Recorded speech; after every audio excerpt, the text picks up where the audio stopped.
Chapter 421. Huan Chu's head drooped. Got it. What was the most depressing thing in the world?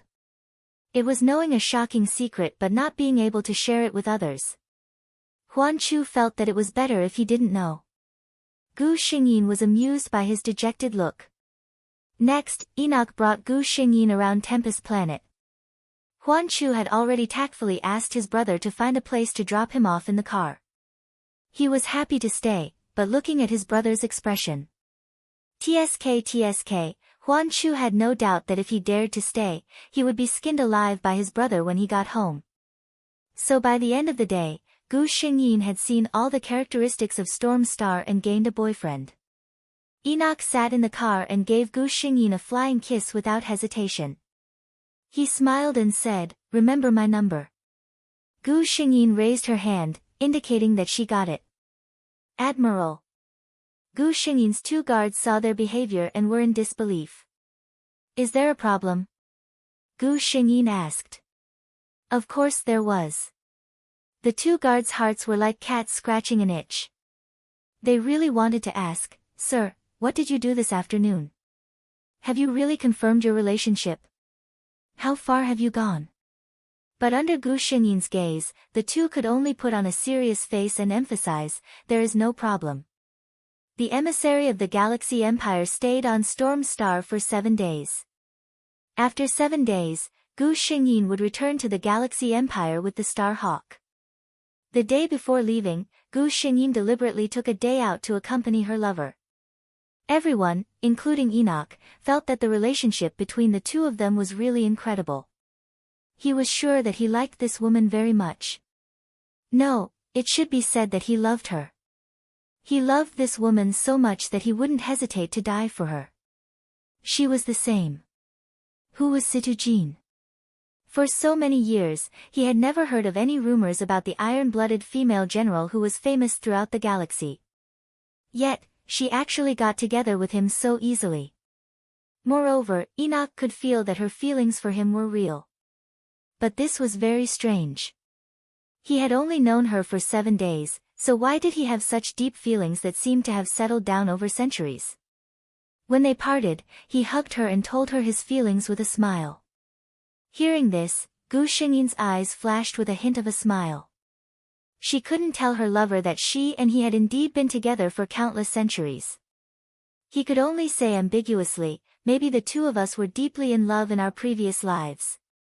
When we died, we promised that we wouldn't be separated in the next life." Enoch was surprised that Gu Xingyin would say such girlish words. He thought that Gu Xingyin was just saying sweet nothings. He smiled and replied, "I think so too. If that's the case, I'm very greedy. Not only do I want us to stay together in this life, I also want us to stay together forever." Gu Xingyin closed her eyes and the corners of her mouth slowly curled up. "We will."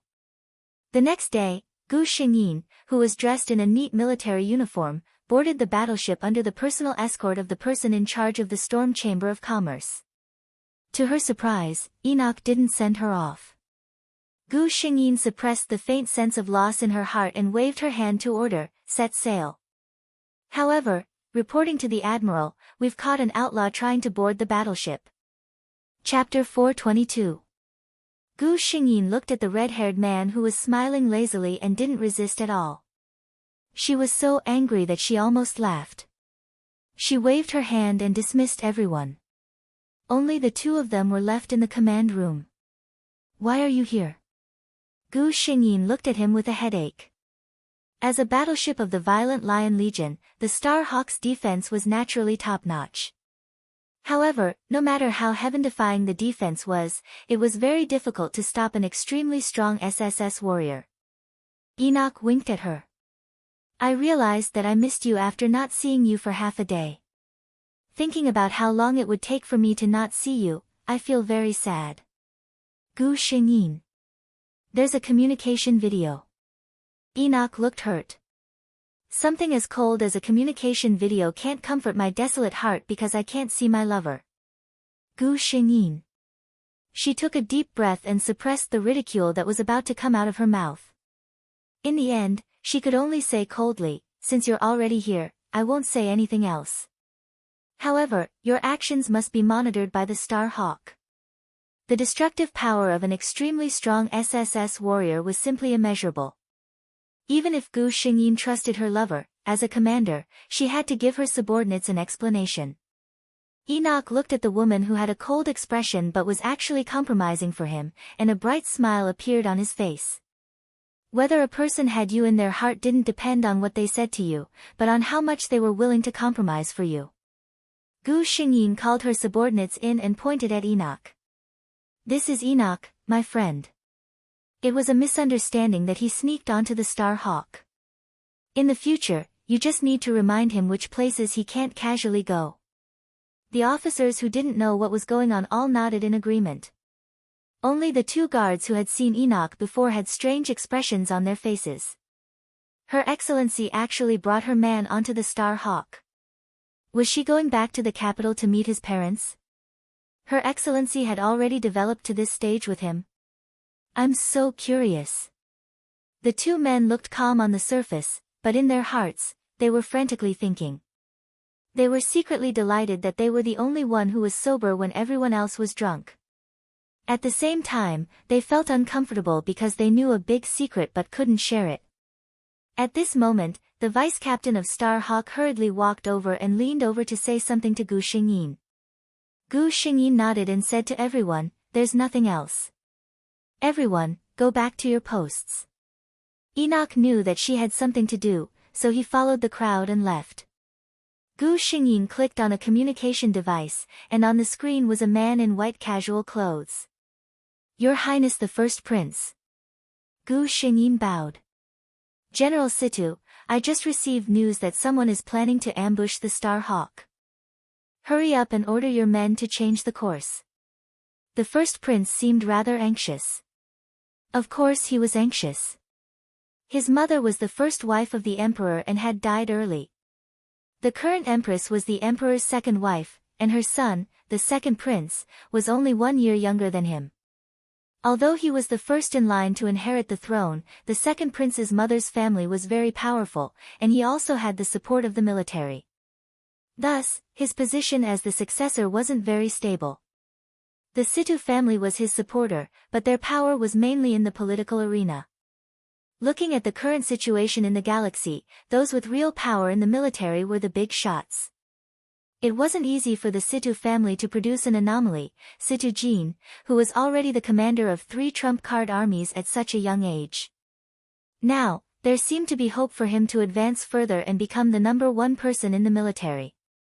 If Situ Jin could ascend the throne, the first prince's position as the successor would be as stable as a mountain. Naturally, no one was more concerned about Situ Jin's safety than the first prince. Chapter 423. Gu Xingyin's expression turned solemn. She asked, "Your Highness, is this news true?" The eldest prince nodded. "This is a spy that I've planted very deeply. There's no mistake about it." Seeing that Gu Xingyin was still deep in thought, he panicked.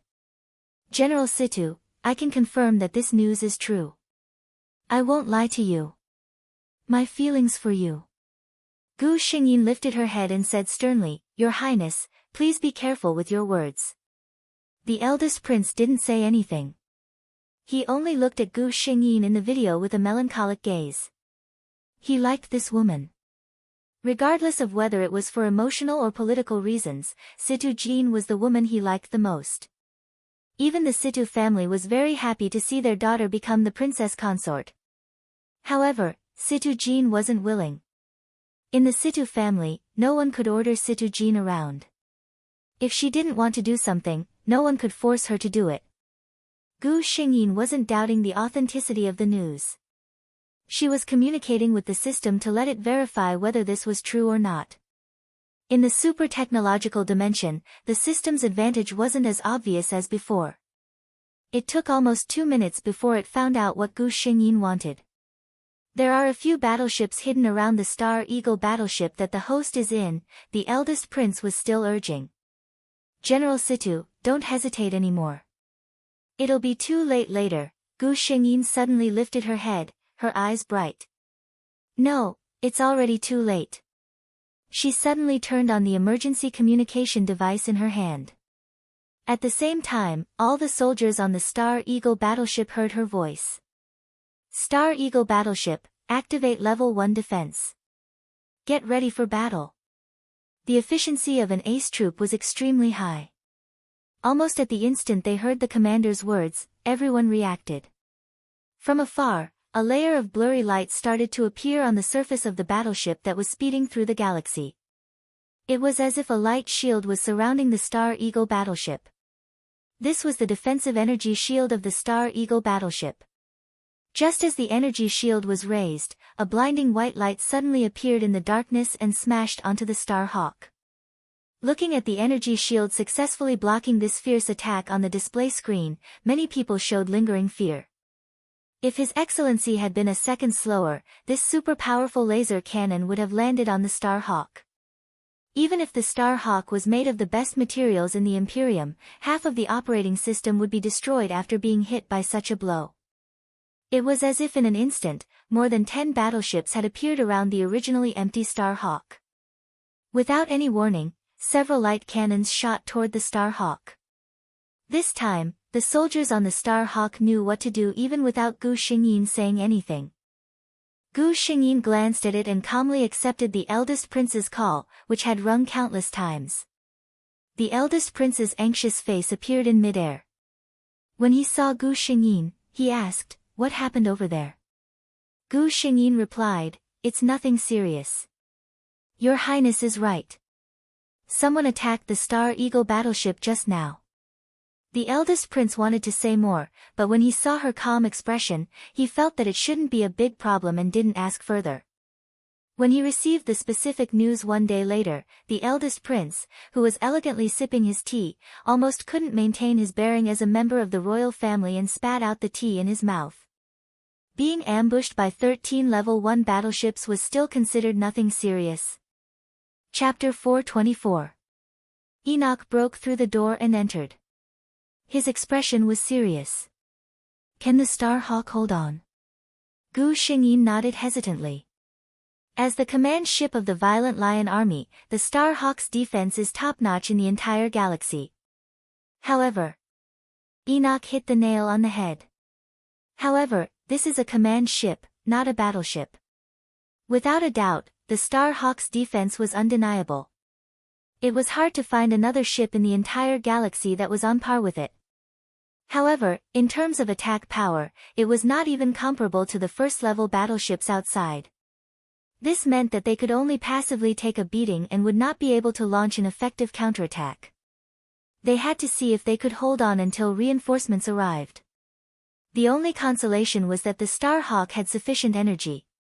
Gu Xingyin estimated the route and said, "We considered the secret at that time. The route that Star Hawk took was very remote. We have already left Storm Planet for 1 day and 1 night, and there are still 2 days before we reach the nearest destination." This meant that even if the other party received the request for reinforcements, they would only meet 1 day later. Under normal circumstances, the Star Hawk can hold on for 3 days. However, Gu Xingyin's expression was serious. The other party could mobilize 13 first-level battleships. It was impossible that they did not have any backup plans. As expected, on the display screen, the laser cannons on the sides of 2 battleships suddenly changed. 2 faint blue rays of light slowly appeared. Gu Xingyin's expression changed. They even have this. The Empire's SS-level secret, the super-strong plasma beam that the military had just developed a month ago. The military had not even released this weapon. Gu Xingyin could imagine that regardless of whether the attack was successful or not, there would be a huge purge in the military. The other party did not care about the consequences in order to take her life. Gu Xingyin knew the power of the super-strong plasma beam.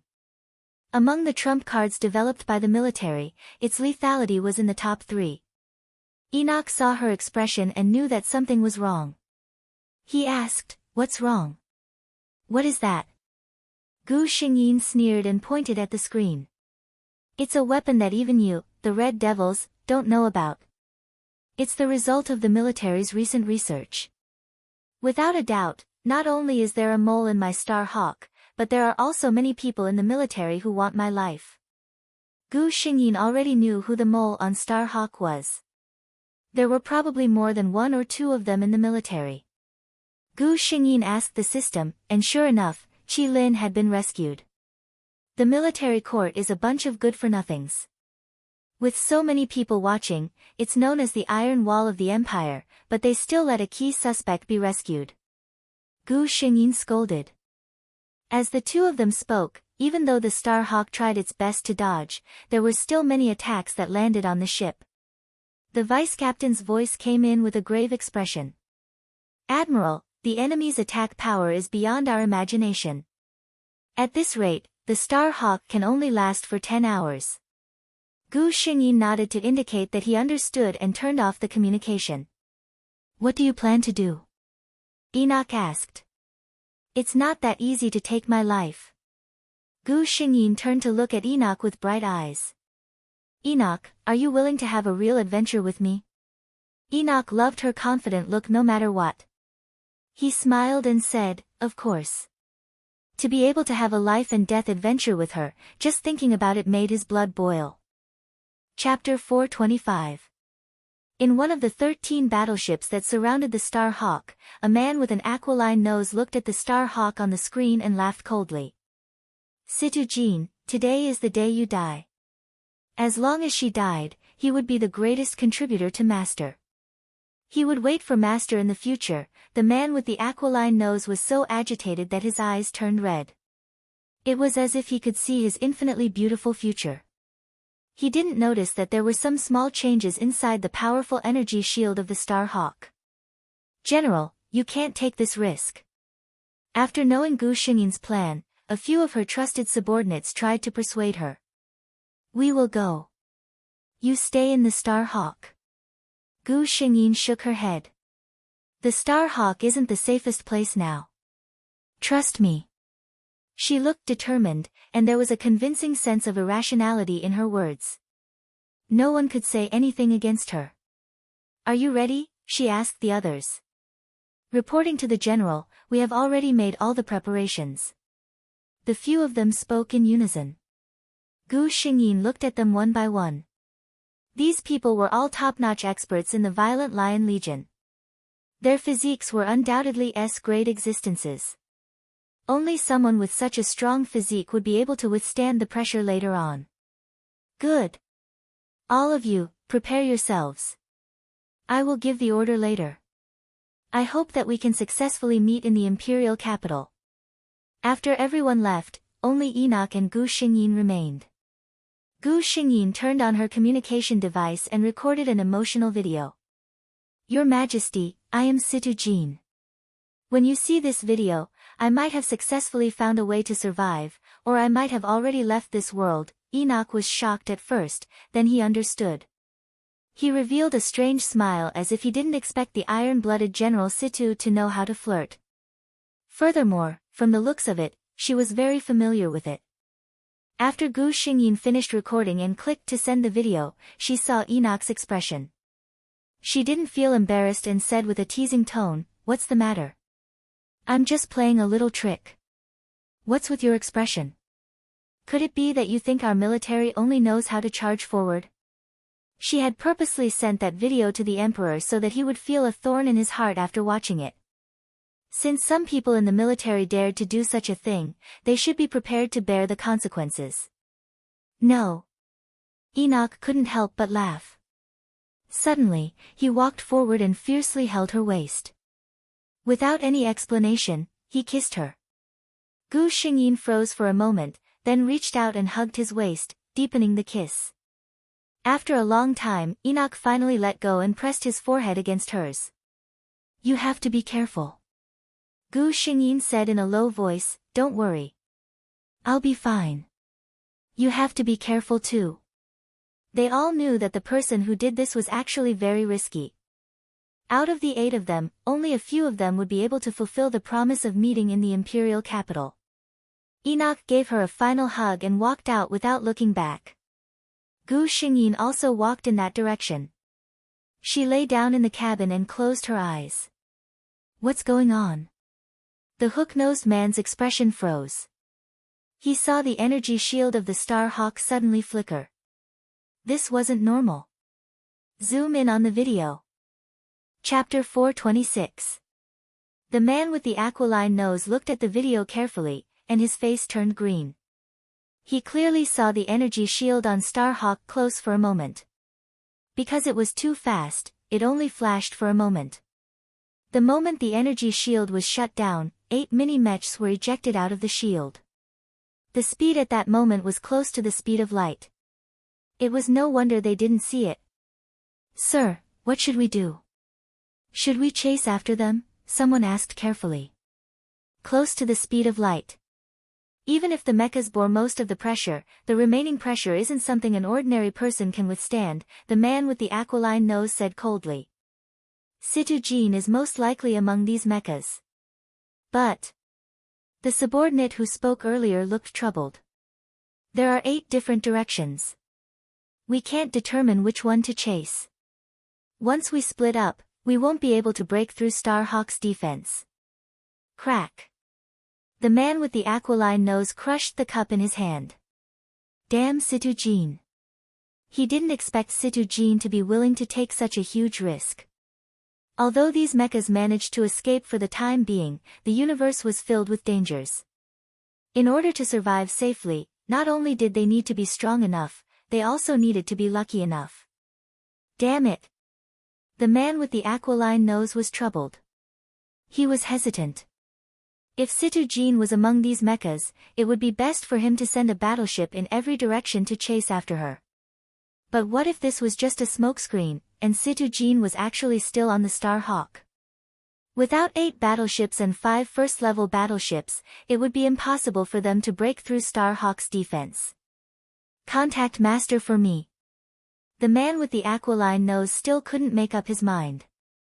If he made the wrong decision in the end, he was afraid that the anger of the higher-ups would fall on him.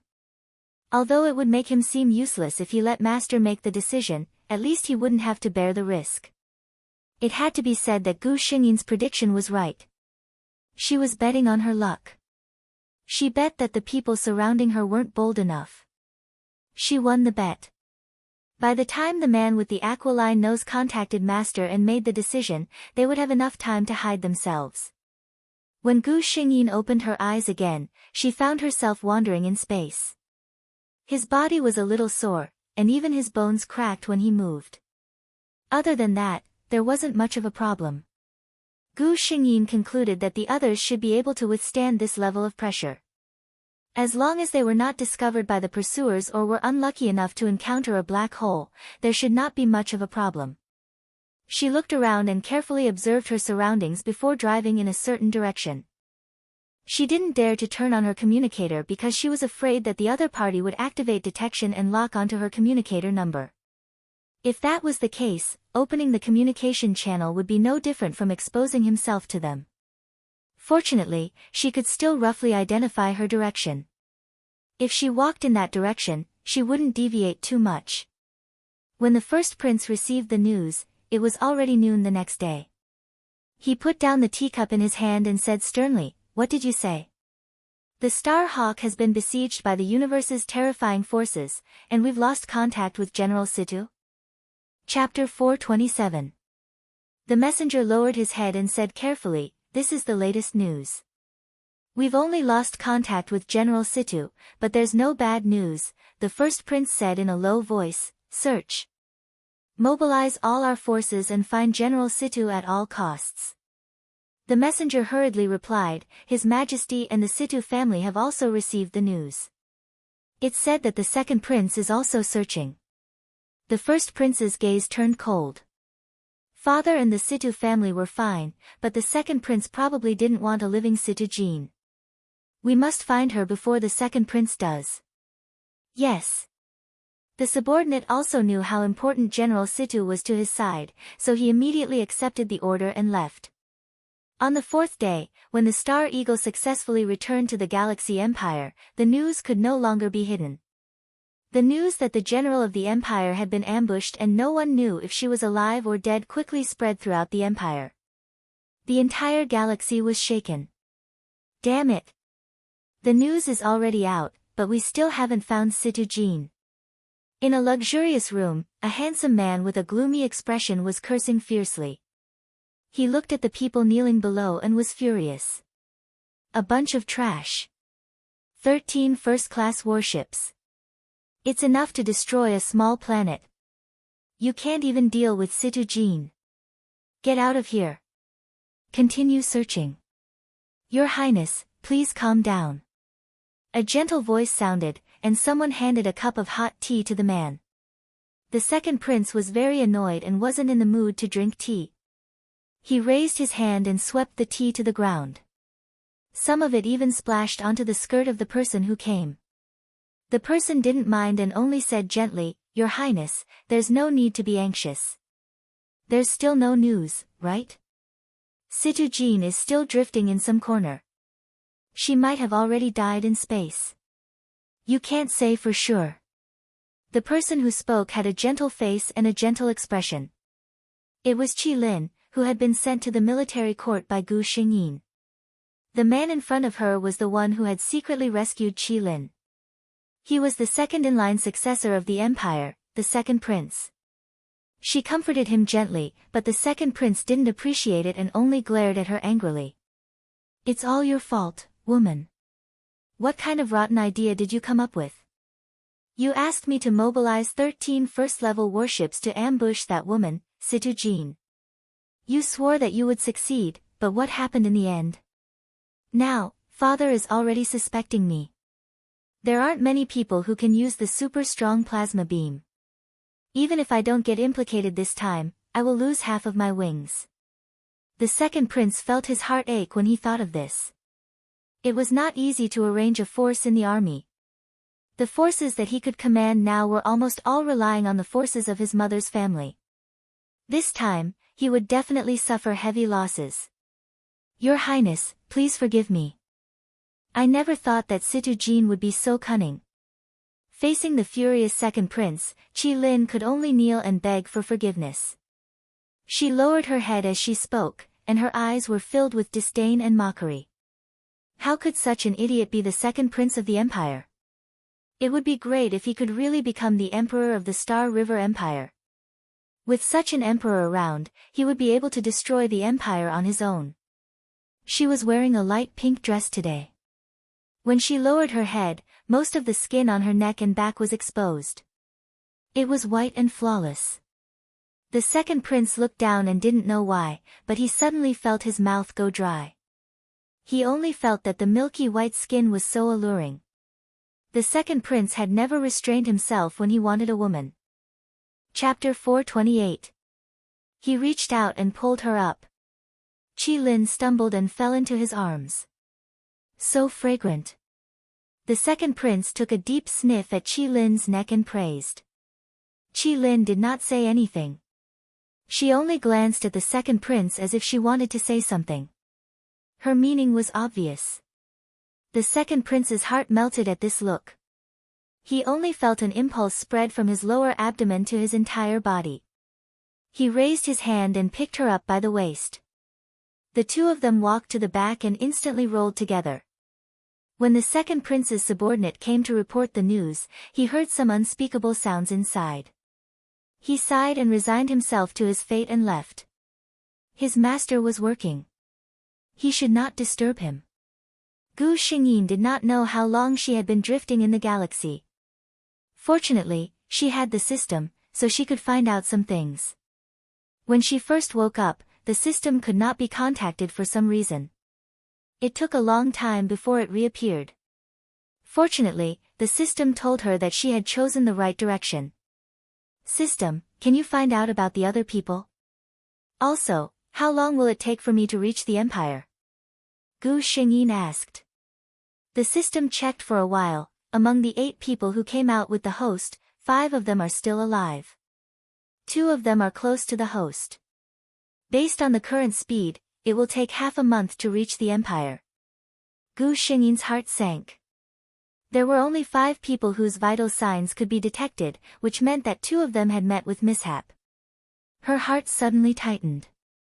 Who are those 2 people? Can you find out? Although she knew that the chances of her lover being among them were very low, she was still panicking.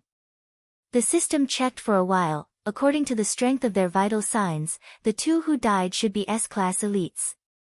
The host's lover is not among them. Gu Xingyin's heart calmed down a little. As long as nothing happened, with Enoch's strength, reaching the Empire safely was not a big problem. However, if they still needed half a month to reach the Empire, she did not know what those people would do. System, can you avoid the others and send a distress signal to the Situ family? At this time, Gu Xingyin did not dare to trust anyone except for the Situ family that she could control. The system said, "Let me try." After a while, the system spoke, "It's very difficult to do. There's a risk of exposure. None of the people looking for the host have revealed their identities. I can notify the Situ clan, but it is beyond the technology of this plane to block all information about the host. It was exposed not because it was discovered by the enemy, but because it was afraid of being discovered by the laws of this world." Gu Xingyin said, "Forget it, I'll go by myself." Mission number 1, if she was discovered by the world law, there would only be one consequence for her, being forcefully expelled. Then everything she had done before would have been in vain. The system had never mentioned any punishment for failing a mission. However, Gu Xingyin's very existence was to complete missions. Even if the system did not care about success or failure, she could not bear to fail. "How's the quest target doing?" Gu Xingyin asked. The system told him about Qi Lin's connection with the second prince and attached another big piece of news. "She actually..." Gu Xingyin sneered. "She even said that she admires the Admiral of the Imperium. What does she think of her mother by doing this?" Chapter 429. The Empire's General Situ had disappeared for half a month. The military was already in an uproar. The second prince's faction believed that with the current search conditions, there was no news after half a month. Not even a single clue could be found, so it was basically confirmed that she was dead. The first prince and the Situ family were adamant that they could not jump to conclusions before there were results. Actually, they were arguing because of one thing, power. As the commander of the Violent Lion Legion, Situ Jin's position was undoubtedly very important. Once her death was confirmed, the Violent Lion Legion would definitely need a new leader. This was a good thing for the second prince, but it was a terrible nightmare for the first prince and the Situ clan behind him. Now, as long as Situ Jin's death was not confirmed, the first prince would have to delay. As long as Situ Jin was around, no one could replace her position as the commander of the Violent Lion Legion. Another 2 days passed. 3 of the people who had escaped with Gu Xingyin had already returned to the Empire. 2 of them were confirmed dead.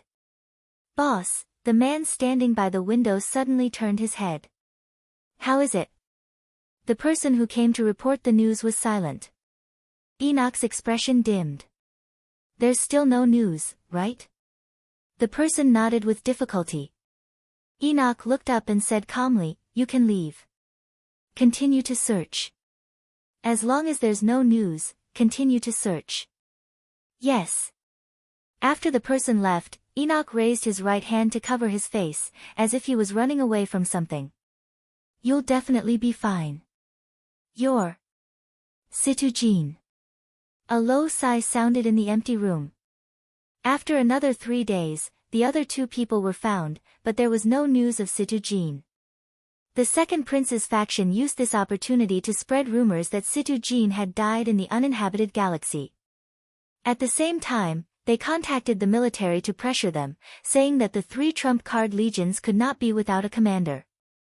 They requested the emperor to remove Situ Jin from her position as the commander of the Violent Lion Legion. The emperor's heart wavered. After all, the empire's trump card legions could not be without a commander. No matter how the first prince's faction argued, the emperor still gave a decree in the end. 3 days later, the Violent Lion Legion's vice-commander, Francis, would be awarded the position of commander. The emperor would personally hold an award ceremony. What was Gu Xingyin doing now? "System, how much longer do you need?" Gu Xingyin asked anxiously. The system replied, "About 3 more days. Originally, the two of them had followed the shortest route, which would take them half a month to return to the star field where the Galaxy Empire was located. However, Gu Xingyin's luck was off the charts. She had encountered a once-in-a-thousand-years meteorite flow and had no choice but to change locations to avoid it. This exchange dragged on for quite some time. When Gu Xingyin heard that it would be 3 days, she finally felt relieved. She took out a bottle of nutrient fluid for herself. Even if an SSS elite could go days without food, she still had to ensure that her body had enough strength to deal with any unexpected situations. However, the system quickly added, "Host, I want to remind you of something.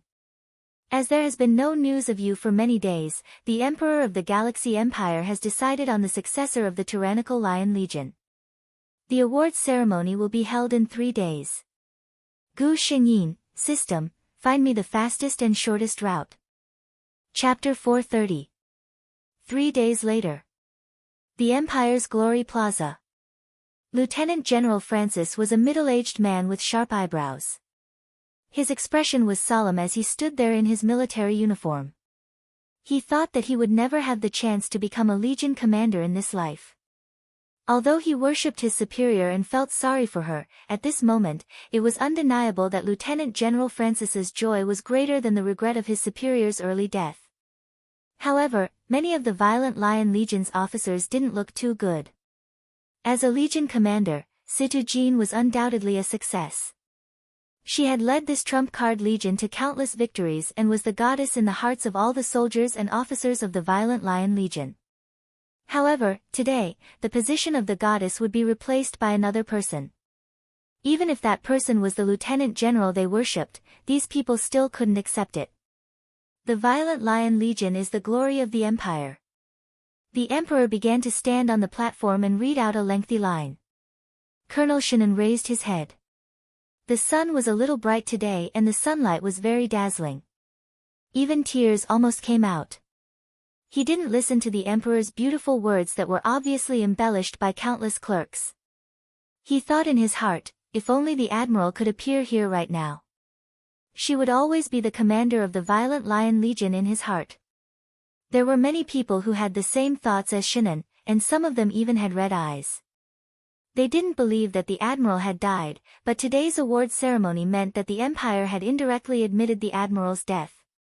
Next, I will announce that Lieutenant General Francis will succeed. The Emperor's speech was coming to an end. The main event had arrived. Shannon collected his thoughts and witnessed the arrival of this moment with all the soldiers of the Violent Lion Legion. "Wait!" A familiar voice rang out. It wasn't loud, but it accurately reached everyone's ears. Violent Lion Legion. The Emperor didn't finish his words when he suddenly stopped. Everyone turned to look behind them. At the entrance of the plaza, a figure stood there quietly. She was wearing the uniform of the Violent Lion Legion. Her knee-length dark green military windbreaker fluttered in the wind, and the epaulets on her shoulders shone brightly. Gu Xingyin walked towards them step by step. The soldiers of the Violent Lion Legion parted to make way for her and saluted her silently. Gu Xingyin walked all the way to the center and gave a standard military salute to the Emperor, who seemed to be staring at her in shock. "Your Majesty, Violent Lion Legion's Legion Commander, Situ Jean, reporting for duty." The Emperor came back to his senses and smiled. "It is a great fortune for our empire that General Situ has returned safely." Gu Xingyin looked around and asked, seemingly puzzled, "I wonder what this is. Did I miss something big?" The Emperor was speechless. Gu Xingyin had asked that on purpose. She, Situ Jean, had worked so hard for the empire for so many years. She had only disappeared for less than a month before she was declared dead. If she didn't annoy this emperor, she wouldn't be happy. The Emperor squeezed out a smile and said gently, "It's nothing big. The military saw that you, the Legion commander, had disappeared for many days, so they decided to choose an acting Legion commander to temporarily take over your duties." Gu Xingyin had returned, so the Emperor naturally couldn't say things like, "We thought you had met with a mishap." Gu Xingyin made an "oh" sound and said calmly, "Since I'm back, there's no need to trouble Lieutenant General Francis. After she finished speaking, she turned around and saluted the countless soldiers of the Violent Lion Legion behind her. Thank you for your hard work during this period of time. Chapter 431. When Gu Xingyin woke up the next morning, the first thing she thought of was, what a pity about the red wine last night. I specially prepared it for you. The man behind her exposed his bare arm and wrapped it around her waist. Enoch enjoyed the feeling of skin contact with his lover very much. He half closed his eyes and kissed Gu Xingyin's face. It seems that I was too soft-hearted to let you go last night. You actually still have the mind to think about this. Gu Xingyin snorted in her heart, soft-hearted. You said it as if the man who had sex for most of the night was not you. She pushed away the man on her body and got up to go into the bathroom. When she came out of the shower, a certain man was half leaning on the bed and looking at her. He was not wearing clothes, and the quilt was hanging loosely on his waist. From Gu Xingyin's angle, she could see the smooth and beautiful lines of his muscles. Gu Xingyin praised, your abs are very good. Enoch showed a bitter expression, you threw me away after using me. You didn't even have time to be intimate in the morning. Gu Xingyin rolled her eyes in her heart. She did not want to pay attention to this man who was too immersed in his role. She neatly changed her clothes, leaned over the man's face and kissed him heavily. Little beauty, wait for me to come back. I will pamper you. After saying this, she pushed the door open and walked out in the man's eyes. She still had a lot of business to do today. The general, who had survived the disaster, went straight into the palace to see the emperor. She did not say a word of nonsense. When she saw the emperor, she directly took out several documents from her space button. Your Majesty, these are some of the things I found. You may be in the mood to take a look. Gu Xingyin pointed out. It was about the attack this time, about the things that the second prince did in private, about the malignant tumors in the military department, and about the second prince's new favorite, Qi Lin, who was said to be very favored. Most of them were found out by Gu Xingyin under the system's instructions. A small number of things were done in secret, and the system directly gave the results to her. After Gu Xingyin handed the evidence to the emperor, she walked out. The emperor was not an incompetent person. When he saw these things, he naturally knew what to do. As expected, the emperor acted quickly. The next day, many people from the 3 legions were summoned by the emperor. At night, among the officers who were dismissed, there was 1 lieutenant general, 2 major generals, 10 lieutenant colonels, and several other soldiers. On the 3rd day, the royal guards arrived at the second prince's palace and forcefully took away his most favored lover. The entire palace was placed under house arrest. On the 4th day, the second prince was stripped of his qualification as the second successor.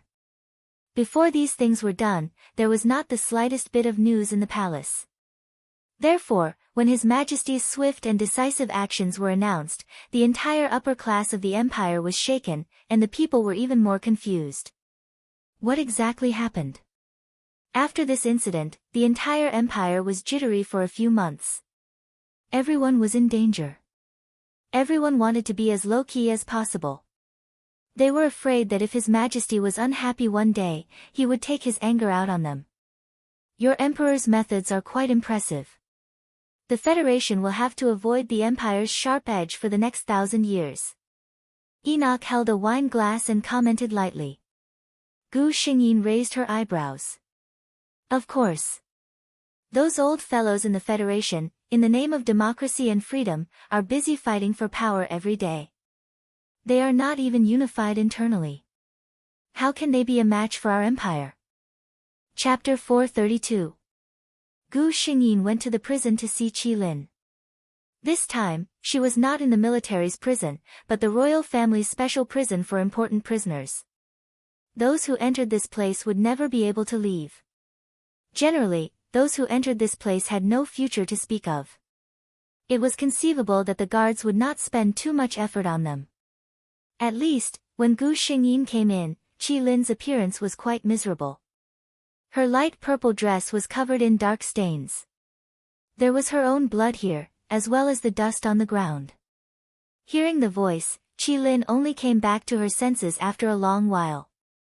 She stared at Gu Xingyin for a long time before realizing who she was. After realizing who it was, Lin's eyes finally regained some color. She used all the remaining strength in her body and threw herself in front of Gu Xingyin through the transparent metal door made of special material. General, Gu Xingyin signaled the person behind her to open the door. The person hesitated for a moment. Gu Xingyin said calmly, "Don't worry. If I let a woman like this escape, Situ Jin would have lived for nothing." The system had already checked that Lin did not have anything on her that could pose a threat. The royal prison was also heavily guarded. Even if Lin had wings, she would not be able to escape. The guard smiled. "I'm not afraid that this woman will escape. I'm just afraid that this person is cunning and will accidentally hurt the general." As he spoke, he opened the door and steeled his heart to leave. He stood guard at the only exit not far away. Lin had been staring here. When she saw the door open, she threw herself at Gu Xingyin. How could Gu Xingyin let her touch her? With a slight movement of her feet, Lin missed and fell to the ground. Lin smiled bitterly and didn't say much. She didn't even have the strength to get up. She just crawled on the ground and begged Gu Xingyin, General, please save me, save me." Gu Xingyin looked at her and said slowly, "You know best what you have done. Lin. Even if you die 10,000 times, it won't be enough." Lin cried bitterly, "I'm really wrong. Please save me. Otherwise, you can tell them to let me die." "Let me die quickly too." Gu Xingyin was a little surprised. She had only heard that there were all kinds of cruel punishments in the royal prison of darkness. It was said that it would make people wish they were dead. Originally, she thought it was an exaggeration. Seeing Lin like this, she didn't expect it to be true. Lin had been with Situ Jin for many years, so Gu Xingyin knew what kind of person he was. If she hadn't been tortured to a certain extent, she definitely wouldn't have become like this. The most tragic thing was that, just as she said, she couldn't even die. Even if she bit her tongue immediately, the device monitoring her vital signs 24 hours a day would immediately alert the police. With the current medical technology, a spray tube could solve the problem, not to mention other methods. Gu Xingyin came here to solve a question. Lin, there are some things I don't understand, she said directly. Lin didn't even raise her head. "If you can solve my questions, I can suggest to His Majesty to let you die quickly," Gu Xingyin said. Lin responded this time, "Ask me. I'll answer as long as I can. After you were saved by the second prince, you betrayed the Star Hawk and caused us to be ambushed. I can understand that. Maybe you have a grudge. But I don't understand. Your father passed away long ago, and your mother raised you. You also grew up in the Empire. What made you willing to become a pawn of the Federation in the Empire?" Chapter 433. Hearing that, Lin fell silent. Gu Xingyin did not rush her. She just stood there quietly and waited. After a while, Lin sneered. "Mother?" Her voice was filled with endless hatred. "If it weren't for my mother, I might not hate your Star River Empire so much. When my father was still alive, they often quarreled. My mother was very strong. She did not allow my father to say anything good about the Federation. She even hated me, a daughter born in the Federation. I still don't understand. Since the two of them have such different thoughts, why did they get together in the first place? Why did she give birth to me? After my father died, she became even more abnormal. She was not sad about my father's death at all. She especially hated me, a Federation citizen. On the surface, I grew up normally. However, who knows what kind of life I led? During the day, I would wear bright clothes to school. When I returned home, what awaited me was endless curses and corporal punishment. She was a person of status, so she could not have any stains on her. In front of outsiders, we were very close. But in private, we could not wait for each other to die. Lin's eyes were cold. Every time she hit me, I hated the empire more. Later, when I found out the truth about my father's death, I hated that I could not let all the people of the empire die. For me, the invitation from the Federation's intelligence agency was like a lamp. It let me know what to do in the future. Gu Xingyin stood there quietly and listened to her. She knew that everything that happened here had been monitored for 2 years. Where is the organization you are in? What other people are there? Qi Lin smiled bitterly. How could someone like me know about this kind of thing? Every time, I was asked to go to a different place to accept the mission left behind by the higher-ups. After she finished, Qi Lin looked at Gu Xingyin expectantly. General, I have told you everything I know. Gu Xingyin nodded. I will bring it up with His Majesty. Qi Lin glanced at her gratefully. Gu Xingyin looked at Qi Lin with pity. Qi Lin was a woman tortured by hatred. She could have chosen to stay away from that sick family after she grew up, do whatever she wanted to do, and live a peaceful life. Unfortunately, she had chosen a path of no return. The next day, Gu Xingyin received the news that Qi Lin had been secretly executed. At this point, this world's mission regarding the supporting female lead Qi Lin was completed. Qi Lin's last words were also taken seriously by the emperor. As a ruler, he couldn't tolerate the existence of such an underground organization in his empire. After a thorough investigation, the results were shocking. Even the military and the upper echelons of the political world had spies from other forces. The entire empire had gone through a bloodbath this year. In the history of the empire, this year's turmoil was called the Great Purge. However, none of this had much to do with Gu Xingyin. As a staunch member of the royal family, she would never be implicated. She brought Enoch back to the Situ family. There was no doubt that it was a huge shock to the entire family. Situ Jin, the most promising member of the younger generation of the Situ family, was in love? And the other party was a nameless man. Although he was very handsome, no matter how handsome a man was, if he didn't have the ability to hug a goddess like Situ Jin, he would probably be taught a lesson by the men of the empire. Chapter 434. In the guest courtyard of the Situ family, Enoch looked at the unfriendly Situ family members in front of him and smiled innocently. Of course, he knew what they were here for. Gu Xingyin was not here. This kind of thing was not suitable for her to appear. If Enoch could not deal with these people himself, he would never be able to get the Situ family's approval. 2 hours later. The Situ clan's men, who were full of energy and confidence and wanted to teach a certain arrogant brat a lesson, were all bruised and swollen.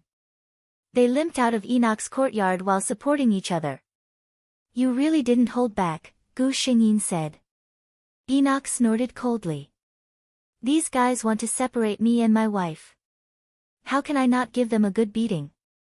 Plus, I guess this is the only time I have a chance to give them a good beating. When the two of them officially established their relationship in the future, these people would be his brothers-in-law and there would be no reason for him to beat them up. Gu Xingyin glanced at him from the corner of her eyes. This stingy man. In a situation where everyone in the empire was not optimistic, Enoch relied on his own ability to make the Situ family relent. The Situ family leader personally announced the good news of the two of them getting engaged. Less than an hour after the Situ family leader announced the engagement, Enoch's name was at the top of the Star Web's Most Wanted to Kill list. Many of the empire's citizens even expressed that they could not accept their goddess marrying a nameless man. Look, everyone thinks you're not good enough for me. Gu Xingyin sat on the chair in front of the window with a book open on her lap. She had taken off her handsome military uniform and was wearing loose and casual home clothes, which was rare. The sun shone on her body, making her look casual and lazy. Enoch saw the teasing look in his eyes and snorted. He bent down and picked her up easily. Whether I'm good enough for you or not isn't decided by others. His low breathing brushed against her ear. Feeling the change in the man's body, Gu Xingyin glanced at him coldly. Enough is enough. Enoch chuckled. Don't you like it? He showed a resentful and sad expression at the right time. Or, do you only like me in bed and don't recognize me when we get off the bed? Gu Xingyin looked at the man who was too immersed in the role and raised his eyebrows. Well said. She stretched out her right hand and gently lifted the man's chin. I think you are handsome and extraordinary. You are most suitable to be a little brother to warm the bed. Enoch cooperated and carried her to the bed. Today's weather is good. I'll let you see how suitable I am to warm the bed. Soon, some indescribable sounds came from the bedroom. No matter how unhappy Situ Jin's admirers in the empire were, the engagement banquet was still held as usual. However, Gu Xingyin realized that she had underestimated a certain man's self-esteem. She looked at the Windstorm Merchant Guild's fleet that suddenly descended in unison, as well as the orderly voices that shouted, "Madam." After a moment of surprise, she didn't know whether to laugh or cry. When did you become so serious? Enoch rarely wore formal clothes and was holding her hand. He replied, how can I really let people think that I'm a man who lives off a woman? Even if I don't care, you are the Empire's #1 goddess. If you really marry a useless man, won't people gossip? He couldn't bear to let his woman suffer because of him. Chapter 435. Gu Xingyin's heart was filled with warmth and sweetness when she heard that. Among all the worlds, Enoch was the best at pleasing a girl. At this moment, Enoch complained again, the emperor of your empire is too greedy. In order to let my fleet in successfully, I spent a lot of money. Gu Xingyin smiled and did not say anything. Based on her past experience dealing with the Storm Chamber of Commerce, this man was obviously not someone who would suffer losses.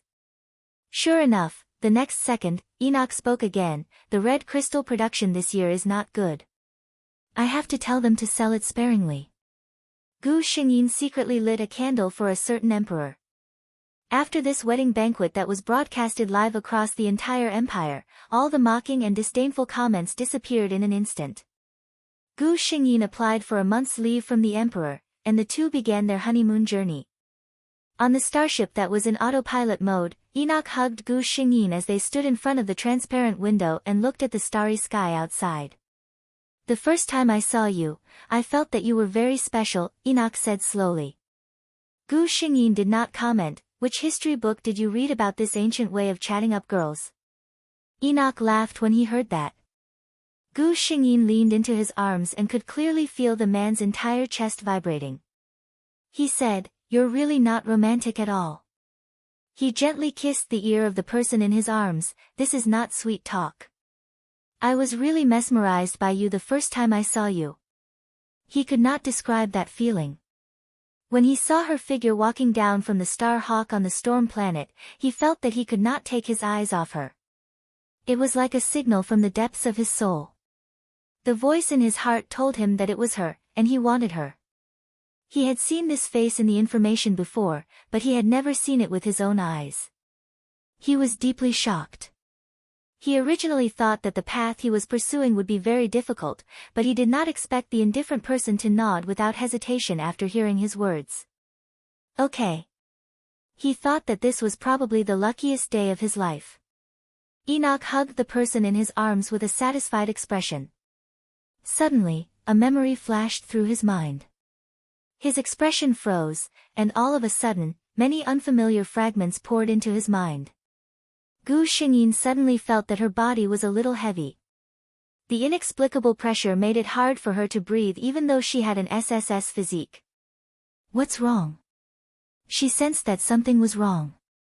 She resisted the discomfort and turned around in the man's arms. Enoch looked like he was in pain. When Gu Xingyin reached out to touch his face, he suddenly opened his eyes. Gu Xingyin was stunned for a moment. The person in front of him was both familiar and unfamiliar at the same time. There were too many things contained in his eyes. Xingyin. There was a smile on his face as he called her name softly. Gu Xingyin was stunned.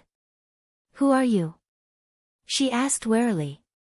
No one knew the name Gu Xingyin except for the system.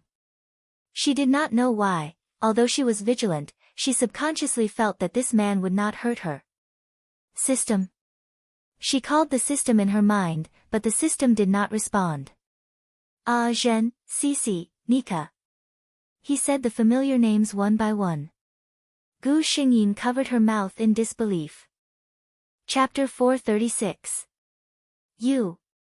For the first time, tears came out of her eyes, but Gu Xingyin did not have the time to wipe them away. She looked at the man in front of her without blinking. Enoch reached out his hand and gently wiped away the tears on her face. He sighed and hugged her in his arms. Don't cry, I'll always be by your side. Gu Xingyin really could not stop her tears. She had been through so many worlds, and every time she went to find him alone. She always remembered the memories between them, but he did not remember her. Sometimes she would feel wronged. You. Who are you? Gu Xingyin finally asked this question. The man hugging her paused for a moment, then said, this question, now is not the time to tell you. She lifted her head from his arms, then, can you remember me in the future? The man gently kissed the corner of her eyes. Just as he was about to say something, his expression suddenly changed. Gu Xingyin only felt her vision go black, and then she lost consciousness. When she opened her eyes again, Gu Xingyin found that she had returned to the space where she was born. The system appeared by her side this time. What's going on? She asked. The system replied, in the previous world, the host's identity was discovered by the laws of the world, and you were forcefully expelled. Why is it like this? Nothing like this has ever happened before. The system replied, the host should know the reason. In the previous world, another powerful soul awakened its memories. The host has been through many mission worlds, and the strength of the soul has been raised to an extremely powerful level. A world can only contain one soul. It's fine if your lover's memories are sealed, but once he recovers his memories, he will be immediately discovered by the laws of the world. Gu Xingyin was silent. So, the cause of all this was her lover. Is he okay? She was worried. The host can rest assured. System, you've always known his identity, right? Can you tell me? The system said, this question, when he is willing to tell you, you will naturally know. Then, what about Situ Jean? If she was sent back to the space, then what about Situ Jean in the mission world? During Situ Jean and her husband's honeymoon, they unfortunately encountered an interstellar storm and died. Gu Xingyin was silent. Fortunately, the mission had been completed. System. Gu Xingyin struggled to ask her last question. According to what you said, does that mean that he and I will never have the chance to have complete memories of each other? She was a little afraid of the answer the system would give her. The system replied, yes. Gu Xingyin was shocked. The system continued, the host's soul needs to be strong enough, so strong that even if the world's laws discover you, they can't do anything to you. Gu Xingyin grasped the crux of the matter. You're talking about me. Do you mean that he's already strong enough? The system used silence to express its agreement. How can I make my soul stronger? The system replied quickly, every time the host enters a world and completes a mission, the host's soul will be upgraded. This is the fastest way. Gu Xingyin received the answer and instantly became energetic. System, let's enter the next mission world. Yes, host. Gu Xingyin closed her eyes and allowed the system to bring her to another world. Chapter 437. Gu Xingyin found herself waking up on a huge pink princess bed. In the previous two worlds, one was a general who was forced to dress up as a man, and the other was a cold-blooded general. Gu Xingyin found herself not used to the sudden change in style of a young girl. She sorted out the plot in her mind. The original name was Su Keqing. Before she was 10 years old, she was a pampered young lady. When she was 10 years old, her father passed away due to illness and her mother committed suicide after writing her will. She became the sole heir of the Su family's wealth. However, she was still young. Su Keqing's mother went to beg her father's best friend to be her guardian before her daughter became an adult. He Junyan was 23 years old at that time and was a well-known business powerhouse in Jinhua City. When Su Keqing was 10 years old, she had lost two of her closest relatives in succession. One could imagine how big of a blow it was. However, her guardian was busy with business matters and could not spare much time to accompany her. Unexpectedly, she developed a rebellious temperament. Hereine was usually busy with business and only paid attention to her eating, drinking, and playing. He did not pay much attention to her. Su Keqing's character was spoiled, but she was not a bad person. Apart from her bad reputation in school, she did not cause much trouble. However, later on, she met a girl whose name was very similar to hers. Su Qing. At first, Su Keqing did not like her. She did not like this girl whose name was very similar to hers. When her parents were still alive, they called her Qingqing. Su Qing was also called Qingqing. However, Su Qing was really a very warm person, just like her name. She did not mind Su Keqing's hostility towards her. On the first day, she smiled brightly and told her that their names were very similar. It was really fate. Later on, when she found out that Su Keqing's parents were no longer around, she treated her even better. During festivals, she would give her handmade gifts. At noon, she would share lunch with her and often tell her little jokes. No one had ever put in so much effort for her. Su Keqing was just a 10-year-old girl. How could she resist such kindness? She quickly treated Su Qing as her best friend. She would confide in her, share all kinds of little secrets, and even bring her home. Su Qing even told her that she was born to be a rich young lady and should live with pride. Those who did not like her were just jealous of her. Su Keqing naively believed him. She continued to do things her own way. When she encountered some criticism, she did not bother to explain. She firmly believed that the innocent would be innocent. Su Keqing was silly. She didn't know how bad her reputation had become. She also didn't know how good Su Qing's reputation was compared to hers. Everyone knew that there was a gentle and kind Su Qing by the side of the bad-tempered and vicious Miss Su Keqing.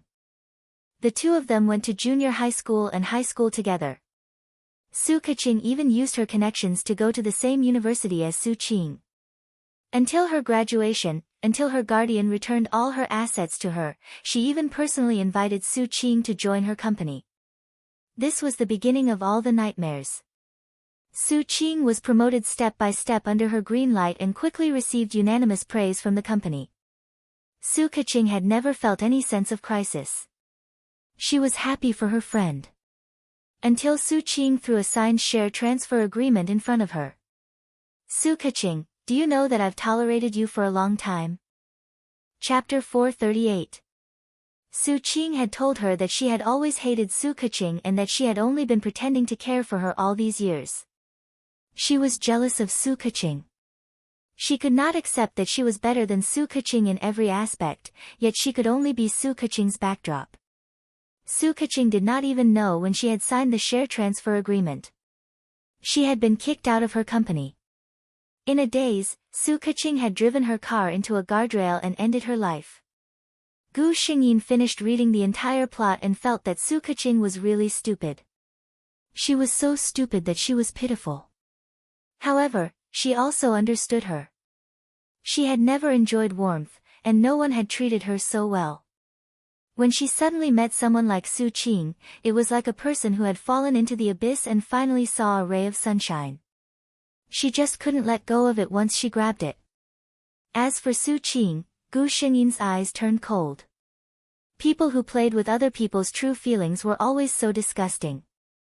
At this time, Su Keqing had just turned 10 years old and had just experienced the biggest blow in her life. After her mother's funeral, Hereine had brought her back to the He family. She slowly got up from the girlish bed and looked around the room. The entire room was pink in princess style. From Gu Xingyin's eyes, she could tell that Hereine, her guardian, was really generous to Su Keqing in terms of material things. She did not wear shoes and walked barefoot to the full-length mirror. In the mirror, the girl's eyebrows were not fully developed and she looked a little haggard. It was obvious that the successive events during this period of time had hit her hard. Her big eyes were round and bright, her small and delicate nose, her pink and slightly pouty lips, and her soft hair were slightly curled. She was a little beauty that no one could harden their heart when they saw her. Knock, knock, knock. Someone knocked on the door. Come in, Gu Xingyin answered instinctively. Someone opened the door. It was a woman who looked to be in her 20s. Her eyes were very gentle. Miss, sir is calling for you for lunch. Before she could finish her sentence, she noticed Gu Xingyin's bare feet on the floor and hurried over. As she walked, she nagged, Aya, miss, you can't not wear shoes. Although it's not cold now, it's almost autumn. If you don't pay attention when you're young, in the future. She nagged, not like a woman in her 20s, but more like an auntie. As she spoke, she bent down to get a pair of slippers for Gu Xingyin to put on. Got it, Sister May. I'll be careful. Gu Xingyin nodded obediently. He Junyan was afraid that she wouldn't like older women, so he had spent a lot of effort to find Sister May. It was said that her hometown was in the countryside, and her husband had died in an accident after half a year of marriage. She was unwilling to remarry, but the He family was hiring. Seeing that she was efficient and kind, they hired her to take care of Su Keqing.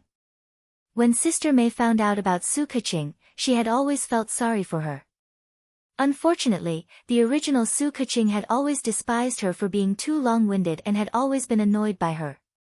Sister May was clearly surprised to hear Gu Xingyin's words.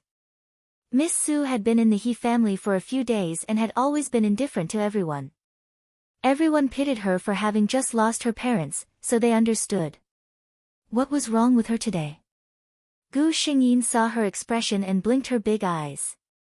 She said softly, Sister May, I dreamed of my mother last night.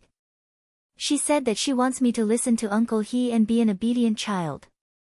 Otherwise, she'll be worried.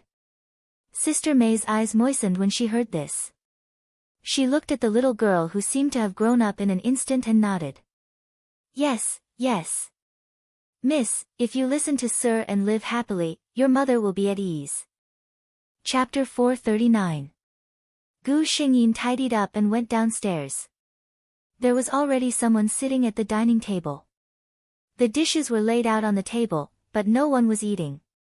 The man was obviously waiting for her. Gu Xingyin looked at the man from head to toe.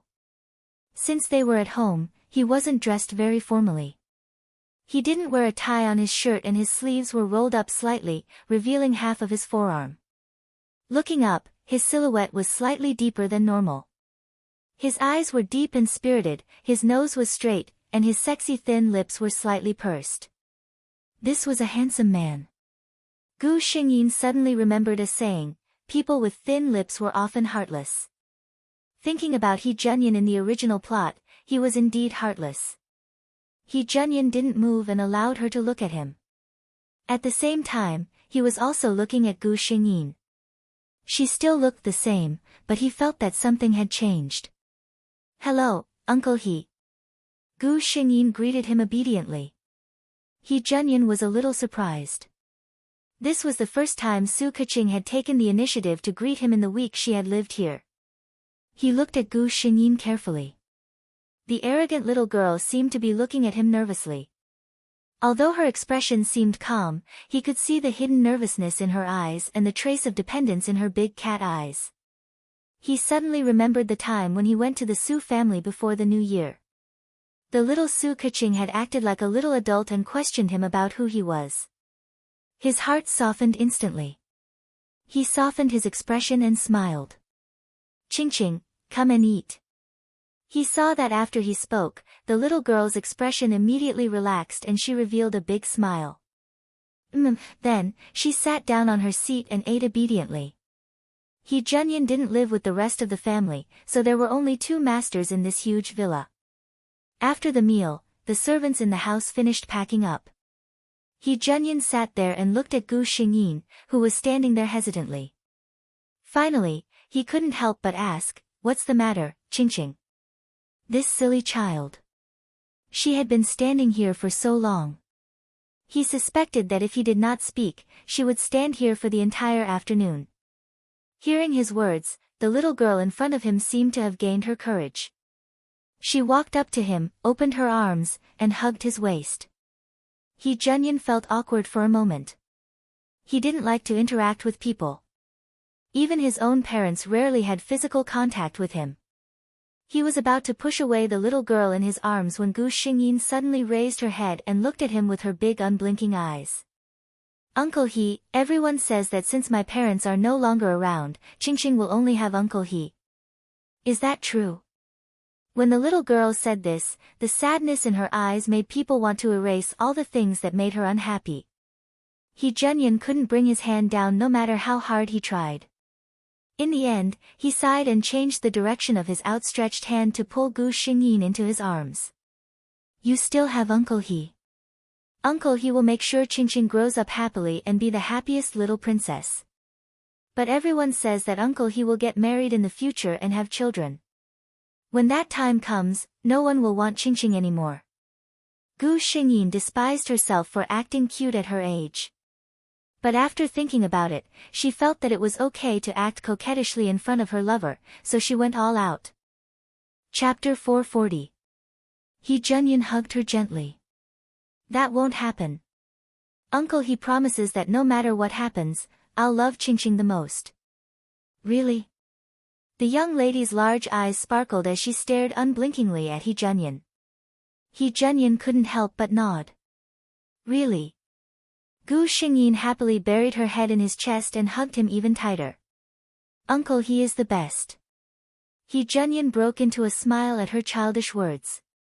Then, he realized what was going on and couldn't help but laugh.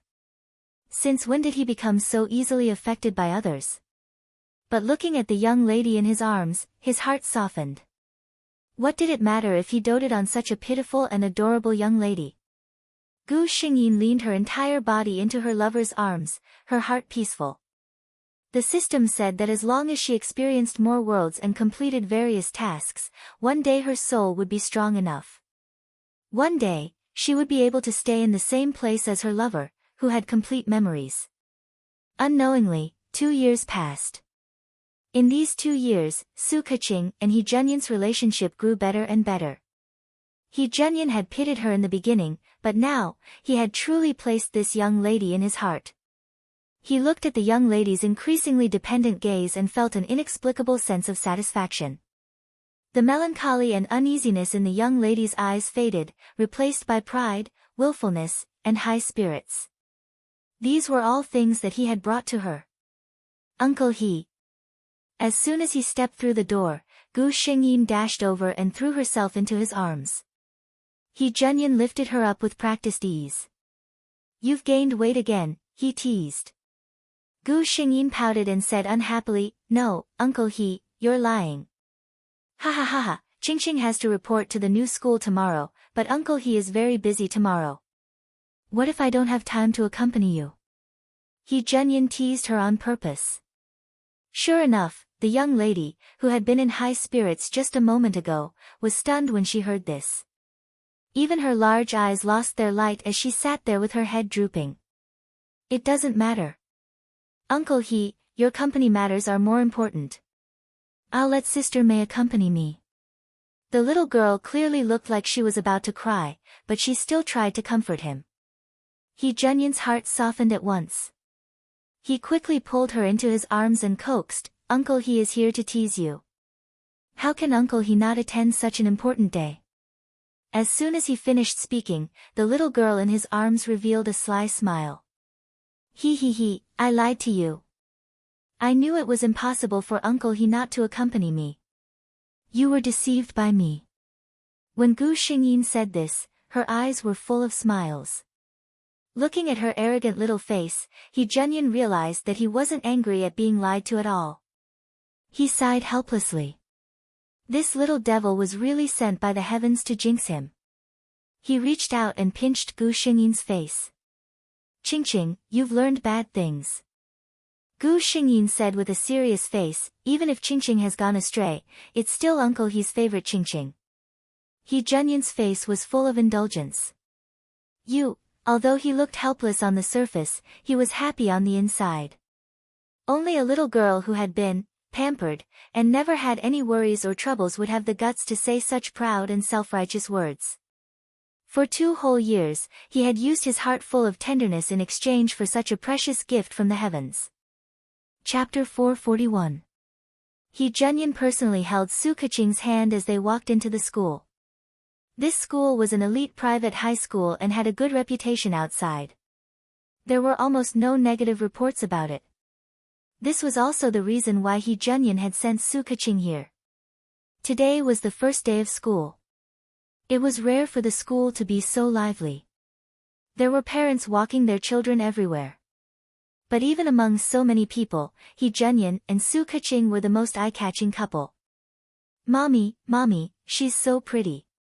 I want to take her as my bride." A little fatty couldn't take his eyes off Gu Xingyin and exclaimed loudly. He Junyan's face darkened immediately. He couldn't explain how he felt when he heard those words. It was probably because the treasure he had guarded for so long was being coveted by someone else. Even if the other party was a little kid who didn't know anything, he was still very unhappy. The little fatty's mother could probably tell that He Junyan was unhappy. She hurriedly apologized to the two of them and pulled her son away. "Uncle He." He Junyan felt his hand being shaken. He came back to his senses and lowered his head to see the little girl looking at him blankly. Her big eyes were filled with confusion. "Uncle He, you're unhappy," Gu Xingyin said firmly. He Junyan smiled. "No, Uncle He isn't unhappy. Let's go. I'll take you to see your teacher. Then teacher, please take care of our Qingqing." He Junyan's attitude was very sincere. Gu Xingyin's homeroom teacher was a young female teacher who wasn't married yet. When she saw such a handsome man like He Junyan, she couldn't help but blush even though she didn't have any other thoughts.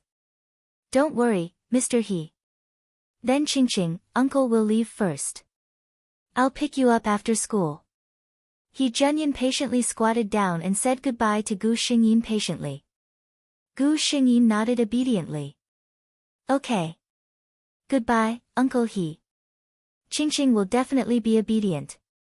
Seeing He Junyan's figure disappear, the little girl's expression finally collapsed. She looked like she was about to cry. The homeroom teacher watched the whole thing from the side. Her heart ached for the little girl's sensibility. She obviously couldn't bear to part with him, but she pretended to be happy so that her parents wouldn't worry. She couldn't help but think of her own little nephew who was the same age as her. He was simply a little devil. How could he be as sensible as this little girl? She personally walked over and held Gu Xingyin's hand as they walked into the classroom. "Let's go, Qingqing. I'll introduce you to your new classmates." As soon as Gu Xingyin entered the class, she received countless gazes. She had specially dressed up today. She wore a light pink princess dress, a pair of matching pink boots, and a pink wide-brimmed hat on her head. She looked just like a real little princess. Needless to say, Su Keqing's appearance was very delicate. She blinked her big eyes and stood on the podium with a sweet smile as she introduced herself. "Hello everyone, my name is Su Keqing. You can call me Qingqing." "Pa pa." There was a loud round of applause from below. Gu Xingyin took a closer look and saw that it was the little fatty who said that he wanted to marry her. "Qingqing, sit with me." The little fatty shouted as if they were close friends. Gu Xingyin smiled at him. Then she tilted her head and looked at the homeroom teacher to ask for her opinion. The homeroom teacher was charmed by her actions and nodded repeatedly. "Qingqing, where do you want to sit? You can choose a seat." Chapter 442. Gu Xingyin and the little fatty became deskmates. "Hello, Qingqing. My name is Zhang Susu." When the little fatty saw that the most beautiful girl in the class had become his deskmate, he smiled so widely that his eyes narrowed, revealing his big white teeth. "Hello." Gu Xingyin greeted him. The little fatty took out a lot of snacks from his bag and placed them on the big table. "Come, Qingqing. I'll treat you to something." This was his favorite thing. Qingqing was really too cute. Otherwise, he wouldn't bear to share it with her. Gu Xingyin looked at the pile of snacks and then glanced at the little fatty. She knew in her heart how he got his body shape. She chose the smallest one and held it in her hand. "Thank you." The little fatty frowned and grabbed 2 handfuls of chocolate and put it in her hand. "Eat more. The one you took is not enough to fill the gaps between my teeth." Gu Xingyin. This deskmate was too enthusiastic. She didn't know that the little fatty's mind was full of what his hooligan father had said to him. "Son, Dad told you, this relationship has to start from a young age. Dad told you, when you enter the school and see the most beautiful girl, you must not be stingy. You must be serious about your relationship. Now you have to prepare early, don't you?" Although his father was picked up by his mother and swept aside before he could finish his words, the little fatty remembered these words in his heart. Qingqing was the most beautiful girl in the class. No, Qingqing was the most beautiful girl among all the girls he had ever seen. Listen to Dad and treat her well. When you grow up, marry her and make her your wife. Gu Xingyin didn't know what the little fatty beside her was thinking. She was waiting for Su Qing's arrival. That's right, Su Qing would also be attending this school and this class. Soon, the person she was waiting for arrived. Compared to Su Keqing, Su Qing's dressing was much more proper. Her hair was tied into a ponytail. She wore a sky blue overalls and carried a denim bag. She was also a pink and cute little girl. Gu Xingyin waited for her to introduce herself. "Hello everyone, I'm Su Qing. Please call me Qing Qing." As Gu Xingyin had expected, Su Qing also asked people to call her Qingqing. In the original plot, Su Keqing had a very bad temper at that time. When she introduced herself to the class, she gave a random name. Later, when Su Qing entered the class, she asked others to call her Qing Qing. Everyone tacitly acknowledged Su Qing as Qing Qing. Su Keqing was just the cold Su Keqing. After Su Qing introduced herself, the expected welcoming scene did not appear. At the end of the day, she was still a 13-year-old girl. Encountering such a situation, she was completely dumbfounded. She looked blankly at her homeroom teacher who was standing at the side. Only then did the form teacher remember that there was still Qing Qing in the class. Before she could say anything, Zhang Susu, who was sitting beside Gu Xingyin, pointed at Gu Xingyin and shouted, "There's already a Qingqing in our class." Gu Xingyin, well done. Su Qing's gaze followed and landed on Gu Xingyin. At first glance, she was stunned by the doll's exquisite appearance, which was like that of a TV drama. The little girl's innate competitive mentality made her very unhappy. Under everyone's gaze, Su Qing's eyes suddenly turned red. "But, my family calls me Qing Qing." She looked at Su Keqing eagerly, as if hoping that she would say something. Chapter 443. Gu Xingyin saw the look in Su Qing's eyes. She knew what Su Qing wanted. Su Qing looked gentle on the surface, but deep down, she was more selfish and domineering than anyone else. She would never allow anyone else to have what belonged to her. She wanted Gu Xingyin to relent. Gu Xingyin had specially come early today. How could she let Su Qing have her way? Coincidentally, Su Keqing was better at acting coquettishly and crying than anyone else in this lifetime. Gu Xingyin saw that everyone was looking at her because of Su Qing's words, and she seemed to be at a loss. Everyone saw that the delicate little girl's delicate little nose twitched, and tears rolled down from her eyes without any warning. Gu Xingyin, who would cry at the slightest disagreement, said while sniffling, "I am Qingqing. If others are called Qingqing, then who am I?" Her long eyelashes were stained with tears. She did not look at anyone else, but lowered her eyes and sniffled. The little fatty, Zhang Susu, seemed to be frightened. He did not even care about the snacks he was eating, and sat at the side anxiously. People's minds were biased. The first person he met was Su Keqing. Su Keqing's appearance was more exquisite and cute than Su Qing's. Now that Su Qing was crying because of Su Qing, he had a deep dislike for this new classmate of Su Qing's. Su Qing seemed to be a little confused. She even held back the tears that were about to fall. She had probably never seen such a delicate little girl. Tears came at the drop of a hat. The homeroom teacher was having a headache. Su Keqing's background was said to be very powerful. When her parents brought her to the school, it was the principal who personally brought her to the class. Although the principal did not say it explicitly, he had said a few words about it. What he meant was that Su Keqing's background was very powerful, and if she was in the class, she should take good care of her and so on. It was only the first day, and she had already made someone cry. This was really, the child who cries gets candy. This was indeed a famous saying. In the end, Su Keqing became Qingqing, and Su Qing became Haruko. Gu Xingyin was quite satisfied with the final outcome. When He Junyan came to pick her up in the afternoon, she didn't say much. But at night, he still found out about what had happened in class during the day. He came to the little girl's room, pinched her little nose, and sighed, "So delicate, you can't bear the slightest grievance. Have I spoiled you?" Gu Xingyin slapped his big hand away unhappily and pouted. "Love is Uncle He's love. Don't give it to others." He Junyan's heart melted at her words. Sensing the change in his mentality, he finally knew where the little girl's squeamishness came from.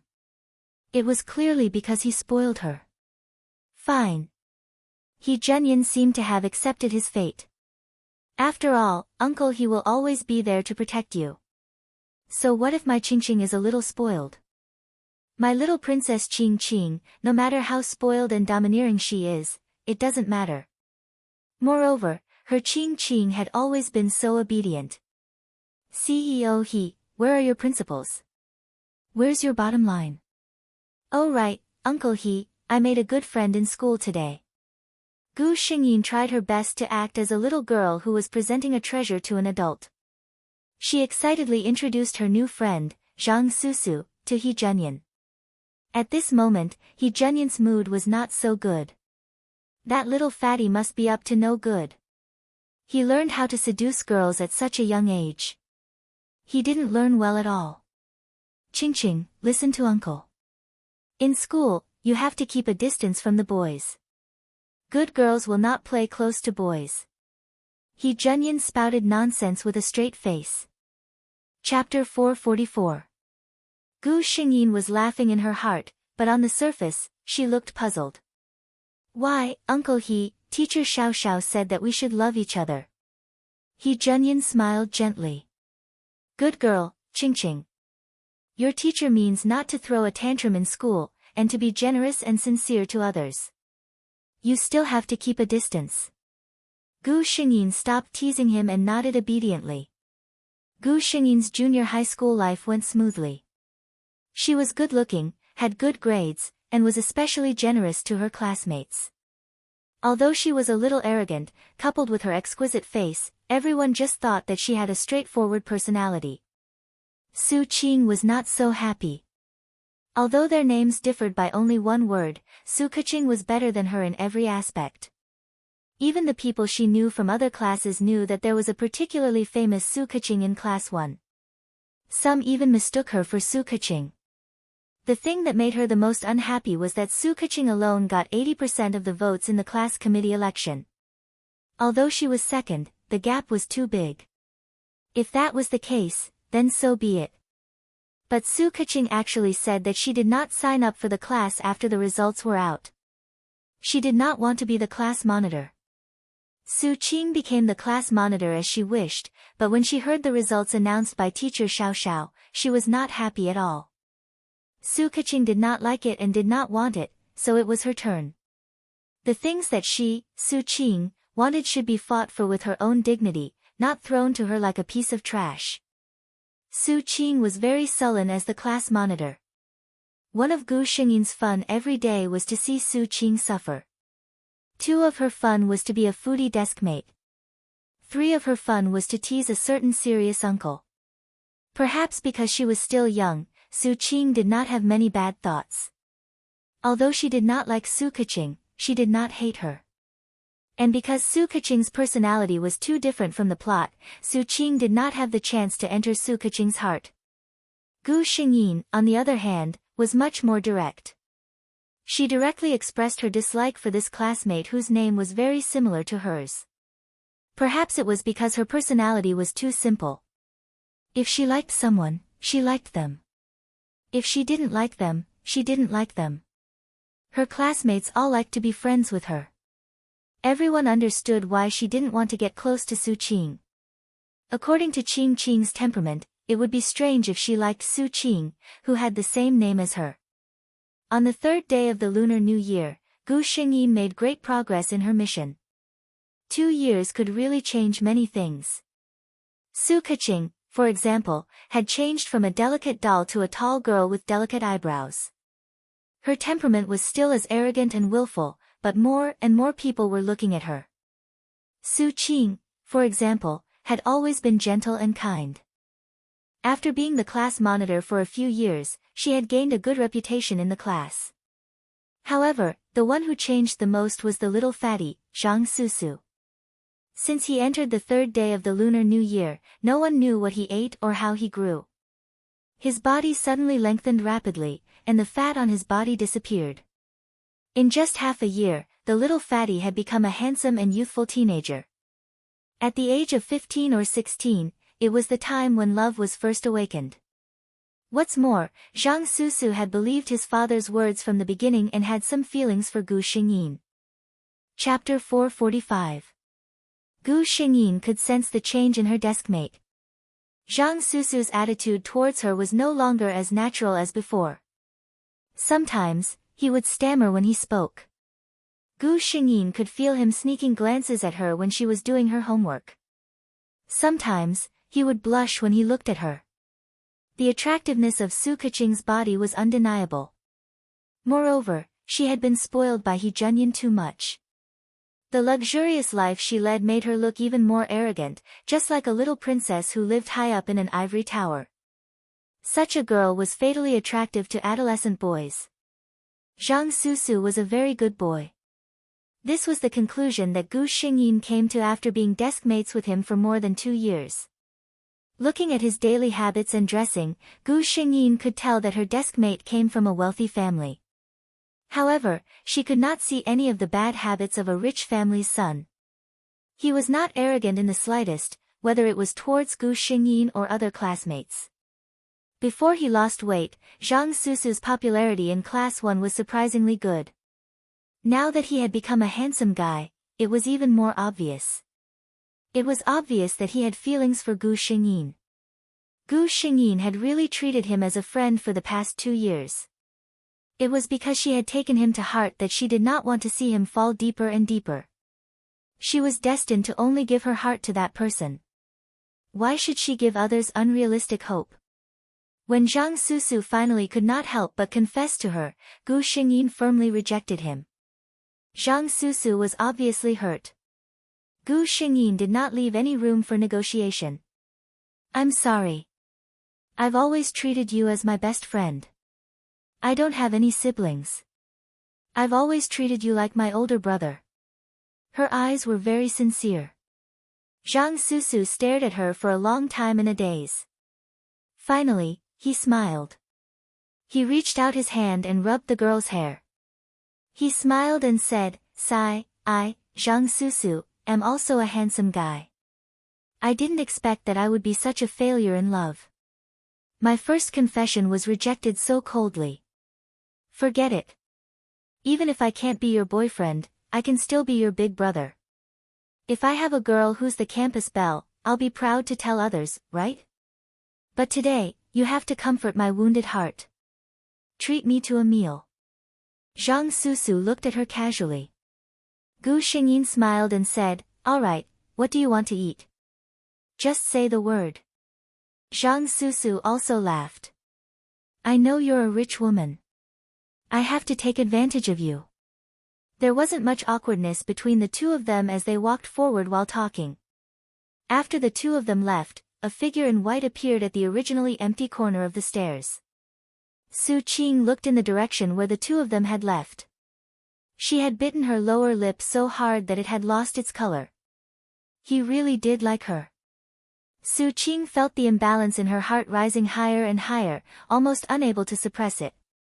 Why was it that she, Su Keqing, was able to easily obtain something that she had never been able to obtain. She was even able to discard it like it was a pair of worn-out shoes. Su Keqing was better looking than her, had a better family background than her, and was more popular than her. Su Qing admitted all these. But why was it that the first boy she liked also liked Su Keqing? Su Keqing, everything was Su Keqing. If only Su Keqing had never existed in this world. Chapter 446. Gu Xingyin didn't return home on time after school today. He Junyan didn't see the figure that greeted him the moment he got home from work. He didn't know what to feel. He called the chauffeur who had gone to pick up Gu Xingyin to ask about the situation. Miss said that she's going to treat her classmates to dinner, so she won't be coming home for the time being. Classmates? What classmates? Alarm bells rang in He Junyan's heart. This was the first time that Qingqing hadn't returned home on time for dinner. The chauffeur merely said that he wasn't sure either. At night, Gu Xingyin returned home in a good mood. He Junyan wasn't in the living room. She looked at the time. It wasn't even 8 o'clock yet. Uncle He would usually be in the living room watching the news at this time. Despite her doubts, she still prepared to return to her room. There was already someone in the room. Uncle He. Gu Xingyin was a little surprised. Ever since she had gotten older, He Junyan had rarely come to her room in order to avoid arousing suspicion. Although she was surprised, she was still very happy. He Junyan's face was tense. It was obvious that he wasn't in a good mood. He stared at Gu Xingyin, who had just entered the room. I heard from the chauffeur that you're treating your classmates to dinner tonight. Gu Xingyin didn't understand and nodded. Is it your desk mate, Zhang Susu? Gu Xingyin nodded again. Looking at the outstanding young lady standing in front of him, He Junyan couldn't describe the feelings in his heart. She was like a treasure that had fallen into his hands. Over the past 5 years, he had polished her bit by bit until she was the most dazzling person she could be. Yes, she was so outstanding. There would definitely be many people with good taste who would like her. In the future, there would be even more people who would like her. Perhaps one day in the future, a strange man would snatch her away from him. From then on, she would be doted on and loved by others. Her life would have nothing to do with him. How could he tolerate something like that? As He Junyan thought of these possibilities, his eyes turned bloodshot. Uncle He, what's wrong? The little girl's worried voice pulled him back from his thoughts. He Junyan raised his head to look at Gu Xingyin, whose head had already grown to his chest. He couldn't help but blurt out, do you have someone you like? The little girl seemed to be stunned for a moment, apparently caught off guard by this question. Then, her face slowly blushed. This faint blush was distributed on her white jade-like skin, and it was astonishingly beautiful. He Junyan's heart sank. Looking at her, it was obvious that she had feelings for someone else. He Junyan could not describe what he was feeling at that moment. He felt as if half of his heart was being roasted over a fire, tormenting him unbearably. The other half of his heart was frozen in ice, so cold that it pierced his bones. I didn't raise you for you to fall in love early, Su Keqing. This was the first time He Junyan had called her by her full name. You disappoint me. After saying this, He Junyan slammed the door and left without looking back, leaving Gu Xingyin standing in the room in a daze. Gu Xingyin was stunned. System, did he misunderstand something? The system replied, according to normal human thinking, He Junyan should think that the host likes Zhang Susu. Gu Xingyin said, he didn't give me a chance to explain myself. Moreover, looking at He Junyan's current state, it was obvious that he had no idea what kind of feelings he had for Su Keqing. Even if Gu Xingyin confessed, it probably wouldn't end well. Chapter 447. He Junyan sat alone in the study. On the desktop of his computer was a document that his secretary had just sent over from overtime. He stared at it for a while, but he couldn't process a single word. His mind was filled with all sorts of thoughts. Qingqing was so pretty and delicate. There must be a lot of young boys who had their eyes on her. His Qingqing was only 15 years old. Her ability to distinguish between right and wrong was not strong enough. What if she got cheated? While he was thinking about this, he had completely forgotten that when he was 15 years old, he was already able to study abroad on his own. No, I have to take precautions. I can't let anything happen to Qingqing. He Junyan quickly made a decision. The next morning, Gu Xingyin watched in bewilderment as a certain uncle returned to his usual self. Did he think things through so quickly? Gu Xingyin asked the system. The system didn't understand. Qingqing, I'll have Sister May send you to and from school every day. If you go out in the future, Sister May will follow you, He Junyan said. Gu Xingyin was a little unhappy. I'm already 15, Uncle He. I'm not a 5-year-old child anymore. He Junyan's expression was extremely gentle. In Uncle He's eyes, my Qingqing will always be a child who will never grow up. This two-faced man always knew what kind of tricks the child he raised would fall for. Sure enough, after hearing his words, Gu Xingyin didn't say anything else, although she was still a little unhappy. Then came the important part. Qingqing, listen to me. You're still young and not suitable for a relationship. Moreover, you're still a student. You should focus on your studies. Puppy love never ends well. He Junyan guided her patiently. Gu Xingyin was amused. She looked at He Junyan in confusion. Qingqing isn't in puppy love. He Junyan was stunned. Didn't you go on a date with your deskmate Zhang Susu yesterday? Gu Xingyin shook her head. Zhang Susu is my older brother now. He's not my boyfriend. He Junyan. Then why did you blush when I asked you that question yesterday? His mood instantly improved. Gu Xingyin was amused when she saw the man's spirited look. The intimate atmosphere between the two of them was once again restored. Su Qing began to approach Gu Xingyin. Just like in the plot, she took the initiative to approach Gu Xingyin. She invited her to do some school things with her and shared some interesting things or unimportant little secrets with her. However, Gu Xingyin was not as cooperative as she had expected. Their relationship was only average. Qing, Haruko said that she knows of a particularly fun place. Let's go have a look after school. The girl who spoke was called Rose. She was the class commissary in charge of studies. She was a very lively and cheerful girl who could get along well with anyone. Gu Xingyin pretended to be in a difficult position and shook her head. I can't. Someone from my family will come and pick me up after school. Everyone in the class knew that Su Keqing came from a well-off family. Her family was strict and her chauffeur drove her to and from school every day. If it were any other time, Rose might not have forced her. However, she remembered Su Qing's words this time. Qingqing never plays with us. This time, you must ask her to come. She grabbed Gu Xingyin's hand. Qingqing, that place is said to be a haunted house.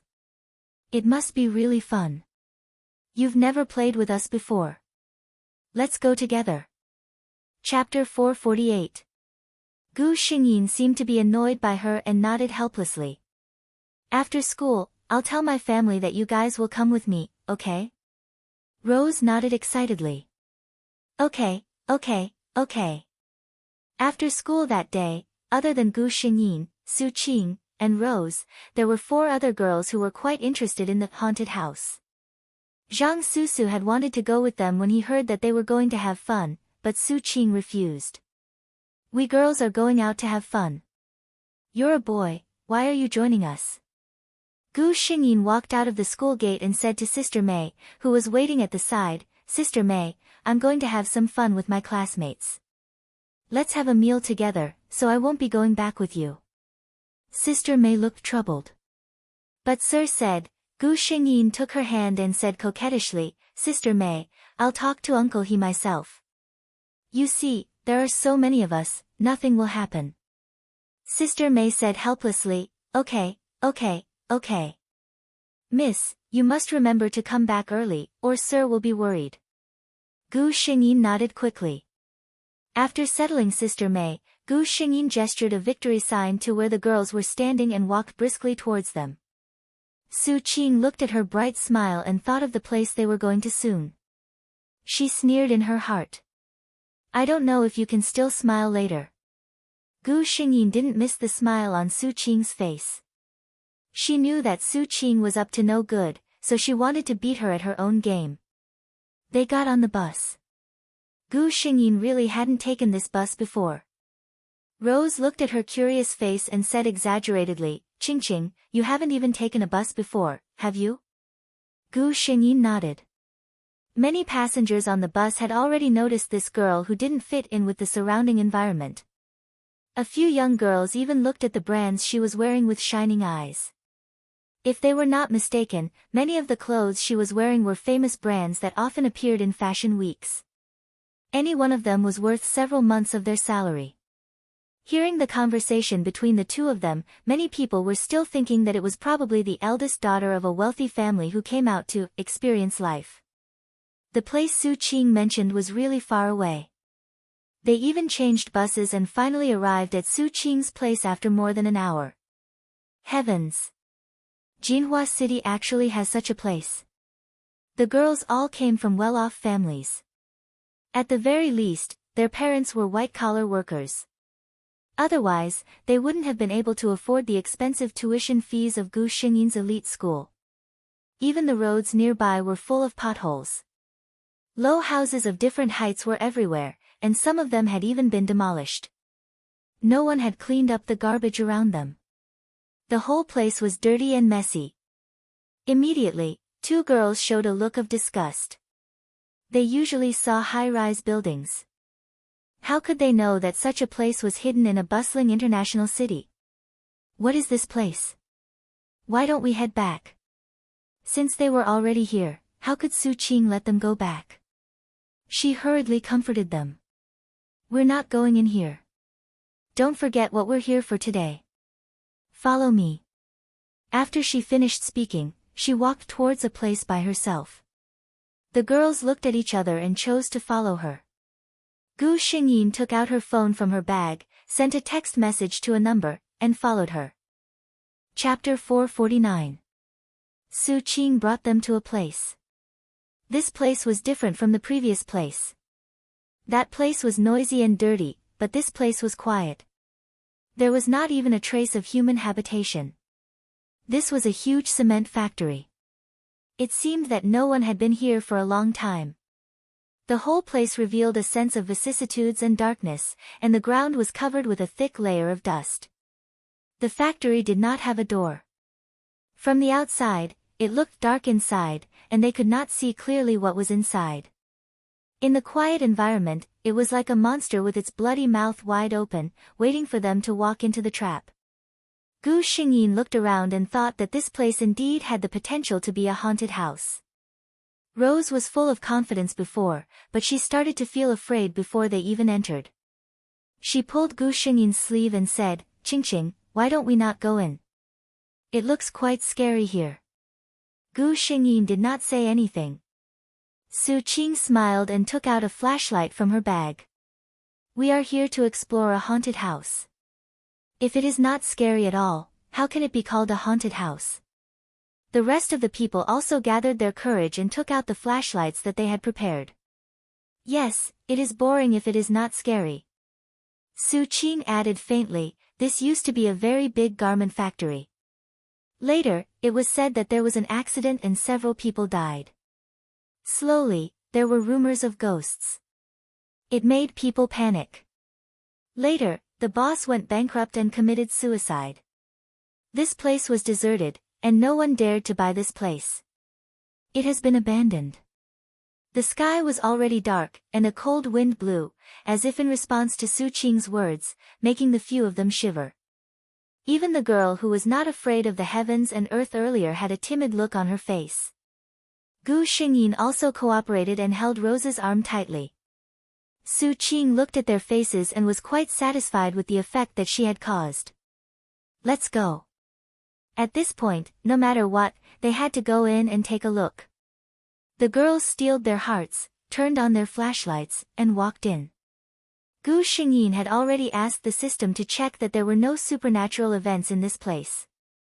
Instead, the system told her that there were some fun things inside. The factory was bigger than they had imagined, and it was very dark inside. The area that the flashlight could illuminate was very small. All they could see was some abandoned equipment and materials. A girl complained, "It's nothing." I was happy for nothing. Before she could finish her sentence, the girl standing beside Gu Xingyin suddenly let out a shrill scream. Ah! Gu Xingyin found herself being hugged tightly. Everyone knew that in such an environment, people were the most susceptible to environmental contamination. The few of them were already very nervous. Now that they heard her shout, they immediately panicked. Some of the more timid ones also started screaming. They huddled together. Gu Xingyin was the calmest. She grabbed the girl and asked, "What's wrong? What happened?" The girl did not dare to raise her head. She just pointed in a direction and said, There's someone there. I saw a person in red just now." If it wasn't for the fact that she couldn't find her way by herself, she would have run outside long ago. When she said that, everyone felt a chill from the bottom of their hearts. A figure in red, this was a must for a supernatural story. Chapter 450. Gu Xingyin snapped, "Shut up, all of you." When she said this, she unconsciously carried a trace of her aura when she was Situ Jin, which successfully shut the girls up. "I want to see what can be here." Gu Xingyin did not hesitate to take the flashlight and shine it in the direction the girl said. 2 years passed. There was indeed a red shadow. "It's just a discarded piece of clothing." Gu Xingyin breathed a sigh of relief. That piece of clothing might have been used as a sample in the past. It was hung there straight, and with the bright red color, it was indeed scary in this environment. "Why don't we go back?" The girl who screamed earlier seemed to be scared out of her wits, and did not have the courage to continue. There were 2 others who also said that it was late, and they should go back. Gu Xingyin received a system prompt at this time. She glanced in the direction where Su Qing was and said, "I also think that this place is a bit strange, let's go back." Su Qing moved her mouth, as if she wanted to say something. At this time, in the darkness, there was suddenly a doo-doo sound, like the sound of high heels hitting the ground. There were no outsiders here except for the few of them. Where did this sound come from? The few of them were even more scared, and the timid one even cried softly in fear. In a place where no one could see, Su Qing's eyes lit up, and she said in a regretful tone, "Well, since you all said so, then let's go back." The few of them had just walked outside when a low female voice sounded in the darkness. "Don't go. Come and accompany me." This voice was very hoarse, like the sound of a pen rubbing on rough paper. It was annoying. However, the people present were not in the mood to consider whether the voice was good or not. Ah! No one knew who started it first, but the few of them scattered and ran outside. So, this was Su Qing's purpose. Thanks to the system, Gu Xingyin could see that Su Qing was standing there calmly. There was no trace of fear on her face.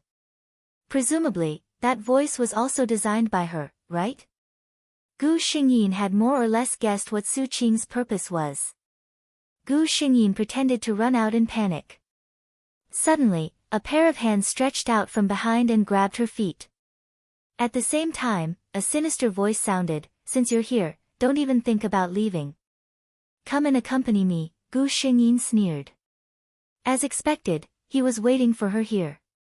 If she was a normal girl, she might have fainted already. Gu Xingyin sneered. She lifted her leg and stomped on the hand. "Ah!" The man on the ground screamed. Ghosts can actually scream. Gu Xingyin was so surprised that he said something that made the ghost speechless. She really couldn't speak at this moment. Gu Xingyin didn't show any mercy when he kicked her. She even heard the sound of her own bones breaking. Gu Xingyin didn't stop. She panicked and ran out of the door. She ran out of the door and asked the system, "Did the others run out?" The system replied, "They've all gone out." Only Su Qing and her 2 friends are still inside. Gu Xingyin looked back at the dark factory and smiled coldly. System, create some virtual scenes and let them have a taste of what it's like to be haunted by ghosts. Su Qing, I hope you'll be satisfied with this gift of mine. Chapter 451. Qingqing, you're out too. Someone called out to her from afar. Gu Xingyin walked over and saw 5 girls gathered together, waiting for her. They were obviously terrified, but they didn't leave. They were waiting for their friends who hadn't come out yet, which made Gu Xingyin feel a sense of warmth in her heart. Is everyone okay? Gu Xingyin asked. She glanced at them. Other than the timid girl who was still crying, everyone else was fine. Well, Su Qing's target was her. The others were at most frightened. Qingqing, have you seen Haruko? Rose asked. Gu Xingyin seemed to have just realized that someone was missing. She shook her head with a panicked expression. No, I ran outside with you guys. Haruko wouldn't. She looked at the monster-like factory building in horror. Her expression was full of panic. Is she still inside? When the girls heard this, they recalled what had just happened and shuddered. Rose was about to cry when she heard this. She was the study committee member.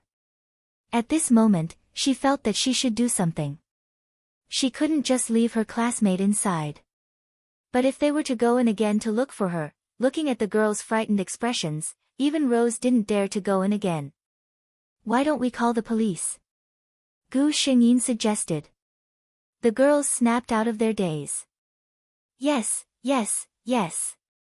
Call the police. Gu Xingyin took out her phone and called the police. Then, she called He Junyan. She had actually sent a message to He Junyan earlier, saying that she was here and that if she forgot to call him at 8:00, he could come here to pick her up. It was just 7:00. He Junyan picked up the call. Qingqing. Uncle He.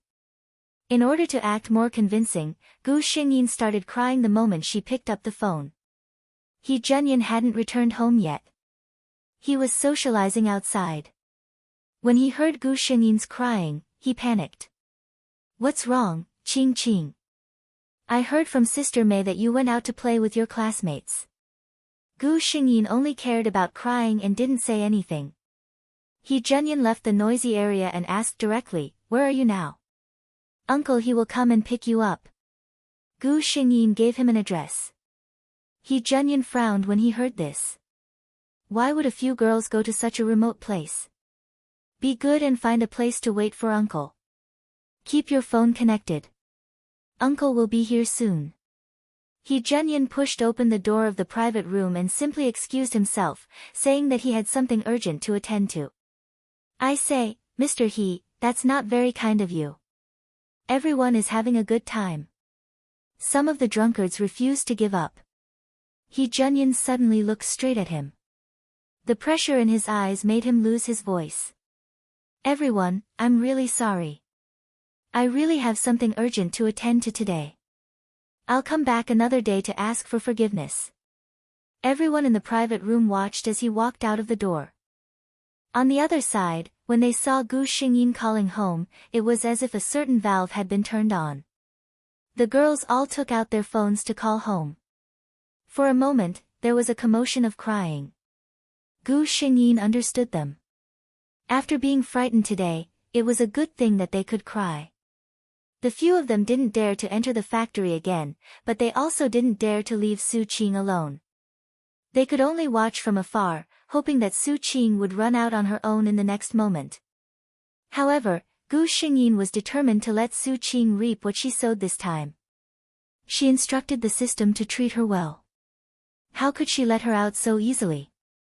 Chapter 452.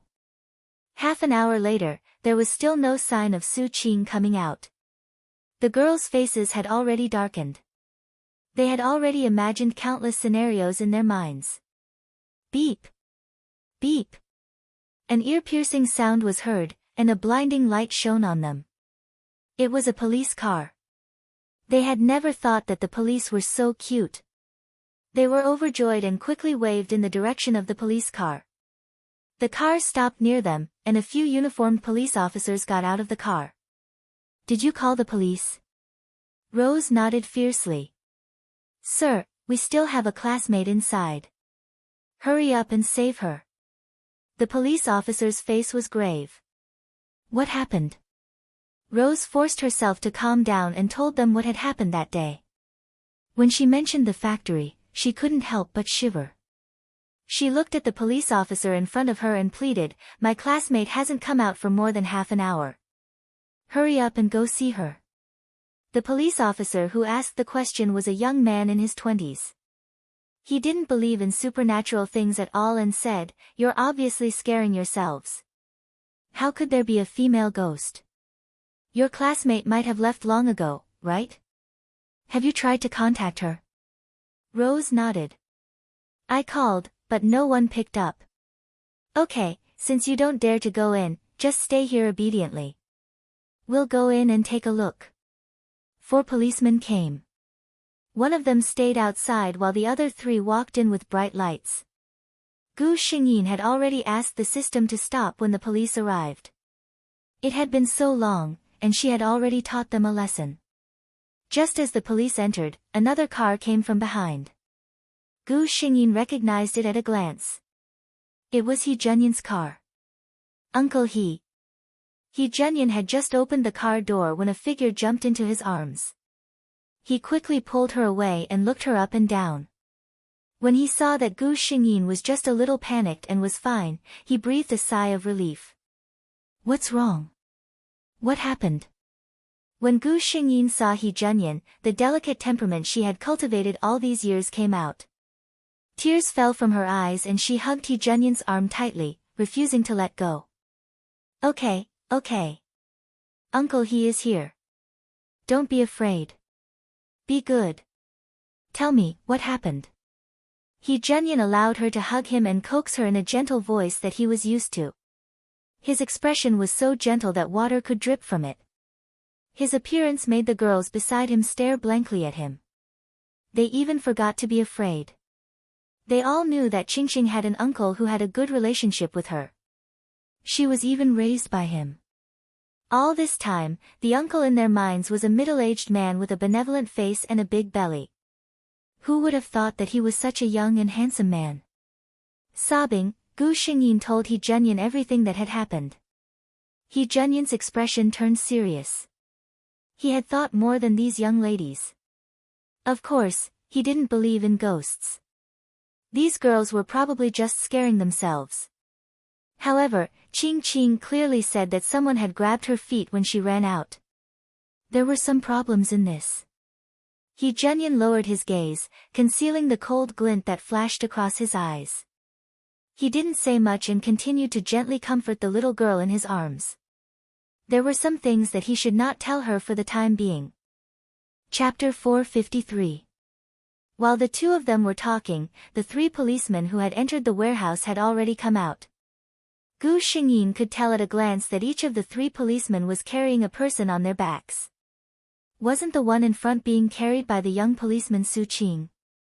The few of them hurriedly ran over. Gu Xingyin also hurried over to the policeman's side. Su Qing, who was lying on the policeman's back, didn't seem to have any major problems. Her face was a little pale and her eyes were tightly shut. She seemed to have fainted.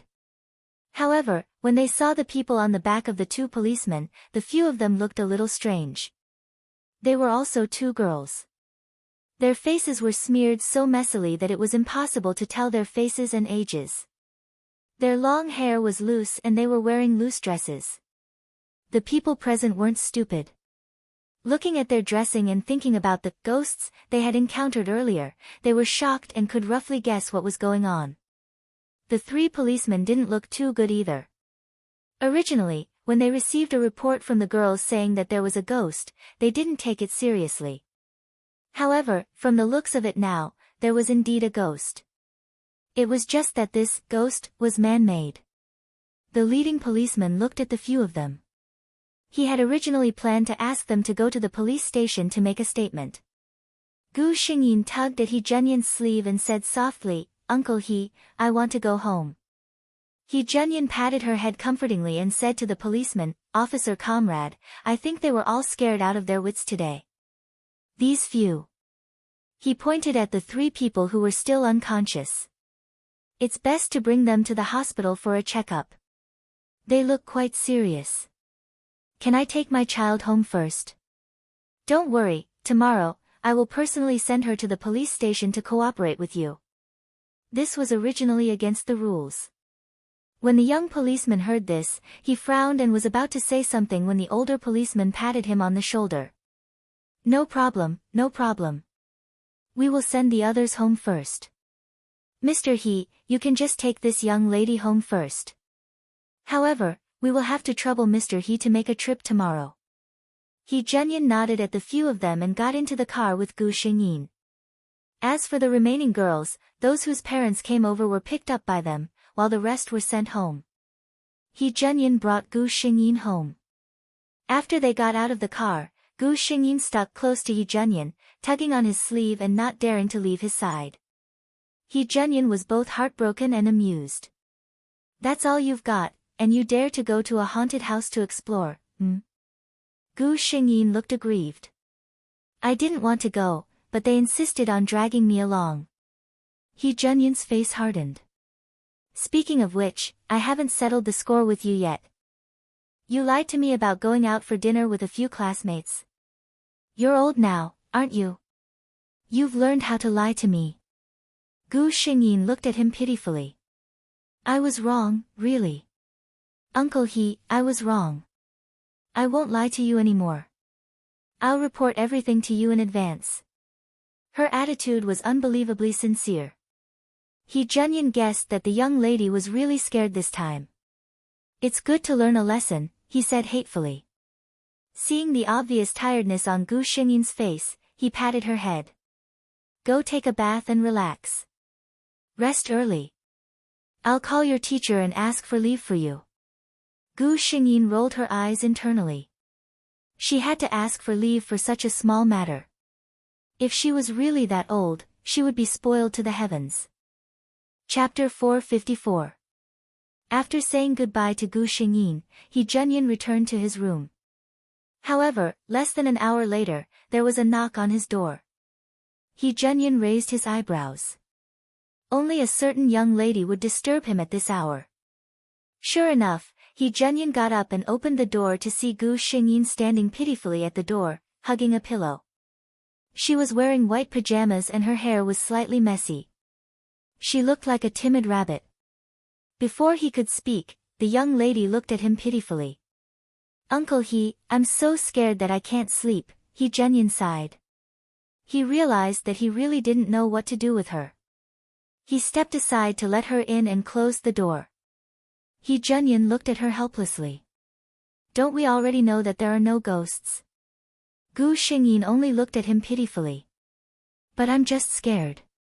I'm so scared that I can't sleep. He Junyin got up. Then I'll take you back to your room and watch you fall asleep, okay? Gu Xingyin thought for a moment and nodded. The two of them went to Gu Xingyin's room. Gu Xingyin lay back on the bed while He Junyin sat beside her and read a book. However, half an hour later, Gu Xingyin's eyes were still wide open. He Junyin got up and turned off the lights helplessly. Gu Xingyin let out a short scream. Uncle He, don't go. He Junyin sat on the edge of her bed and quickly reached out to hold her down. Uncle He won't go. Uncle He will stay here with you. He was just afraid that she wouldn't be able to sleep with the lights on. He felt the young lady slowly calm down after hearing his words and let out a sigh of relief. Uncle He. Uncle He, I was really scared to death today. After a while, when He Junyin thought that she had fallen asleep, the young lady on the bed suddenly spoke. He Junyin patiently coaxed her gently. It's all in the past. It's all fake. Uncle He is by your side. Ching, don't be afraid. Gu Xingyin continued, at that time, I was thinking, what if I suddenly died? Uncle He must be very sad, right? He Junyin's heart shrank when he heard the word, death. Without thinking, he said sternly, don't say such inauspicious things. He seemed to realize that his tone was too harsh, so he softened his voice. With Uncle He around, no one dares to bully Qingqing. Gu Xingyin nodded. She reached out a hand from under the blanket and grabbed He Junyin's hand. I can't bear to do that either. I don't want Uncle He to have another Qing by his side and then forget about me. He Junyin could not help but laugh. That won't happen. Qingqing is one of a kind. Uncle He guarantees that Qingqing is the only one. Gu Xingyin closed her eyes in satisfaction. He Junyin could feel the breathing of the person in the room getting lighter and lighter. He called out softly, Qingqing. There was no response. He wanted to get up and leave, but he found that his hand was tightly held in her hand. Her hand that was grabbing his was so small and soft compared to his own. He Junyin suddenly remembered that young lady from back then. That was the first time she had taken the initiative to get close to him. At that time, she was still so small. When he sat down, she only reached his chest. In the blink of an eye, so many years had passed. He Junyin sighed and gently pulled Gu Xingyin's hand away. He covered her with the blanket and walked out.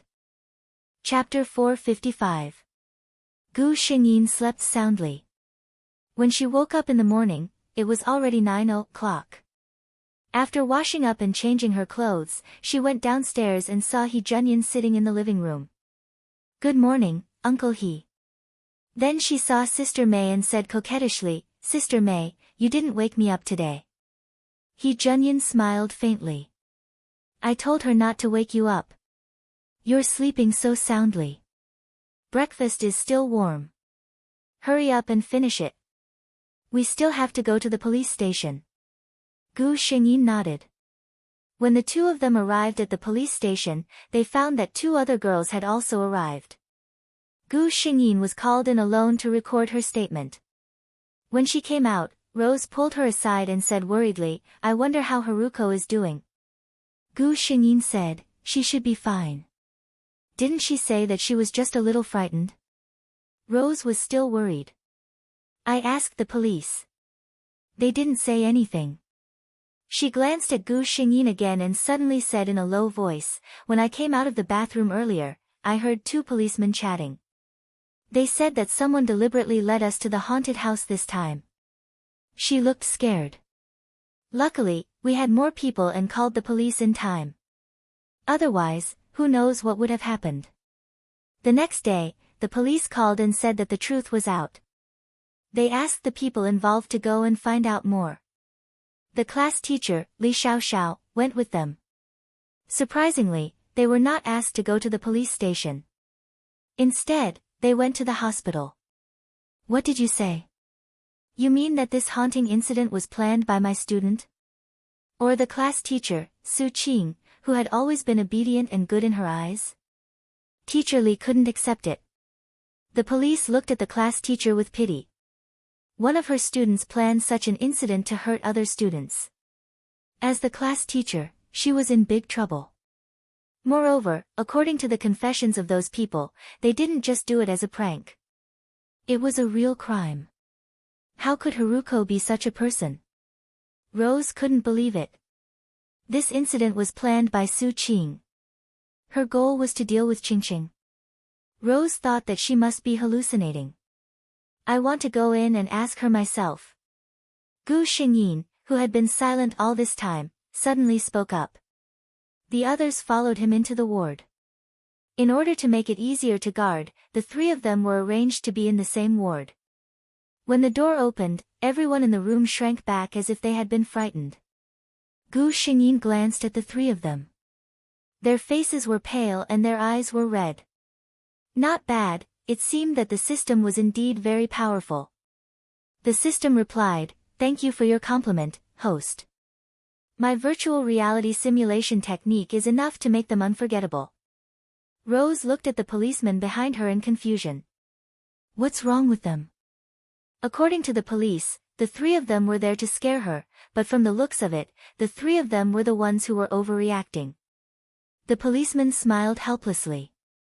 We don't know either. When the three of them woke up, they kept shouting that there was a ghost. No matter what we said, it was useless.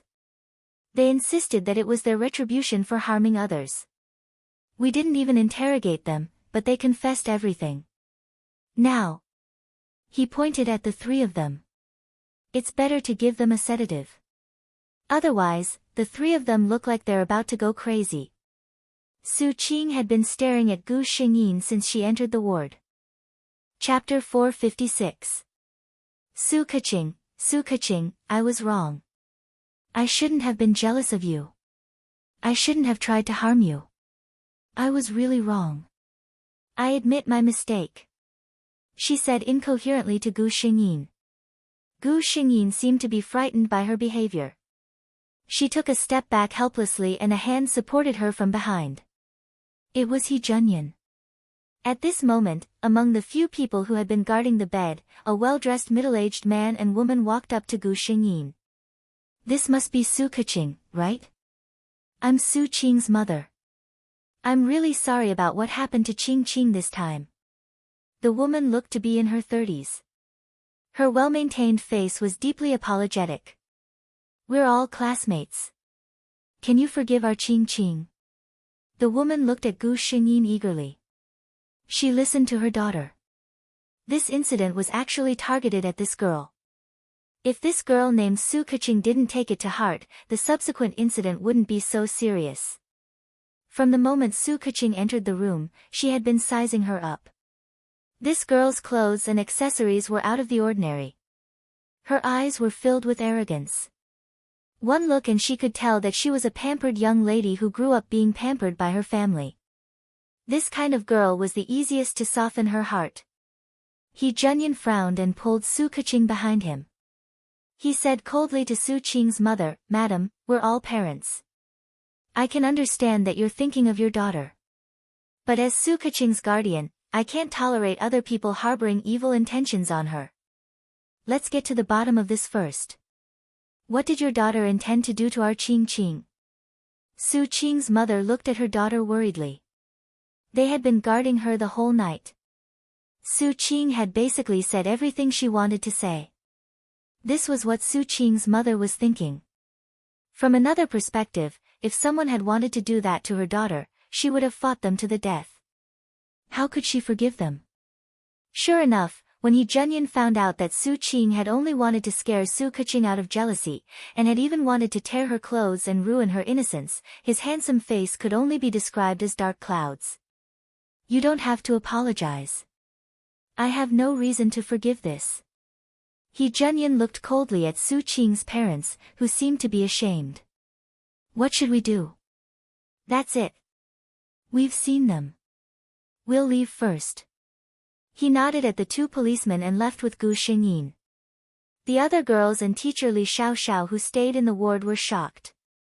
They knew that it was Su Qing's doing and comforted themselves that it was just a girl's prank and that she meant no harms done. However, no one would have thought that behind this prank, there was actually such a malicious intention. And what they had seen to have been so provokes hats tusas, SSSs have T-tes, and her, S and her. NT-S. It was a pity that they would never be able to find out. Uncle He, my hand hurts. Gu Xingyin shouted with a frown. He Junyan loosened his grip on Gu Xingyin's hand, but he still held it tightly. It was as if he was afraid that if he let go, something would happen to his precious treasure that he had raised. He was really scared now. What if that girl named Su Qing had gotten her way? What would happen to his Qing? He didn't dare to think of that possibility at all. He was afraid that he would go crazy if he thought of it. Chapter 457. Uncle He. Gu Xingyin was a little puzzled. Just as they arrived at the parking lot, the man who had been pulling her forward suddenly stopped and hugged her tightly in his arms. She could sense the man's uneasiness, so she obediently let him hug her. But, this place was not considered remote. There were already a few passers-by looking at them curiously. Thank goodness you're fine, He Junyan said in a low voice. Gu Xingyin comforted him this time. I'll be fine. Uncle He, don't forget that I'm trained. He Junyan was amused by her. Yes, yes, I know. My Qingqing is the best. Although he said that, he was already thinking about what kind of bodyguards he should find for Qingqing. After all, Su Qing was a minor. She did not cause any substantial harm to Su Keqing, so she was only sentenced to half a year of detention. However, the school would definitely not accept such a student again. In the end, Su Qing was expelled from school. The reason given by the school was that she had taken a leave of absence due to illness. The homeroom teacher, Teacher Li, also forbade the students from discussing this topic. Many students were concerned about the class monitor, but they could not get through to Su Qing's phone number and could not contact her. No one knew where she was. The only ones who knew the truth were the 6 girls who went on the adventure together. However, the homeroom teacher, Teacher Li, talked to them one by one and told them not to casually talk about this in school. Time passed by day. When Gu Xingyin turned 15, she finally graduated from junior high school and was about to enter senior high school. To He Junyan, this news wasn't very pleasant. Gu Xingyin attended a 4-person elite school. The difference was that she could attend day school in junior high school, but she had to stay on campus in senior high school. Ever since Gu Xingyin came to the He family at the age of 10, the longest time she had been apart from He Junyan was when he went on a business trip. Now, it would be an entire month before they could see each other again. He Junyan snapped out of his daze and laughed inwardly at himself. He was so used to being a stay-at-home dad that he could not bear to part with her for a month. On Gu Xingyan's 15th birthday, which was a week before high school started, He Junyan held a small birthday party for her. Instead of inviting his business partners, he invited Gu Xingyan's good friends and classmates. Wow! Qingqing, I knew your family was rich, but I didn't expect you to be so rich. Rose said exaggeratedly. That's right, Qing, this little nouveau riche, in the future, we have to exploit her well. The other girl who spoke was also one of the girls who went on the expedition together. Although that experience was frightening, it also gave them a sense of camaraderie, and they quickly became good friends. He Junyan did not make an appearance at the banquet for the youngsters. In this kind of situation, there were no parents around, so they could play freely. He even made an exception and allowed Gu Xingyin to drink some wine. Gu Xingyin decided to do something big while she was drunk. Otherwise, with He Junyan's slow personality, he would probably still be happily playing the role of dad. Youngsters were crazy when they played. By the time everything was over and Gu Xingyin instructed the butler to send her classmates home, it was already 1:00 in the morning. He Junyan did not sleep. He was afraid that the youngsters would go crazy and he would not feel at ease until he saw it for himself. Chapter 458. Knock, knock, knock.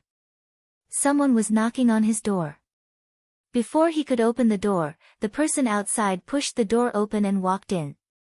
He Junyan didn't even need to look to know that Gu Xingyin was drunk. She wouldn't have done something so impolite when she was sober. As expected, Gu Xingyin walked in with a bottle of wine in her arms and 2 glasses in her hands. The moment she walked in, He Junyan smelled the strong scent of alcohol. How much did you drink? Little drunk cat. He Junyan just wanted to facepalm. Gu Xingyin just looked at him and giggled. Her steps were steady as she walked to the cabinet in the room. She poured 2 glasses of wine and handed one to He Junyan. Uncle He, I'm so happy today. Come, let's have a toast. Before He Junyan could stop her, she had already picked up the glass in her hand and downed it in one gulp. He Junyan laughed. Red wine isn't meant to be drunk like that. Although he said that, he still downed the glass in his hand in one gulp.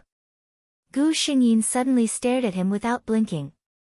Being stared at like that, He Junyan felt a strange feeling in his heart. Qingqing, is there something you need? Gu Xingyin nodded seriously. Uncle He, I have something important to tell you. Uncle He waited for her to say what it was, amused. In his eyes, the young lady was drunk. Not only were her cheeks as white as jade, but even the corners of her eyes were red. What could it be? She was probably just drunk talk. Gu Xingyi mysteriously took a step forward. The two of them were very close to each other. Her breath, mixed with the smell of alcohol, filled his territory. He Junyan suddenly felt his heart beat a little faster. Then he heard the young lady say, "Uncle He, close your eyes. Don't move." He Junyan closed his eyes as he wished. He wanted to see what this little drunkard was going to do. After that, he felt a warm and soft touch on his lips. He Junyan instinctively stuck out his tongue and licked it. It was very soft and had a hint of red wine. It made him want to taste more. Wait a minute. He suddenly realized what this was. Opening his eyes, He Junyan took a step back as if he had been scalded. He couldn't tell what he was feeling. He looked at Gu Xingyin with an inexplicable expression and asked, "Qingqing, what are you doing?" Gu Xingyin's eyes were filled with this man. "I'm kissing you. I like you, Uncle He." She pouted. "You used to ask me if I had someone I liked. It's you." As if a bucket of cold water had been poured over his head, He Junyan said sternly, "Su Keqing, do you know what you are saying? My He Junyan is your uncle." When he said this, he was resolute and decisive, as if he was telling Gu Xingyin, but also warning himself. He realized that he didn't feel disgusted when the girl he raised kissed him. He even had the thought of delving deeper. This wasn't right. Gu Xingyin said clearly, "I know you are my Uncle He. You raised me and I like you. We are not related by blood. Why can't we be together?" He Junyan closed his eyes and pointed at the door. "You are drunk, Qingqing. Get out of my room now." He didn't look at her. He didn't need to look to know that at this moment, his little girl must be looking at him with her big watery eyes. That expression was one that he couldn't refuse. He was afraid that if he saw it, he wouldn't be able to harden his heart. Chapter 459. Gu Xingyin looked at him sadly, "Uncle He, you don't like Qingqing?" He Junyan said coldly, "I like Qingqing, but it's the kind of love an elder has for a younger generation, not the kind you want." Gu Xingyin stood still for a while. She was almost sober now, so she said slowly, "All right, I'm sorry, Uncle He. Qingqing drank too much just now. Just treat it as me talking nonsense when I was drunk." He Junyan stood there, listening to Gu Xingyin's footsteps slowly walk away. The door closed, and the room returned to silence. He turned his head and looked at the empty room. Suddenly, he walked to the cabinet and picked up the wine that Gu Xingyin had placed on top of it. Without even using a wine glass, he took a big gulp of the wine. She's still young. She doesn't know what love is, and what love is between a man and a woman. He Junyan, she's still young. You're not young anymore. You can't bring her down this path of no return.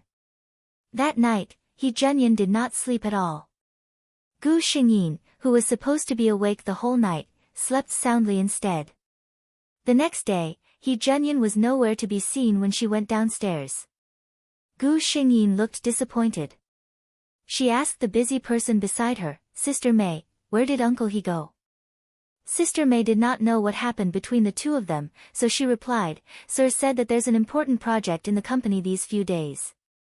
It's very urgent. He might have to work overtime, so he might not be back for the next few days." "Oh." Gu Xingyin lowered her eyes. He was hiding from her. Once He Junyan disappeared, he disappeared for a week. He did not appear in front of Gu Xingyin even when she started school. Before Gu Xingyin left, he looked back repeatedly with every step he took, showing his reluctance and grievance vividly. Even Sister May secretly complained that Sir was too much. After all, Miss was about to start school. Even if he took the time to send her off, it would have been nice. However, the truth was, Gu Xingyin asked, "System, how was my performance just now?" The system said, "Very vivid." Gu Xingyin smiled proudly. "That's right. I know him best. He said that he doesn't care about me, but he's probably paying attention to me somewhere now." The system, sure enough, less than 10 minutes after Gu Xingyin left, He Jianyan appeared in front of Sister Mei. Qing left? Mei Jia nodded and couldn't help but say, "Sir, it would be great if you could come earlier. Miss has been waiting for you for a long time." When I saw her leave, she was very uncomfortable. He Jianyan said faintly, "I'm not meeting her now for her own good." Mei Jia was a little baffled when she heard this. Could it be that Miss and Sir had a quarrel? She shook her head. As an employee, it was better for her not to get too involved in the main family's affairs. What's more, Miss and Sir had been together for so many years. She had seen their feelings for each other. How could they be estranged so easily? Just watch, everything will be fine soon. Gu Xingyin was like a fish in water in her new class. She didn't know that her every move was being watched by a certain man. He Jianyan looked at the photos. The girl in the photos was smiling like a flower and was talking intimately with a friend beside her. "You little heartless girl." He Jianyan suddenly scolded as he watched. He was glad that Gu Xingyan's mood was not affected by what happened on the night of her birthday, but he also felt a little annoyed because of it. Looking at her, she didn't seem to care about what happened that day at all. As expected, those confessions were just nonsense said when she was drunk. To think that he took it so seriously. He felt an inexplicable sense of annoyance in his heart. Chapter 460. To Gu Xingyin, a month's time wasn't much. After completing so many missions, time didn't mean much to her. But to He Jianyan, it was different. This was the first time he had been away from Gu Xingyin for so long. Even though he had been paying attention to Gu Xingyan's movements, he couldn't help but wonder if Qingqing was being bullied in a place I can't see. Would she have no one to talk to if she was wronged? Thinking of this, He Jianyan wanted to grit his teeth. That heartless brat. It's been so long and he hasn't even called back. Is he really waiting for me, his uncle, to take the initiative to contact him? As a parent with authority, He Jianyan, would never do something like that. However, on Gu Xingyin's first holiday in high school, she walked out of school with a few friends and immediately saw that familiar car. "My family is here to pick me up. I'll get going first. Bye-bye." She happily ran to the car and shouted, "Uncle He." The little girl couldn't hide the surprise on her face. He Jianyan reflexively revealed a gentle smile. Then, he quickly remembered something and said seriously, "I happen to have something to do near your school today.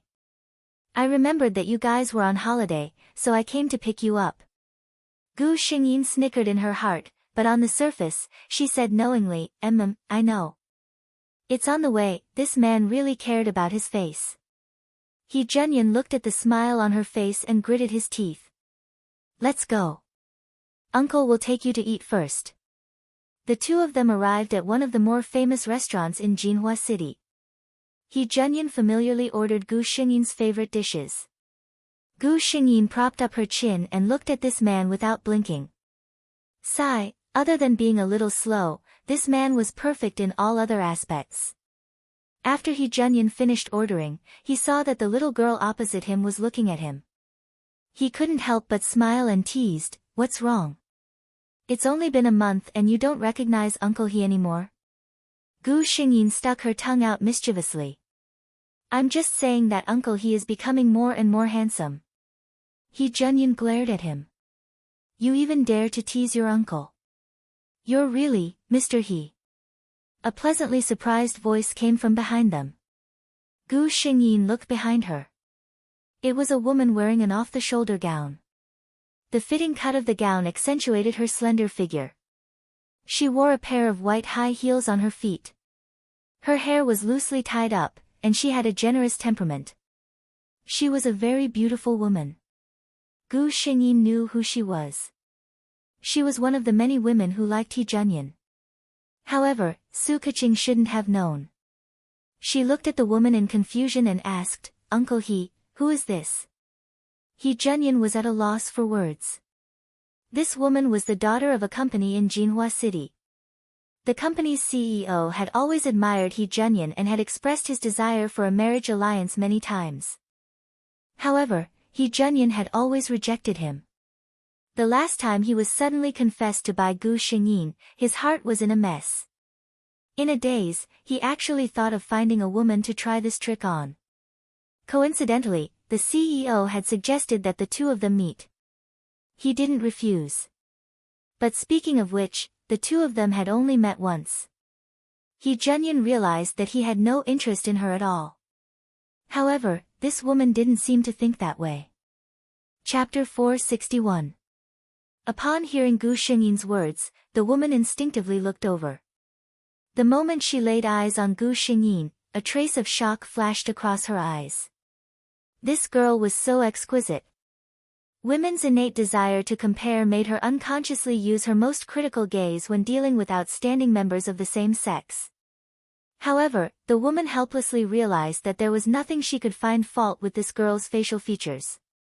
Looking at how intimate she was with He Junyan, then looking at her age, the woman quickly realized who she was. She originally wanted to greet Gu Xingyin cordially. After all, it was said that He Junyan doted on this little princess very much.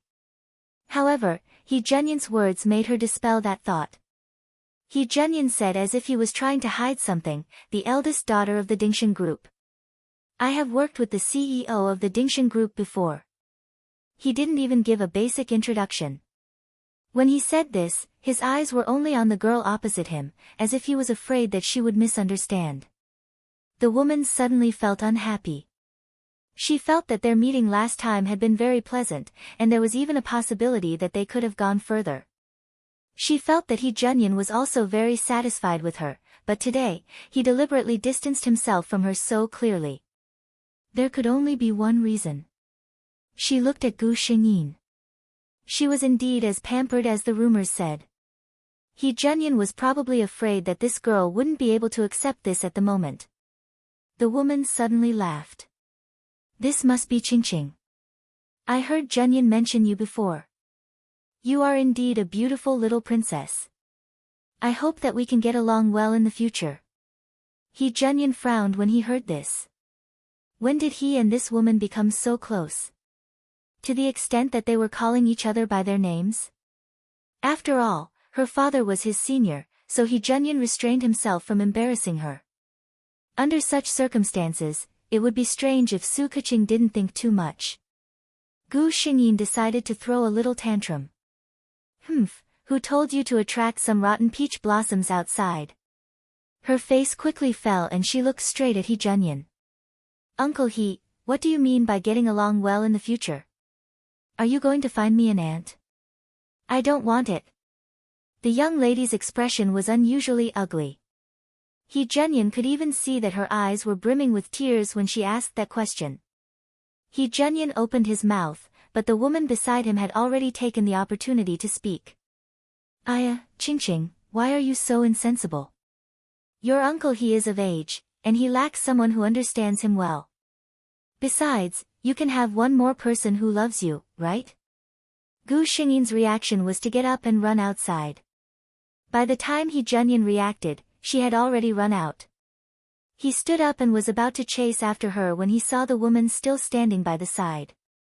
Miss Tang, I thought my intentions were clear enough. I don't think the two of us are suitable for each other. I hope you won't say anything that will cause misunderstandings in the future, he said coldly and chased after Gu Xingyin. The woman was left standing there, dumbfounded. After a while, she stomped her feet and left. Gu Xingyin did not run far. When He Junyan ran out, he saw her squatting in a corner. Qingqing.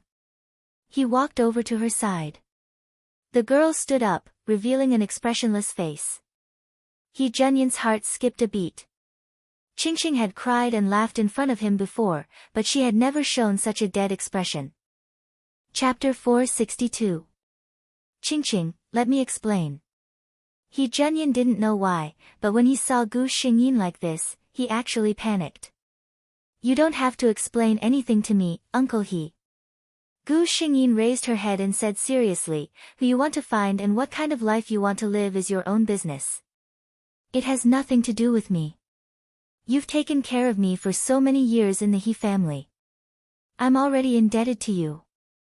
If I still want to tell you what to do with your life, I really don't know what's good for me. He Junyin frowned.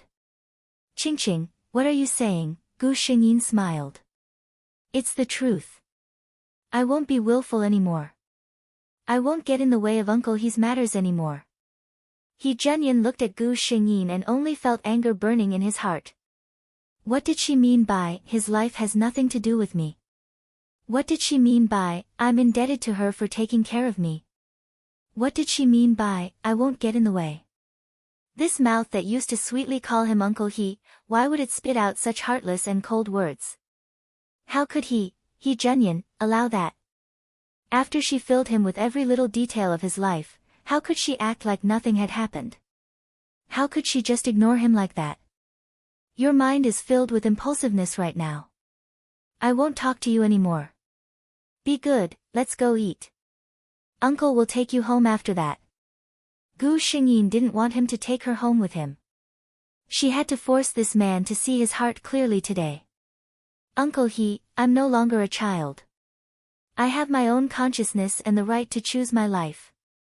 After I turn 18, I will take back what my parents left me and leave far away. I won't bother you or disturb your life anymore. Without a burden like me, you should be able to. When He Junyin heard the last part, his face darkened. He looked at Gu Xingyin coldly. After you turn 18, take the Su family's assets and leave. Leave far away. He grabbed Gu Xingyin's hand, opened the car door and threw her in. He sat in the driver's seat and drove all the way back to the villa. Sir and Miss, you're back. Sister May greeted them with a smile and saw He Junyin angrily grabbing Gu Xingyin and going upstairs. The door was slammed shut with a bang, causing Sister May to tremble. What was going on? Sir was clearly very happy when he went to pick up Mississippi. Sister May looked worriedly in the direction of the master bedroom on the second floor. Gu Xingyin was flung onto the bed by He Junyin. She could actually empathize with He Junyin now. No matter who it was, if a child that they had painstakingly raised for so many years said such selfish and rude words, they would be furious. Uncle He. She looked uneasily at the man with a terrifying aura in front of her.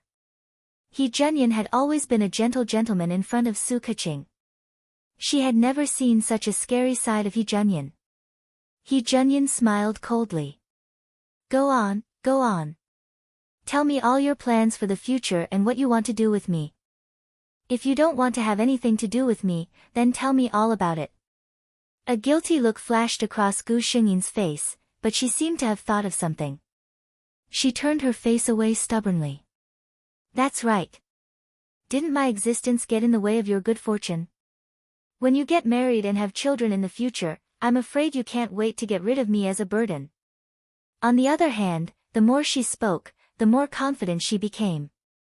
Originally, she was extremely guilty, but as she spoke, she began to cry.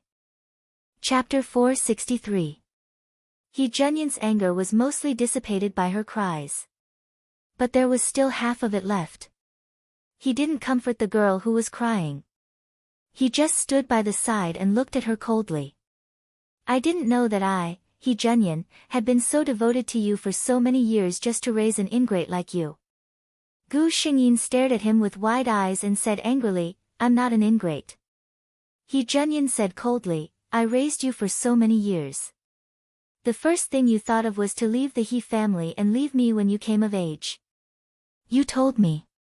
If that's not an ingrate, then what is? Gu Xingyin widened her eyes. You're the one who despises me for interrupting your life. He Junyin got angry when he heard her say that. He pulled her up from the bed and they were very close to each other. He gritted his teeth and said, when did I say that you were interrupting my life?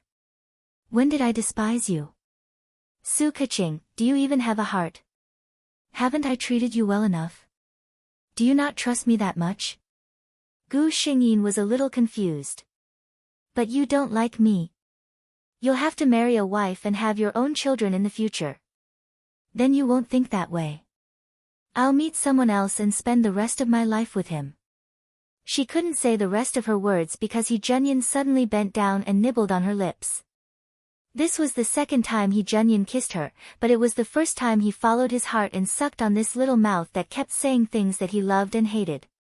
He adopted Su Keqing when he was 23 years old. 5 years had passed and he had never had a woman by his side.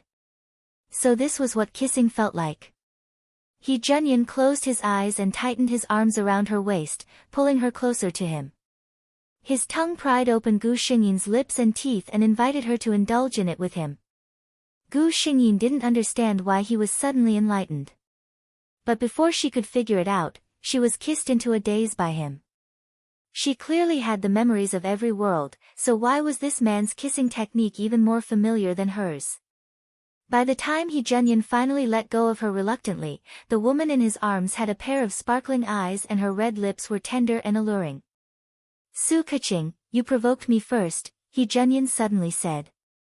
Gu Xingyin seemed to be in a daze as she looked at her blankly.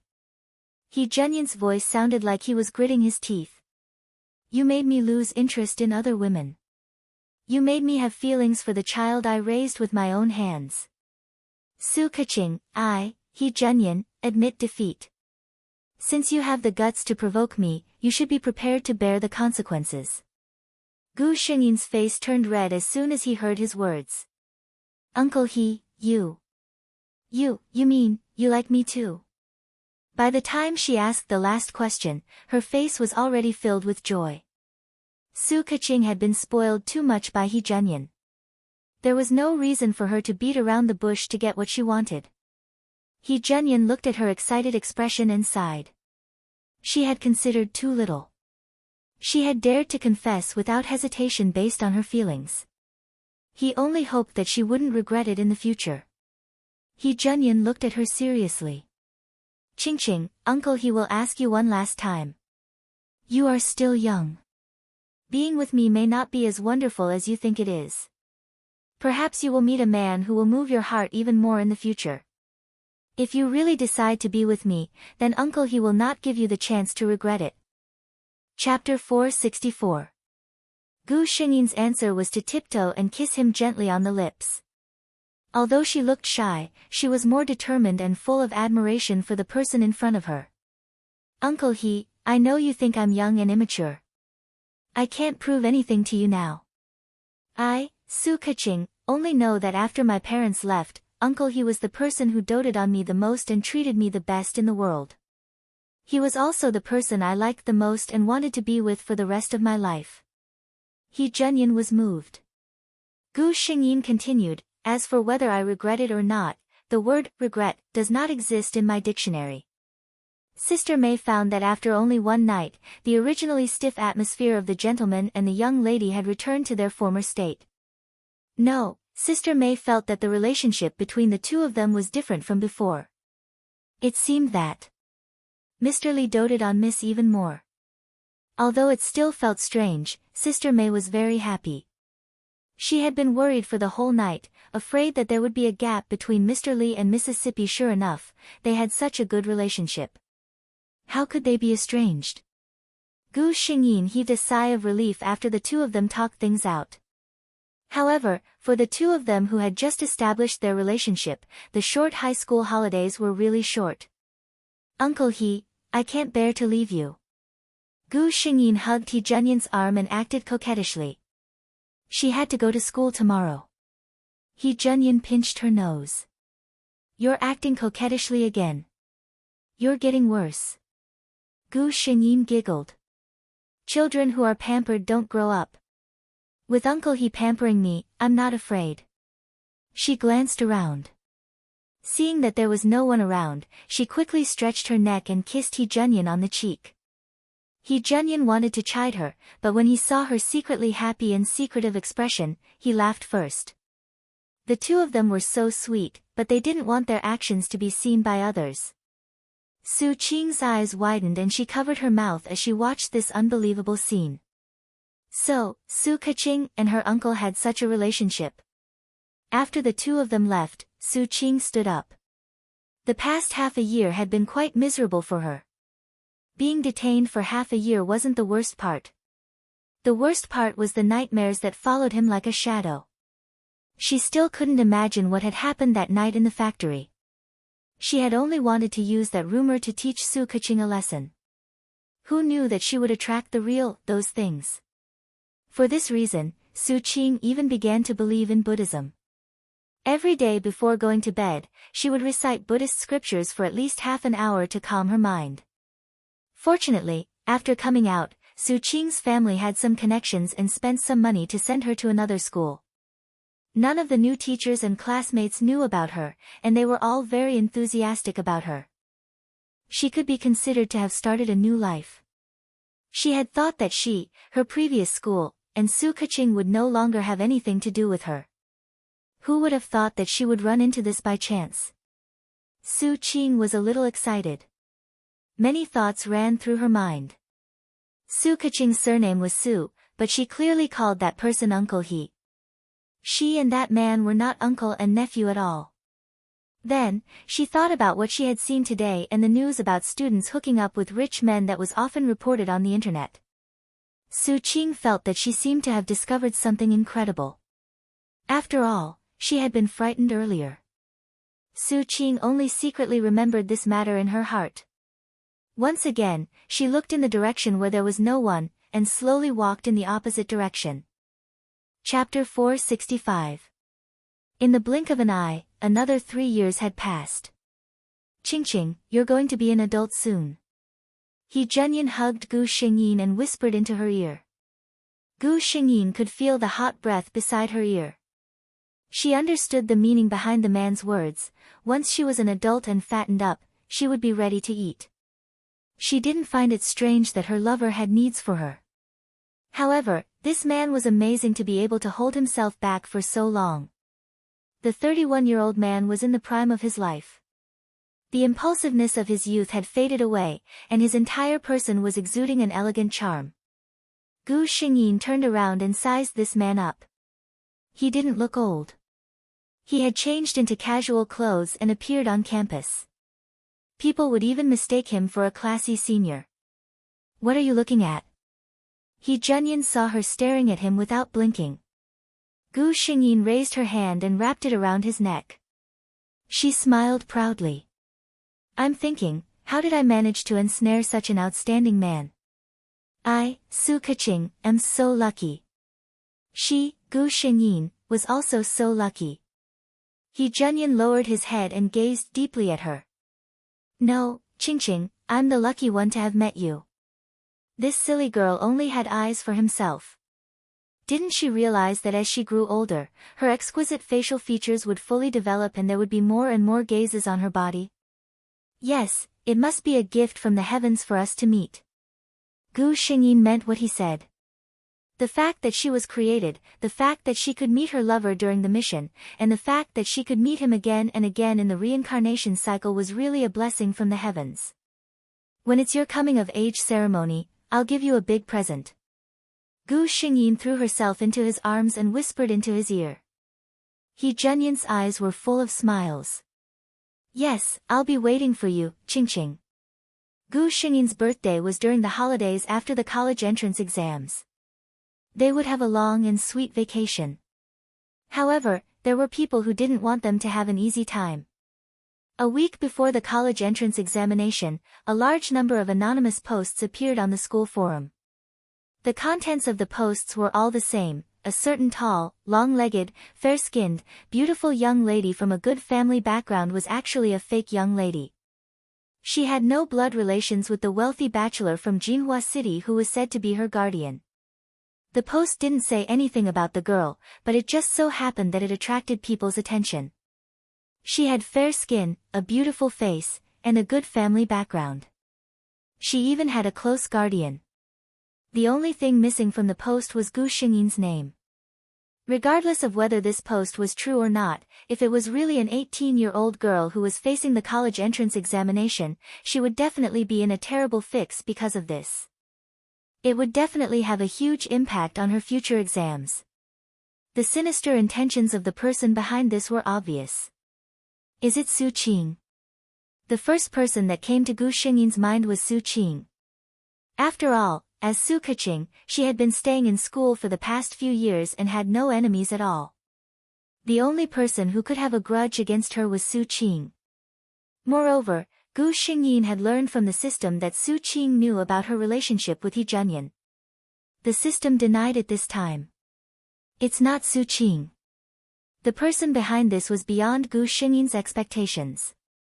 It was actually the young lady from a certain corporation whom she had only met once and had never heard of again. Chapter 466. Gu Xingyin checked and found out that the woman had no evidence at all when she posted the post. She said that the two of them had an unusual relationship, but she was just spouting nonsense. Her goal was to disgust Gu Xingyin and make her fail the college entrance examination. Gu Xingyin was silent for a while after she found out. Then, she said to the system, "I remember that I only met her once, right?" The system nodded. "Yes, the only time we met was 3 years ago, and we didn't get along." Gu Xingyin couldn't believe it. "So she has been holding a grudge against me until now? And she wants to ruin me during the college entrance exam?" After she said this, she laughed to herself. She carefully sorted out her thoughts and helplessly found that the unhappiness between the two of them seemed to be caused by a certain man. She clicked on the forum again and found that it was indeed exploding. Meng Meng de Li Zi, no way, I see her usually delicate appearance. She's actually that kind of person. She's really good at pretending. Qiangwei Hua Zui, don't talk nonsense if you don't know. I've been classmates with her for 6 years. Look at her temperament and upbringing. She's originally a pampered young lady. Only she knows the intentions of the person who posted this. Gu Yunke, I agree with the person above. Temperament can't lie. Hua Hua, hee hee, there's a bunch of people above. Don't tell me they're the water army sent by someone. Filthy Li Wuxin, I'm just a bystander who doesn't know the truth. Please tell me, who is this post talking about? Gu Xingyin casually glanced at the posts. There were all kinds of people who were watching a show and mocking her. However, most of them were just passing by. After all, anyone with a discerning eye could tell that this post was fake. She sorted out her thoughts and was about to reply when she suddenly saw an anonymous post. Unlike the previous posts that blindly slandered her, this post was very detailed. From the girl's family to her relationship with her so-called guardian, their daily intimate interactions, and so on. In the end, the poster even said that she had seen the girl kissing her so-called guardian with her own eyes. The poster even attached a photo. There was no clear face in it, but most people who were familiar with her could still recognize her. When this post came out, it really caused an uproar in the forum. Unlike the groundless accusations above, this post was completely based on facts, and the key point was that she had a picture of herself. Sister likes to eat meat, fuck, I was so sure that everything was fake. So there's a big move behind the scenes. Su, that's impossible. She's definitely not someone who's anonymous. If you have the guts, come out openly. What's the point of hiding and slandering others? Blurry rabbit, mummy, the water in school is so deep. I want to go home. When Gu Xingyin saw this post, he deleted the reply that he was editing. Different opponents should have different ways of responding. That's right. The second anonymous post was posted by Su Qing. After all, she had stayed in the junior high school for a few years. Of course, she paid attention to the forum. When she accidentally opened it today and saw the full screen of posts, she could tell at a glance that the person in the post was Su Keqing. Chapter 467. She had always kept in mind what she had seen a few years ago. But the haunted factory had really scared her. She didn't know why, but Su Qing felt that nothing good would happen to her whenever she met Su Keqing. So, she had always buried that incident in her heart until she saw this post today. Su Qing thought that this was a gift from God for her to take revenge on Su Keqing. There were so many posts on the forum. If she secretly attached one of them, she would definitely not be discovered. If Su Keqing wanted to investigate, the first person she would find would be the person who started the post. Moreover, Su Qing and Su Keqing had not interacted for 3 years. Su Keqing would definitely not think of her. Unfortunately, her idea was good, but she didn't know that Gu Xingyin had the system. The other person who posted the post looked at Su Qing's anonymous post and turned pale. Lei Tingting didn't expect that she would hit the nail on the head. She just wanted to teach Su Keqing a lesson to vent her anger from being humiliated that year. She felt disgusted at the thought of He Junyan having that kind of relationship with the adopted Su Keqing. On the other hand, she looked at the post happily. Su Keqing, let's see if you can still focus on your college entrance exams after such a big thing happened. Many people who guessed the identity of the person in the post were waiting for Gu Xingyin to respond. Unfortunately, they were disappointed. Gu Xingyin acted as if she didn't see the post. She ate her meals and studied as usual. She didn't seem to be affected at all. Could it be that she didn't know about this at all? Those who knew her wanted to tell her, but how could they say it? There were a few popular posts on the forum, and the main character seemed to be you. She didn't even mention a name. Moreover, the school was full of students. Most of them had pure minds. They felt that it was a good thing that Gu Xingyin didn't know about this. At least her mood wouldn't be affected and she wouldn't fail the college entrance exams. Thus, while Su Qing and Lei Tingting were waiting anxiously, Gu Xingyin calmly finished her college entrance exams. She wasn't affected at all. When Gu Xingyin finally, coincidentally, found out about this matter, the popularity had almost died down, and most people were focusing on the results. That's how humans are. If it's something that has nothing to do with me, I'll just watch the show when I'm interested. After that, I'll do whatever I want. It has nothing to do with me. At this moment, He Junyan also found out about the school forum. Why didn't you tell me? He bit her lips as if punishing her. Gu Xingyin looked at him angrily, as if she was dissatisfied with his behavior. After hearing his words, she casually said, "It's not a big deal. Besides, the post is right. You and I have that kind of relationship." He Junyan's expression was serious. "Of course it's different. You and I are in love with each other, and we are in a serious relationship. You, Su Keqing, are the eldest daughter of the Su family with a net worth of hundreds of millions. Although I, He Junyan, have a modest net worth, I can't afford to keep you as a mistress." How could he allow someone to tarnish the reputation of the girl he treated like a treasure? Gu Xingyin burst out laughing. She really didn't care about this. That night, a certain school forum was attacked by an unknown hacker. All the posts were deleted, and the entire forum was wiped clean. Because Gu Xingyin's incident had happened a long time ago, and the hacker's attack was large-scale, no one connected it to her. Just like that, this matter sank to the bottom of the ocean. Chapter 468.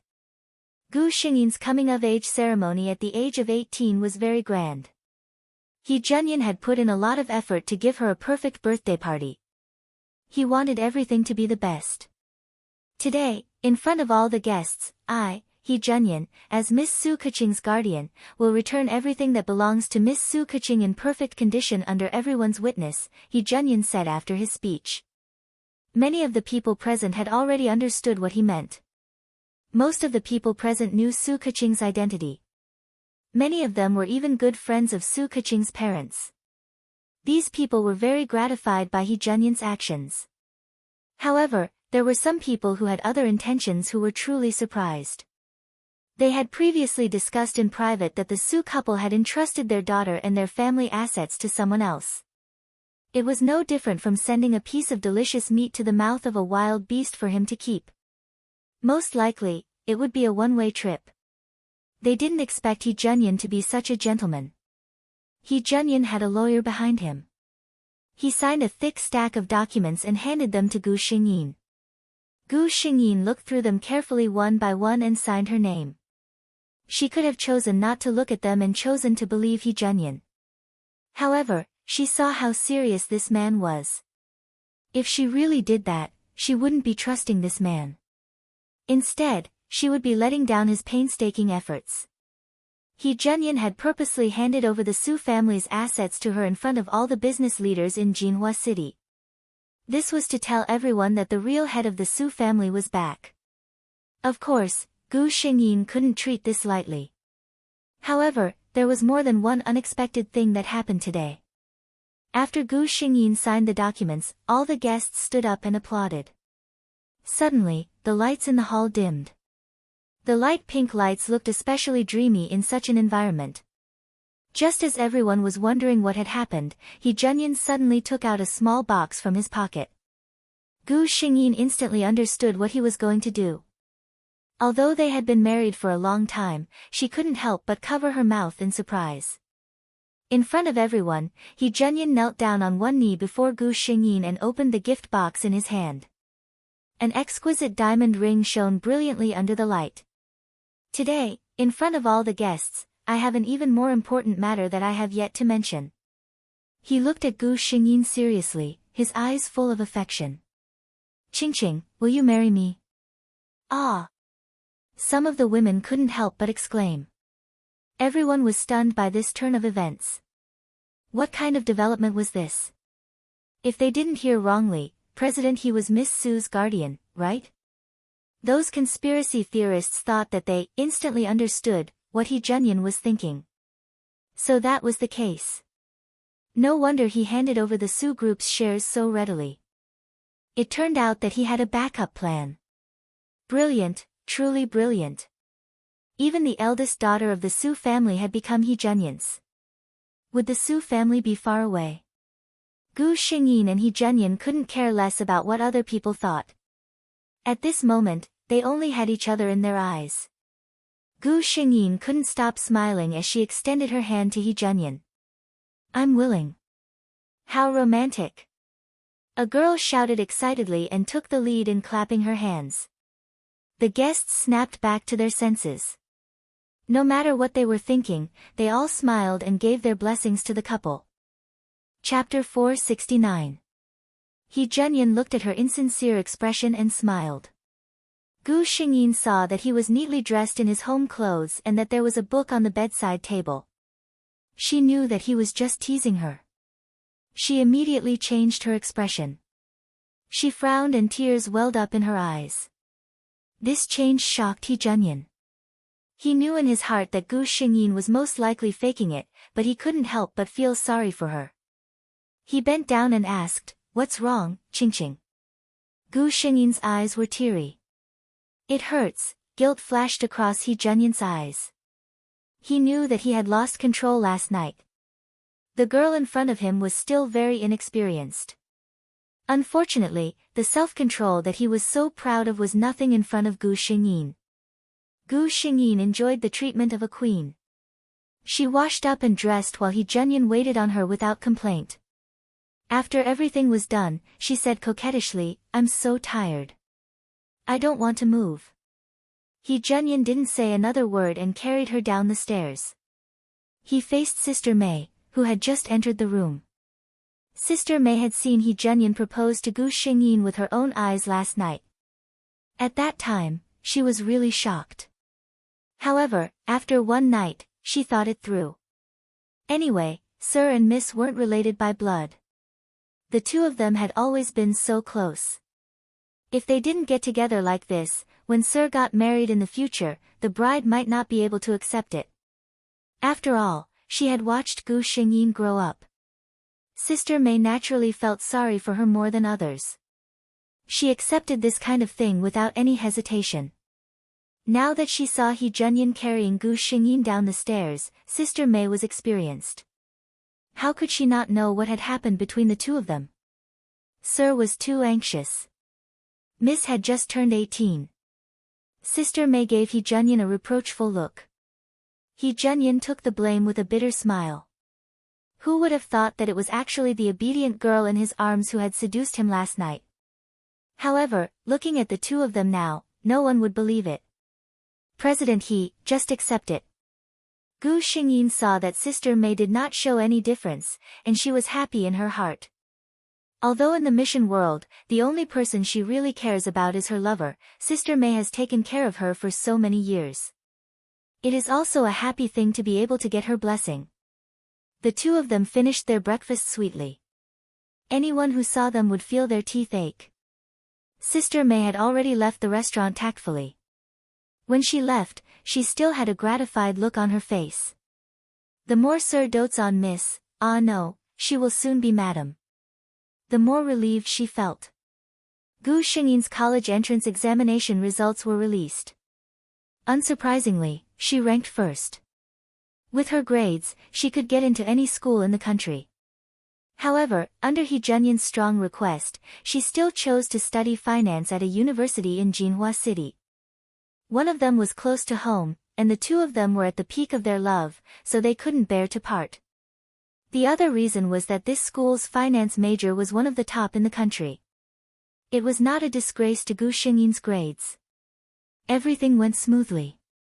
The only accident happened when Gu Xingyin was in her third year of university. She found out that she was pregnant. Hence, the wedding that was originally planned after graduation was brought forward. For the first time, Gu Xingyin experienced what it felt like to get married with a baby. Chapter 470. Fortunately, He Junyin was fast enough to prevent her from holding a wedding while pregnant. Gu Xingyin took a leave of absence from school and stayed at home to be her fragile object. She was treated like a treasure by the overly nervous He Junyin and Sister Mei every day. How was Su Qing doing at this time? She had taken a year off from school because she was detained, so she was 1 year younger than Gu Xingyin and the rest. Gu Xingyin didn't forget the kindness of the foreign posts back then. She didn't repay it then because it wasn't the right time. The second year after Gu Xingyin's college entrance examination, which was also the year of Su Qing's college entrance examination. A week before the college entrance examination, Su Qing's school forum was flooded with posts. There was only one content: Su Qing from grade 12 class 1 had been detained for half a year for deliberately murdering a classmate. In just one night, Su Qing's life had undergone an earth-shattering change. Her boyfriend of a year broke up with her because he couldn't accept that his other half was a vicious girl. Whether walking on the streets or in school, people were pointing at her, their eyes full of surprise, disdain, and even fear. Her father's promotion was also blown. The originally foolproof transfer was suddenly removed because her father had raised a daughter who had been in prison, and the higher-ups doubted his ability. However, no matter how hard she tried, no one could find out who posted these posts, even if they were extremely skilled hackers. What followed was a night of nightmares. Su Qing seemed to have returned to those days. She didn't dare to close her eyes at all. Once she did, those things would follow her like a shadow, making her unable to sleep every night. She didn't sleep well for a whole week. In such a state, her college entrance examination results were imaginable. It was a mess. Su Qing almost went crazy. In the end, she went to a third-rate school. What Gu Xingyin had done was just to return what she had done to him in its entirety. Their lives were destined to never cross again in the future. As for Ms. Leitingting, Gu Xingyin also sent a small gift. On the eve of her engagement, Ms. Leitingting's fiancé received an anonymous email. In those photos, Leitingting, the noble and generous young lady, was participating in various parties abroad. Those gatherings were very messy. Striptease and one-night stands were all child's play. There were even. Gu Xingyin was not in the mood to pay attention to what happened next. He only knew that Leitingting's fiancé broke off the engagement with her. Although the photos were not released to the public for the sake of the two families, Leitingting's reputation was spread among the upper class. At the very least, no other young master would dare to marry such a woman. During the first snowfall of winter, Gu Xingyin gave birth to a daughter safely in the hospital. He Junyin was a man in his 30s. He was so happy that he almost cried as he held the baby in his arms. "Qingqing, look, this is our little baby." He sat beside Gu Xingyin and looked at the woman and the baby. His wife was sleeping peacefully on the bed, a satisfied and happy smile on her tired face. Beside her was the baby, who was sleeping soundly with her fingers sucked. He was at peace and leaned over to plant a kiss on each of their faces. These were the two most important women in his life. Chapter 471. This was an extremely beautiful place. Every green leaf seemed to twinkle with a lustrous light, and every flower was always in its most blossoming state. This was the pure land of the fantasy continent, the place where the elves resided, Starlight Forest. There was a person lying on a swing made of intertwined starlight flowers, taking a nap. Her long, snow-white skirt extended from the swing and fell to the ground. If one looked closely, the skirt was embroidered with countless starlight flowers using silver thread. When the wind blew, it was as if endless starlight was falling. Looking up, the first thing that came into view was a head of light green hair that was lazily scattered. The top of her head was bound by a gorgeous and exquisite starlight flower crown. When one looked up, it was as if even the wind had stopped breathing. This was an indescribably beautiful face. It was a beauty that even the poets of the magical continent couldn't describe with words of praise. It was a charm that the sculptors couldn't capture no matter how meticulous they were. Suddenly, those long eyelashes trembled slightly, and the owner sitting on the swing slowly opened her eyes. At this moment, the plants around her seemed to have sensed something and instantly bloomed enthusiastically. "Your Majesty, you're awake." "Your Majesty, your Majesty," what a pair of beautiful eyes they were. The light green pupils were like the clearest and most flawless jade pools, containing endless vitality and vitality. The owner of those eyes was the ruler of the fantasy continent's Starlight Forest, the Queen of the Elves, Helena. Gu Xingyin gently raised her hand with a smile, and a light green halo rose from her palm. Then, it turned into specks of starlight that fell on the surrounding plants. Those plants that had received the gift of nature magic from the Elven Queen bowed to Gu Xingyin in gratitude.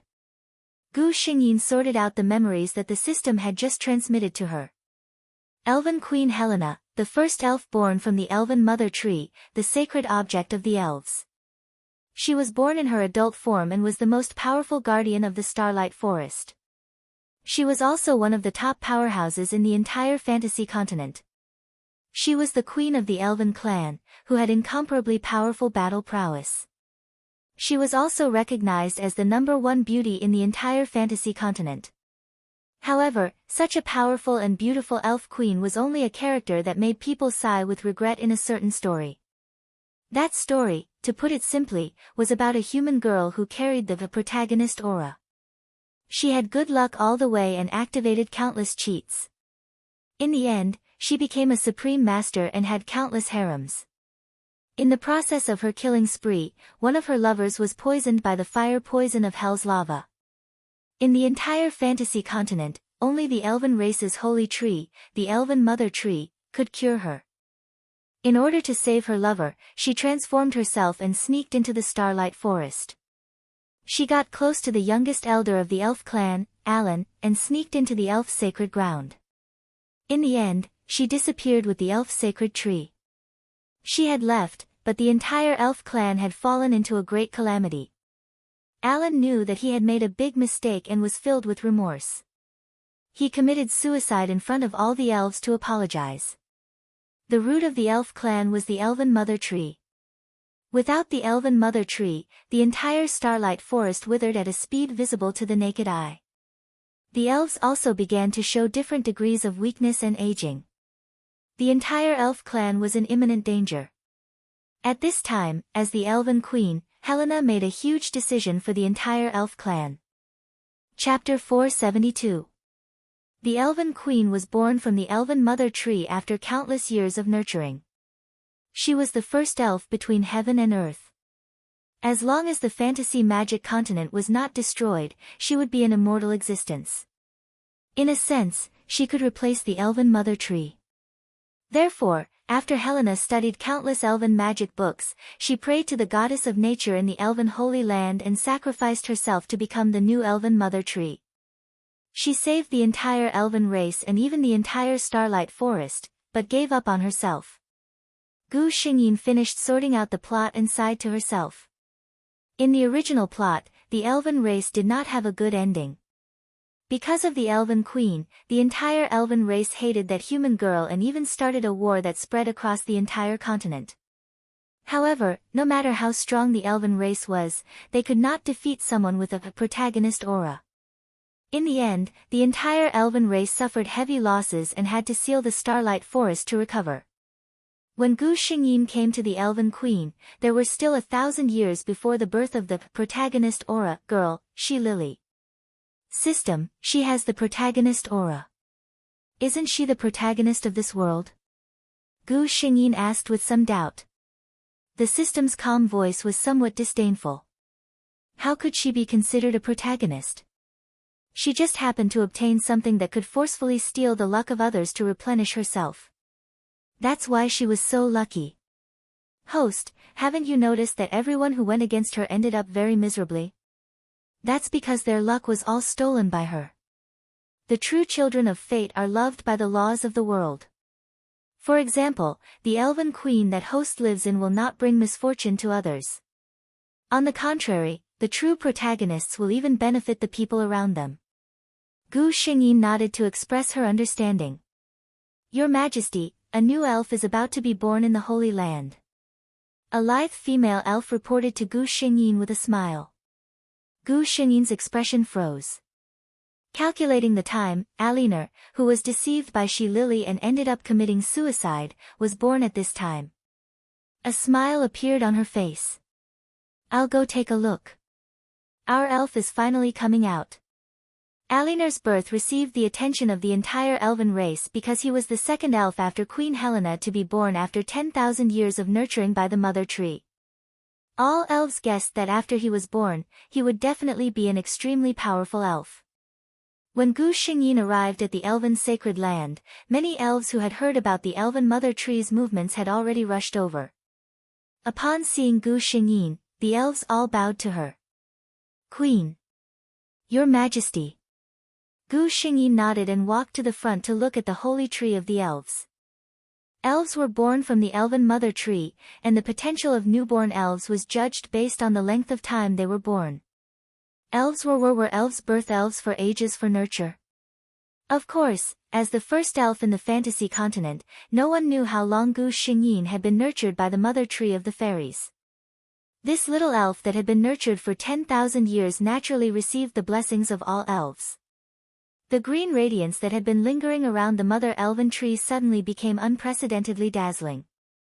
The branches and leaves on her body gently trembled. On one of the branches, a huge flower bud slowly detached from the tree and fell to the ground. Chapter 473. The moment it landed on the ground, the flower bud suddenly bloomed. A green-haired elf the size of an adult's palm was curled up inside. He seemed to have woken up from his sleep. His eyelashes trembled slightly, and he slowly opened his eyes. As he opened his eyes, his small body began to grow. In the blink of an eye, he had the appearance of a normal human child of about 10 years old. The flower bud on the ground also turned into a light green robe, which he wore on his body. The first thing that this little young elf saw was the Elven Queen, who was standing closest to him. A sense of familiarity that seemed to come from the depths of his soul made him instinctively walk towards Gu Xingyin. Then, he gently pulled on her sleeve. Looking at the undisguised joy and admiration in the elf's eyes, Gu Xingyin could not help but smile. Elves loved all beautiful things. This elf was only 10 years old, but he had already shown an unparalleled beauty. It was simply irresistible to the elves. She squatted down so that she was at the same level as the elf. What is your name? The elf looked at Gu Xingyin without blinking. He replied, Alinor. Every elf would be given a name by the elven mother tree when they were born. That was why Gu Xingyin asked Alinor directly. The surrounding elves began to spontaneously sing praises. Every time a little elf was born, they would be grateful. This was because this was the best gift that the goddess of nature and the elven mother tree had given to the elves. After the praises were sung, all the elves looked at Alinor with joy and anticipation. Gu Xingyin knew what they meant. Elves were not born naturally. Newly born little elves were the most popular treasures in the elves. According to convention, little elves could choose an elf to be their parent before they reached adulthood. She squatted down and smiled gently at Alinor. Look, there are so many elves. You can choose a guide. He will be responsible for teaching you everything you need in the future before you reach adulthood. After saying this, she walked to the side and waited for the elves to show themselves. A slender male elf walked up to Alan and proudly said, "I am the best archer of the elves. If I become your guide, I will train you to be even better than me." Little Ellen shook her head, and the male elf left with a look of disappointment. An elf with a gentle face and wise eyes walked over. He smiled at Alina and said, "I am the elven elder in charge of the library. I can teach you the most profound knowledge." Little Alan still shook his head. The elf smiled helplessly and walked to the side. Another female elf with exquisite looks walked over, her eyes shining as she looked at Alan. "I'm the elf with the best zither skills. I can let you feel the charm of the most beautiful music." Little Alan looked at her and didn't say anything. The female elf obviously liked the little elf very much and left with a sad face. Many elves who wanted to raise elves introduced themselves to Alina, but little Alina didn't show any intention to follow him. Even Gu Xingyin was a little surprised. She remembered that in the original plot, little Alina chose the knowledgeable elder. This time, it seemed like something was wrong. Chapter 474. Gu Xingyin walked to Alan's side and said seriously, "Alan, you need a guide to guide you until you reach adulthood." The little Alan looked at all the elves and pulled on her sleeve without saying a word. He said in a clear voice, "I want Her Majesty." The surrounding elves were in an uproar. For so many years, the elven queen had a natural temperament that made all the elves submit to her. Thus, no elf had ever chosen the queen as their guide. Alan was not afraid of the queen's aura at all. All the elves looked at Gu Xingyin and waited for her reaction. "I wonder if Her Majesty the Queen is willing to be little Allenby's guide?" Thinking of the queen holding little Alan's hand, and the two of them were so beautiful. Many of the elves had a dreamy expression just by imagining it. Gu Xingyin hesitated for a moment. In the original plot, Helena didn't guide any of the elves, but Alan chose to guide himself this time. Thinking of Alan's ending after he reached adulthood, Gu Xingyin suddenly felt that there was nothing wrong with her teaching him personally. Alan was the most talented elf in the past 10,000 years. Otherwise, he would not have become one of the 10 great elven elders as soon as he reached adulthood. In the original plot, Alan had been living in the Starlight Forest since he was born. He had never seen the outside world. That was why he was attracted by She Lily's uniqueness after she appeared and fell into her trap. In the end, he caused the elves to be in trouble and committed suicide out of guilt. At the end of the day, he was just a naive and innocent elf. Gu Xingyin looked down at Alan, who was staring at him nervously. Alan's hands were tightly gripping his sleeves, and his face was full of anticipation. His big, light green eyes were filled with her own reflection. Gu Xingyin's heart suddenly softened.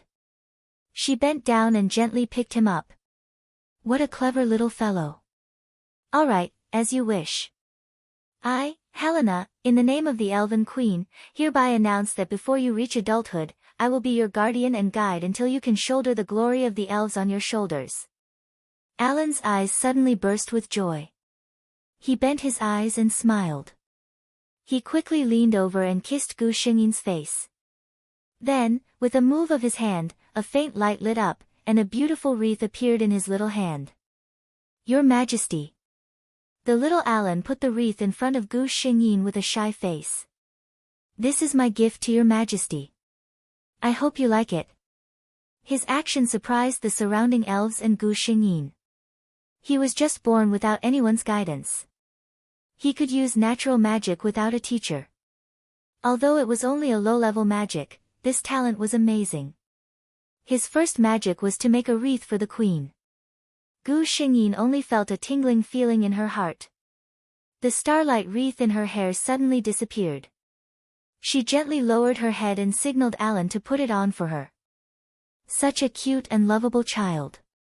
She must protect him in the future. Allenby excitedly placed the crown he had made on her head carefully. His eyes seemed to be glowing as he looked at the queen. Chapter 475. Allenby, this is your palace. Gu Xingyin pointed at the room that had been tidied up for him. Her other hand was still holding little Alan Nur. Gu Xingyin had never seen such a spoiled child. He seemed to be very greedy for her arms. Ever since she held him in her arms, he was unwilling to come down. After all, he was born an elf, not a real child. He could see that this beautiful woman loved and indulged him. He was obviously using this to act spoiled. As long as he opened his eyes wide and looked at the queen without blinking, the queen seemed to be able to compromise on anything. Little Alan came to this conclusion. He did not hide his thoughts, and Gu Xingyin could easily see through him. However, Alan had the biggest advantage, appearance and age. Even though Gu Xingyin knew that he was just using his face to act cute, he couldn't bear to reject him. He was such a cunning little guy. How could he be so easily deceived by that human girl? Gu Xingyin thought in melancholy. Your Majesty, can I not stay here? Alan asked softly. Then where does Alan want to live? Gu Xingyin asked with interest. Alan looked excited. I want to live with your Majesty. Before Gu Xingyin could say anything, the head maid behind her smiled and said, Your Highness, this is not in accordance with the rules. As Aliner's guide was the queen, they naturally addressed him as Your Highness. Little Alan pursed his lips and looked at her, but he still looked at Gu Xingyin. He knew who the real master was. As long as the queen was willing, any rules were fleeting. Gu Xingyin saw through his thoughts. She looked at Alan, who was looking at her expectantly, and smiled. Then, she shook her head in front of Alan's surprised gaze. You can't, Alan. Our Alan is going to be a hero in the future. How can he be afraid of living alone? She calmly looked at the child in her arms. Sure enough, after hearing her words, little Ellen's beautiful face scrunched up, as if she was very distressed. After a long while, he reluctantly said, All right, then I won't live with you, Your Majesty. I want to become the strongest warrior of the elven race and protect Your Majesty. I won't be afraid. Gu Xingyin held back her laughter and nodded, praising him. Yes, our Alan is the bravest. Gu Xingyin heaved a sigh of relief when he finally got rid of the troublesome little fellow and excitedly went to patrol his territory. When she returned to her palace, a maid delivered a gorgeous envelope to her. Looking at the glittering gold, Gu Xingyin didn't need to read the contents to know that it was sent by the dragons who loved gold. Sure enough, the owner of the envelope was the Golden Dragon King, who lived in the distant Dragon Valley in the north. This letter was to inform the Elven Queen that the time for the multi-race alliance had arrived, and to ask her to attend on time. The alliance of many races was formed 10,000 years ago when the dark races were wreaking havoc. The beast race, the elven race, and the human race were the leaders of the three major races on the fantasy continent. They joined forces with the other races of various sizes to fight against the dark races. Later, the dark races were eliminated, but the multi-race alliance was kept, and the leaders of each race gathered once every 1,000 years. Chapter 476. Gu Xingyin chose 100 warriors from the elves to follow her to the Dragon's Valley in the north. Aliner knew this news and asked to go with them. This time, Gu Xingyin, who had always been obedient to him, rejected him mercilessly. No, the underage elves can't leave the Starlight Forest. Aliner looked at the queen, her gentle eyes were firm without hesitation. He knew that this time he could only be obedient. Then Your Majesty must come back soon, Aliner will miss you very much. He said in a low voice. Gu Xingyin smiled and used nature magic to condense a beautiful starlight flower, and handed it to Aliner. This flower is for my little Aliner. When its petals fully bloom, I will come back. Aliner solemnly took the budding starlight flower, and nodded heavily. I will sing for her every day, and let her bask in the sun, this way she can bloom earlier. Gu Xingyin smiled.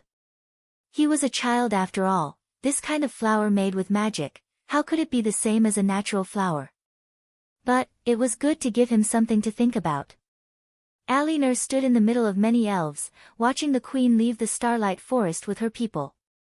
When the long line could no longer be seen, he touched the starlight flower in his hand, and said, "It has to bloom quickly, this way Her Majesty can come back soon." The starlight forest was located in the south of the magic continent. In order to go to the Dragon's Valley, the elves had to cross almost the entire magic continent.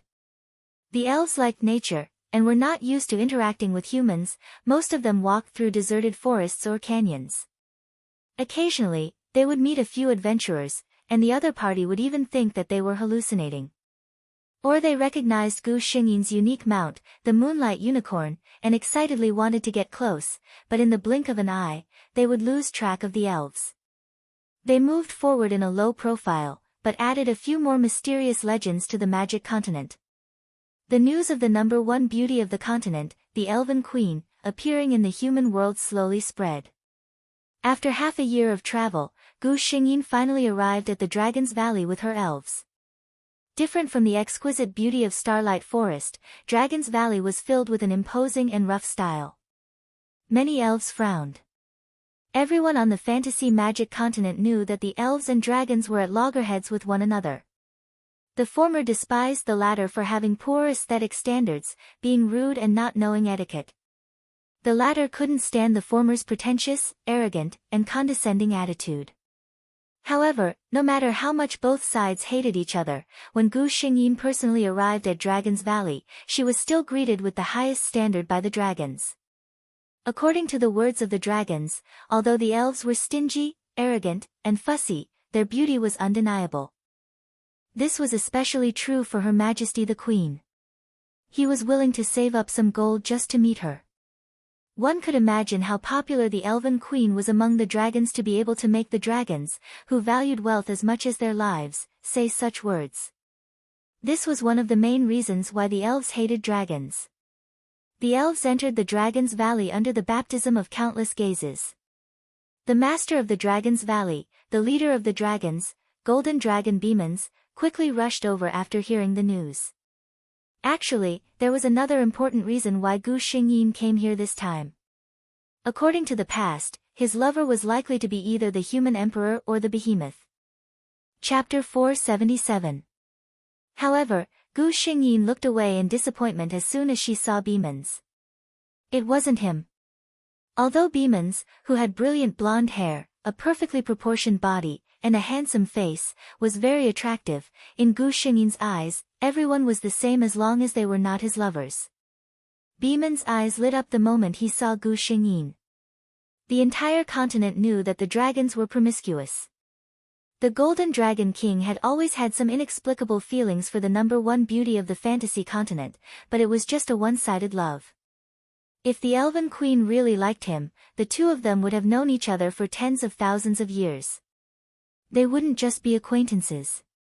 Seeing Gu Xingyin's indifferent expression toward him, Beemans lowered his eyes in disappointment. However, he quickly pulled himself together again. Helena had always been like this. She was gentle to everyone, but she wasn't close to anyone.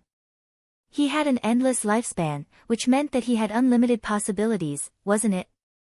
The elves were the race furthest away from the Dragon Valley. When the elves arrived, almost all the other races had already arrived, except for the humans. In recent years, the relationship between the humans, who dominated the fantasy continent, and the other races had been getting worse and worse. The reason was that the humans were reproducing at a terrifying rate. The more people there were, the more land and resources they needed. This would inevitably affect the interests of the other races. The powerful races like the dragons and elves were still fine. However, the weaker races like the dwarves were even driven away from their own land by the humans and became homeless wanderers. The human emperor was heartless. As the supreme ruler of the human race, his attitude determined everything. The human emissary arrived late under everyone's expectations. However, the human emperor didn't show up. It was said that it was his 30th generation direct descendant who came. That human prince was very arrogant. As a junior, he also bowed to the leaders of the other races after arriving. He was about to sit down on the seat of the human leader. Then, he was thrown to the ground by a strong force. A gentle and pleasant voice that he had never heard before sounded in his ears. Who do you think you are? How dare you sit on the same level as me? Beemans retracted his right hand and looked at Gu Xingyin with a smile. Although the elf clan was gentle, they were also famous for their arrogance. Even the human sovereign Wu Xian did not dare to be so presumptuous in front of the elf queen. This junior, who came from nowhere, actually dared to humiliate them so blatantly. It could be said that the newborn calf was not afraid of the tiger.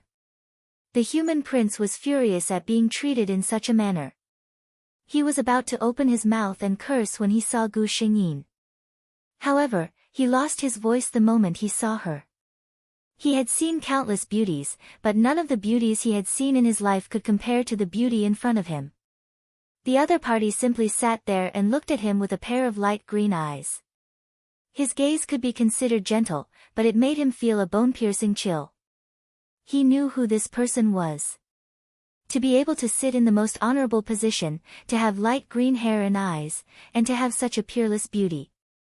The Elf Queen. He was chosen to participate in the multi-race alliance. Of course, he wasn't just a piece of trash. On the contrary, his previous appearance was deliberate. Over the years, the human race had become more and more arrogant in the magic fantasy continent. These other races did not make any big moves. This time, he wanted to test where their bottom line was.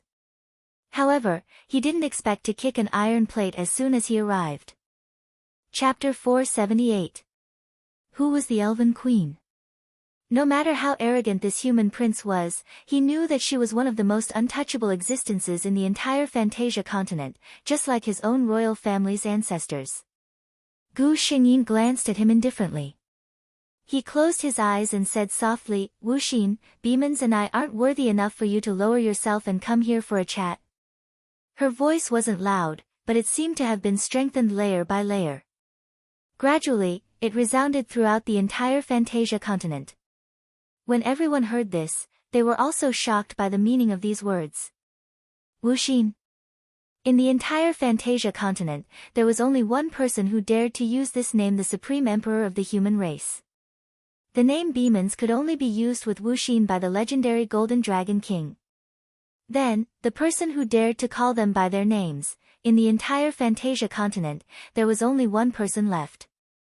The ordinary crowd was excited to watch the show, but some powerhouses who had reached a certain level were worried and frowning. The message conveyed by this was not good. In the distant Starlight Forest, little Alan also heard Gu Xingyin's words. He was learning nature magic from the Elven Elder. Ever since the Elven Elder was ordered to teach this little prince, he had never stopped marveling in his heart. He only needed to learn any magic spell once, and he could use it without any mistakes. He had never seen such a talented elf. Perhaps Her Majesty the Queen's talent was as good or even better. But Her Majesty the Queen was the first elf, and she was born in her adult form. No one could answer this question. Elder Li Sansi, it's Her Majesty the Queen's voice. Alan stopped what he was doing and said happily. When he said this, he subconsciously looked at the starlight flower he put aside. It had not bloomed yet. Elder Li Sansi was one of the oldest elves. He was a little worried, but he smiled and said, "Yes, it's Her Majesty the Queen's voice magic." Her Majesty the Queen doesn't seem very happy. Alan wrinkled his little face. Li Sansi was surprised by the child's sensitivity, but he comforted him with a smile. Her Majesty the Queen is so powerful, what could she be unhappy about? Little Allenby, study hard and give Her Majesty a surprise when she returns. Alan nodded when he heard this. Elder Li Sansi said that he was very talented. When Her Majesty returned, she would be very happy to see his progress. Dragon Valley. After Gu Xingyin said that, she sat there quietly and closed her eyes to rest. The Golden Dragon King also lowered his eyes and seemed to be thinking about something. The two of them didn't speak, and none of the people underground dared to make a sound. For a moment, the atmosphere was quite serious. After the human prince got up from the ground, he sensibly stood aside. He knew the attitude of these two and didn't dare to be presumptuous anymore. Soon, a powerful pressure enveloped the entire Dragon's Valley. Other than Gu Xingyin and Beemans, everyone felt like they couldn't breathe. Beemans snorted coldly and waved his right sleeve. Everyone suddenly felt relaxed. Wuxin, I haven't seen you for 1,000 years, and you've learned to use this kind of method to ensure your prestige? There was obvious mockery in his tone. He mocked Wuxin for not being popular. He still needed to rely on these unconventional methods to show his existence. Chapter 479. A chuckle seemed to ring in everyone's ears. A figure wearing a black robe slowly appeared in the air. As if he was stepping on an invisible staircase, he walked down from the air step by step. Wu Xian, you still like to play tricks. Beemans coldly snorted. The black-robed man had long black hair and black eyes, which was different from most of the people in the fantasy continent. Even his name, Wu Xian, was very different from the style of the fantasy continent. You're still so crude, Beemans.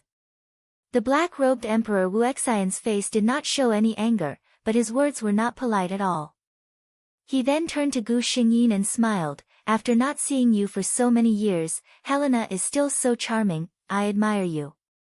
Hearing him say this, Beemans suddenly sneered, you have a group of wives, what qualifications do you have to say such words?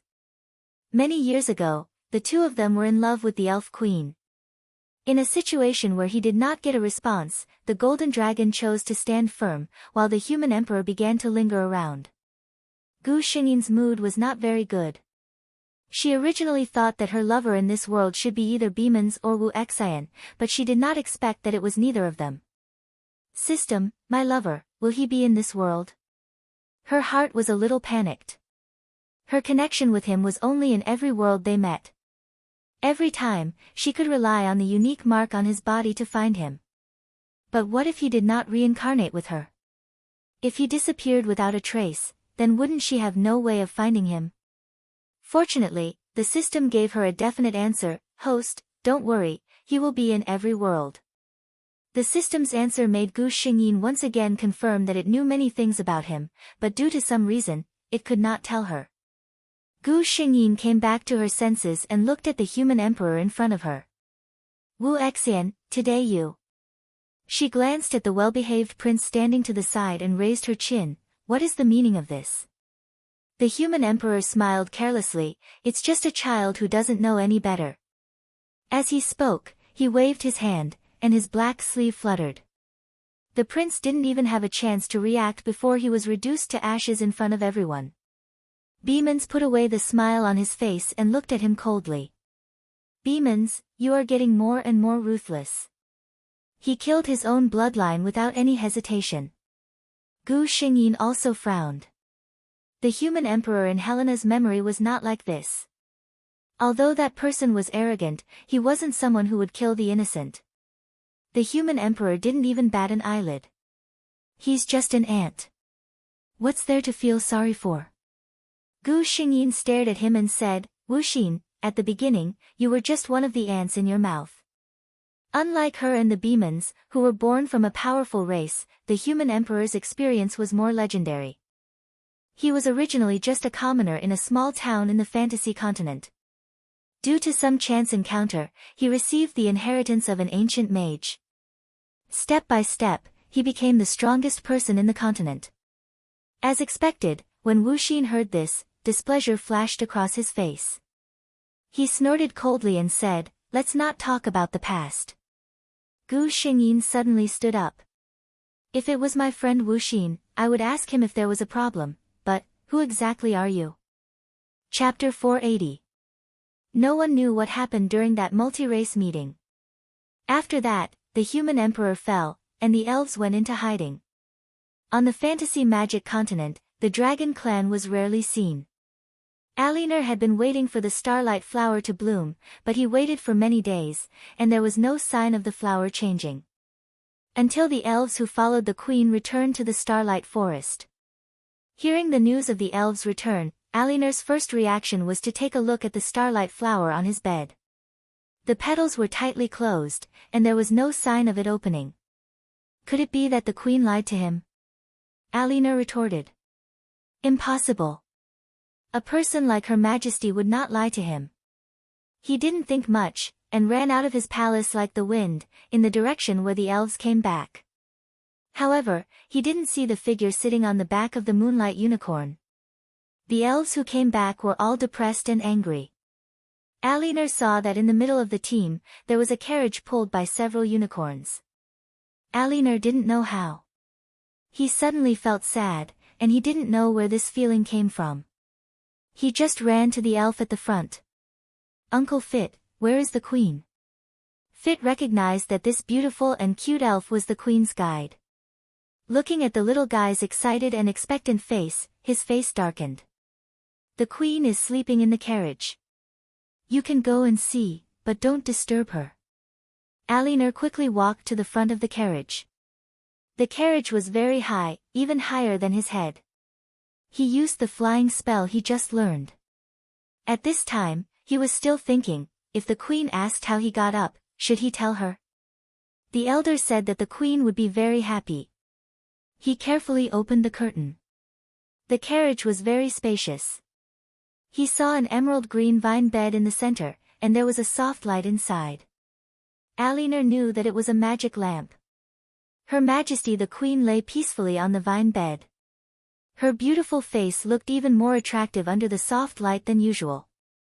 Alinor gently walked to the Queen's side and whispered, "Your Majesty." He did not dare to speak too loudly for fear of alarming Her Majesty. However, he also hoped that Her Majesty would open her eyes and look at him. He had not seen her for several months. The person lying on the bed did not move at all. Alan squatted beside her until the curtain was lifted again. "Alan?" The people outside were obviously surprised that he was here. "Come down first, we need to bring the queen to the holy tree." Little Alan did not understand. "Why don't you wake Her Majesty up?" The elf looked a little sad, but she still comforted him softly. "Her Majesty the Queen is sick and can't wake up now. We have to take her to the holy tree to treat her illness."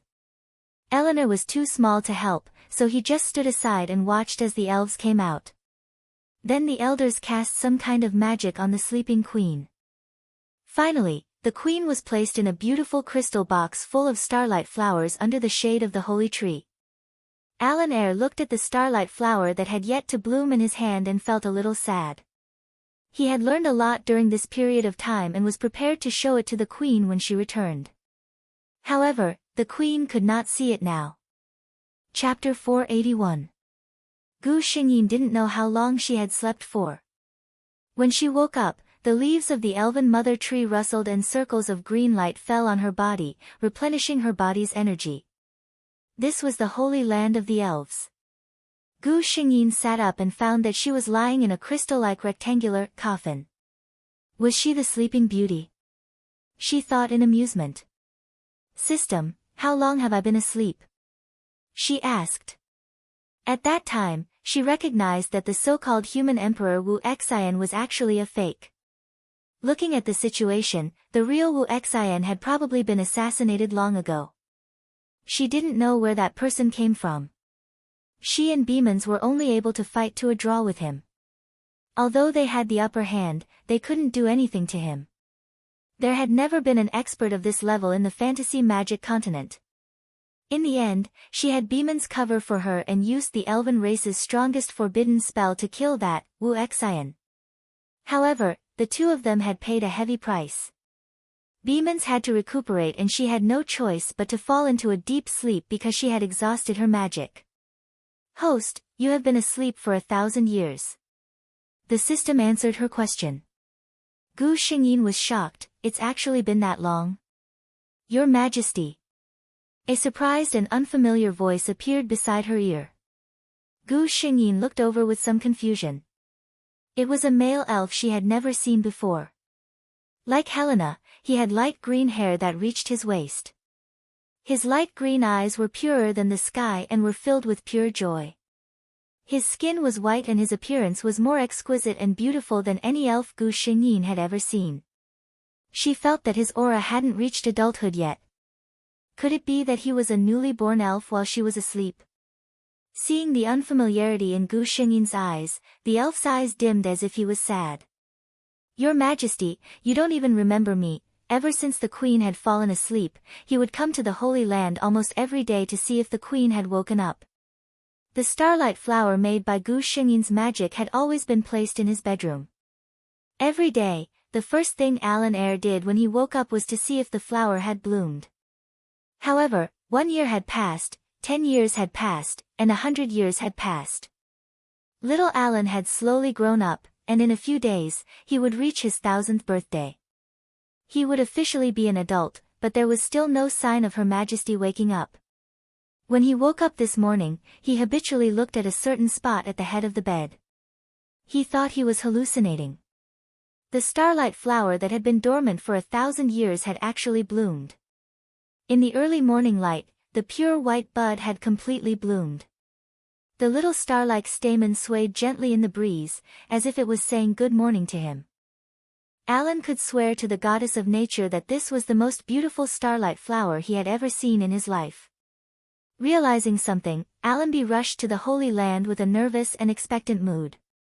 He hoped to see what he wanted to see, but he was afraid that it was just an extravagant hope. He stepped into the Holy Land, and from afar, he saw the person sitting up straight under the mother elven tree. 1,000 years had passed, and Her Majesty still looked the same as before she fell asleep. The child who liked to pester her and ask for hugs had already grown up. Chapter 482. Looking at the depressed look of the elf in front of her, Gu Xingyin looked at him carefully. The more she looked at him, the more familiar she felt his face was. A small figure suddenly appeared in the depths of her mind. Gu Xingyin suddenly thought of something, Alinor. Sure enough, when the elf opposite her heard her call this name, he raised his head in surprise and showed her a happy smile. Alinor was pleasantly surprised. Your Majesty still remembers me. Gu Xingyin wanted to cover her chest for a moment. This child had such a pure and beautiful face that it was otherworldly. Now that she showed such a trusting and joyful smile, even Gu Xingyin, who was used to seeing beauties, wanted to say, that's cheating. Not to mention, this child who looked so well-behaved and delicate was raised by her. Gu Xingyin immediately felt guilty that he hadn't recognized her at the first moment. I just didn't think that my Alan would grow so big after just one night of sleep. Gu Xingyin slowly stood up. As she stood up, the crystal-like thing disappeared. She walked to Alinor's side and found that although this delicate child looked weak and slender, he was actually taller than her. My Alinor, you should be coming of age soon, right? She asked with a smile. When Alinor heard the words, my Alinor, from her mouth, he only felt his heart, without knowing why, beat fast. His face couldn't help but blush a little. A pink glow spread on his white jade-like skin, extremely moving. Gu Xingyin happened to tilt his head and saw this scene. He could not help but sigh in his heart again. I don't know what Killian's heart is made of. How could she be willing to use such a person like Alan Eyre? When Alinor heard that the queen still remembered his coming-of-age ceremony, he was even more happy in his heart. Next month is the time. Her Majesty could come to his coming-of-age ceremony in person. He only felt that he could stand by the queen's side and do nothing extra, and he could feel incomparably happy and peaceful. This kind of feeling, even if his talent was praised by the entire clan, could not compare. He even thought that it would be great if time could stop at this moment forever. He would always be by the queen's side, and no one would disturb them. Unfortunately, the two of them didn't spend much time together. The news of the Elven Queen's awakening spread throughout the Elven tribe in a short period of time. All the elves spontaneously came to the Holy Land to express their most sincere blessings to the Queen. Alinor stood aside and watched the Queen smiling at the other elves with the same gentle and tolerant smile. He watched as the Queen looked at everyone with a gentle and caring gaze. Her gentleness belonged to all elves. He had never seen this matter so clearly before. This matter made him very unhappy. All the elves said that Alinor, the most beautiful and talented elf besides the Queen, was a very generous and kind elf. His character was as good as his appearance, and he was as noble as described in the hymns. But only he knew that he was generous, tolerant, and kind because he never cared about those things. He was actually very selfish. The things that they truly cared about were things that they were unwilling to share with other elves. For example, the queen's gentleness and love. Chapter 483. Alinar. A worried call made him come back to his senses. Alinar looked up and found that the elves around him had left. Only the queen was standing by the side looking at him. He quickly revealed a shy smile and said, "I was distracted just now." Gu Xingyin smiled knowingly. The child has grown up and has his own worries. The elves held a huge celebration for the queen's awakening. Even Beemans, who was far away in the Dragon Valley in the north, sent a messenger to congratulate her. Everything was good, except for Alinar, which made Gu Xingyin a little annoyed. This child was going to be an adult soon. Why was he still so dependent on her? Every morning, when Gu Xingyin woke up, the first thing the head maid beside her reported was, "His Highness is waiting for you to have breakfast together." Alinar was by her side almost every day except for the time to rest at night. He was very talented. Now that he had mastered all the natural magic in the elves, he no longer needed to learn with the elders, so he had a lot of time to pester her. Every time Gu Xingyin helplessly hinted that he should go out and communicate with the elves more, Alinar would look at her with a particularly heart-wrenching gaze, making her have no choice but to admit defeat. What was even more frustrating was that Alinar was very popular among the elves. Even the head maid said to Gu Xingyin in private, "His Highness' reaction is normal. You are his guardian, but he fell into an unknown slumber when he was closest to you. His Highness has been here for so many years. Although he didn't show anything on his face, I don't know how sad and scared he is in his heart. Now that you have woken up, it is natural for him to stick to you." Gu Xingyin also felt that the child might be uneasy in his heart. He had to look at her every day to feel at ease. Today, she sat on the high elven throne, and Alinar sat on the side playing the harp for her. When it came to the harp, she had to praise Alinar's talent again. His talent was not only reflected in magic, but also in music, painting, and other artistic things. The results he showed also surprised Gu Xingyin. Such an elf was simply the most beloved child of the goddess of nature. The more outstanding he was, the more Gu Xingyin felt sorry for Alan in the original plot. She secretly made a decision in her heart. When Alan grew up, she would teach him some common sense. She must not let him be bewitched by that human girl, Celia. Such a beautiful Alan should not have such a miserable ending. "Ellen," she suddenly said. The melodious music stopped, and Alan looked at her with a smile. "Queen. What present do you want for your coming-of-age celebration in a few days?" Alan tilted his head and seemed to be thinking seriously. From Gu Xingyin's angle, she could see half of his exquisite and beautiful side profile. He was simply the most perfect creation of nature. After thinking for a while, Alinar shook his head and looked seriously at Gu Xingyin. Alinar used to think that during the coming-of-age ceremony, he would make a wish to the goddess of nature, hoping that your majesty could wake up sooner. Now that you have woken up, Alinar can accompany you every day. For Alinar, this is the most perfect life. Alinar has no other wish. In fact, there was, but that kind of wish was too shocking, so Alinar did not dare to say it. He was afraid that if the queen knew about his selfish thoughts, she would hate him. Chapter 484. Gu Xingyin felt that Alinar was so well-behaved that it made her heart ache. Sure enough, he was a naive and pure elf. He didn't even have any excessive requests. However, the more Alinar said this, the more Gu Xingyin felt that as his guardian, she must do something for him. Soon, it was Alinar's coming-of-age ceremony.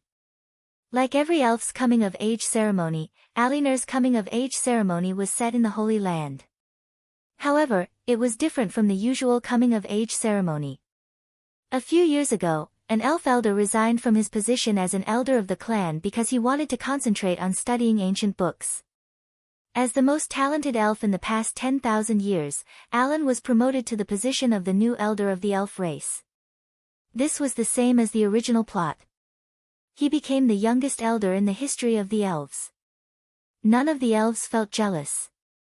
On the contrary, they were all happy for Alinar. Looking at the unfake happiness and blessings on the faces of her clansmen, Gu Xingyin's heart was very clear. No wonder the world praised the elves so much. Although the elves had some strange habits, their hearts were undoubtedly the purest and cleanest among all the races in the Magic Continent. However, this was also related to the fact that they had been living in the Starlight Forest without worries. Alinur stood in the middle of everyone. There was a very senior elf in the clan who dipped a branch from the mother tree in the purest holy water from the spring of life and touched his forehead. This was the blessing from the mother tree. Under the gaze of all the elves, Alinur's appearance suddenly changed. His general outline was still the same, but his originally delicate and beautiful androgynous face began to become more angular and defined. His figure also grew a little taller, and his eyes became sharp. His shoulders were also broader. Although he still looked like Alinur and was still incomparably beautiful, no one would mistake him for a woman anymore. He really changed from a teenager to a man. Next, it was the main point of the coming-of-age ceremony. The respected elders in the clan put on a woven crown for Alinur and told others that this was an adult elf. Generally, the female elf's crown was a starlight flower crown. The male elves, on the other hand, wore a crown made of thorny leaves and leaves from the mother tree. For the elves, this was an extremely solemn ceremony.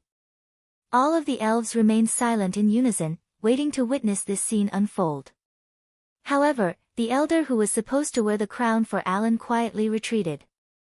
Not far away, the elven queen was holding an exquisite leaf crown in her hands as she slowly walked over. Alan couldn't help but widen his eyes. Could it be, thinking of a certain possibility, a hint of anticipation and excitement appeared on his calm expression. The elves around also reacted. Was the queen going to put the crown on Alinur's head herself? Many of them looked at Alinur enviously. What a great honor this was, Alinur was really a lucky elf.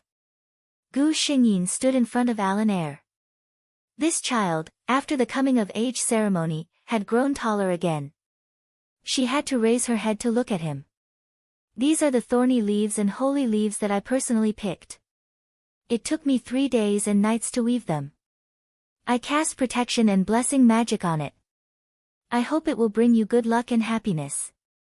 Chapter 485. Alinur lowered his head and let the queen put the crown on his head. The two of them were very close, and Alinur could smell the faint fragrance of the queen's body.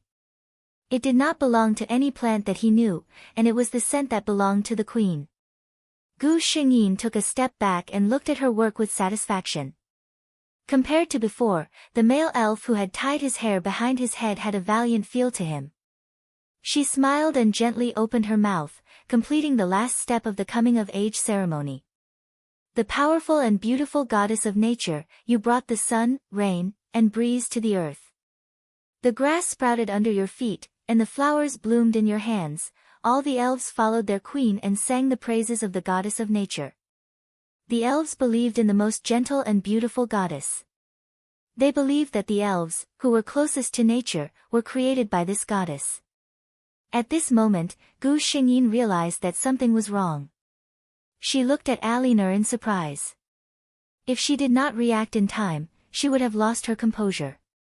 Her lover in this world was actually, when the last step of Alinur's coming-of-age ceremony was completed, a familiar throbbing came from the depths of her soul.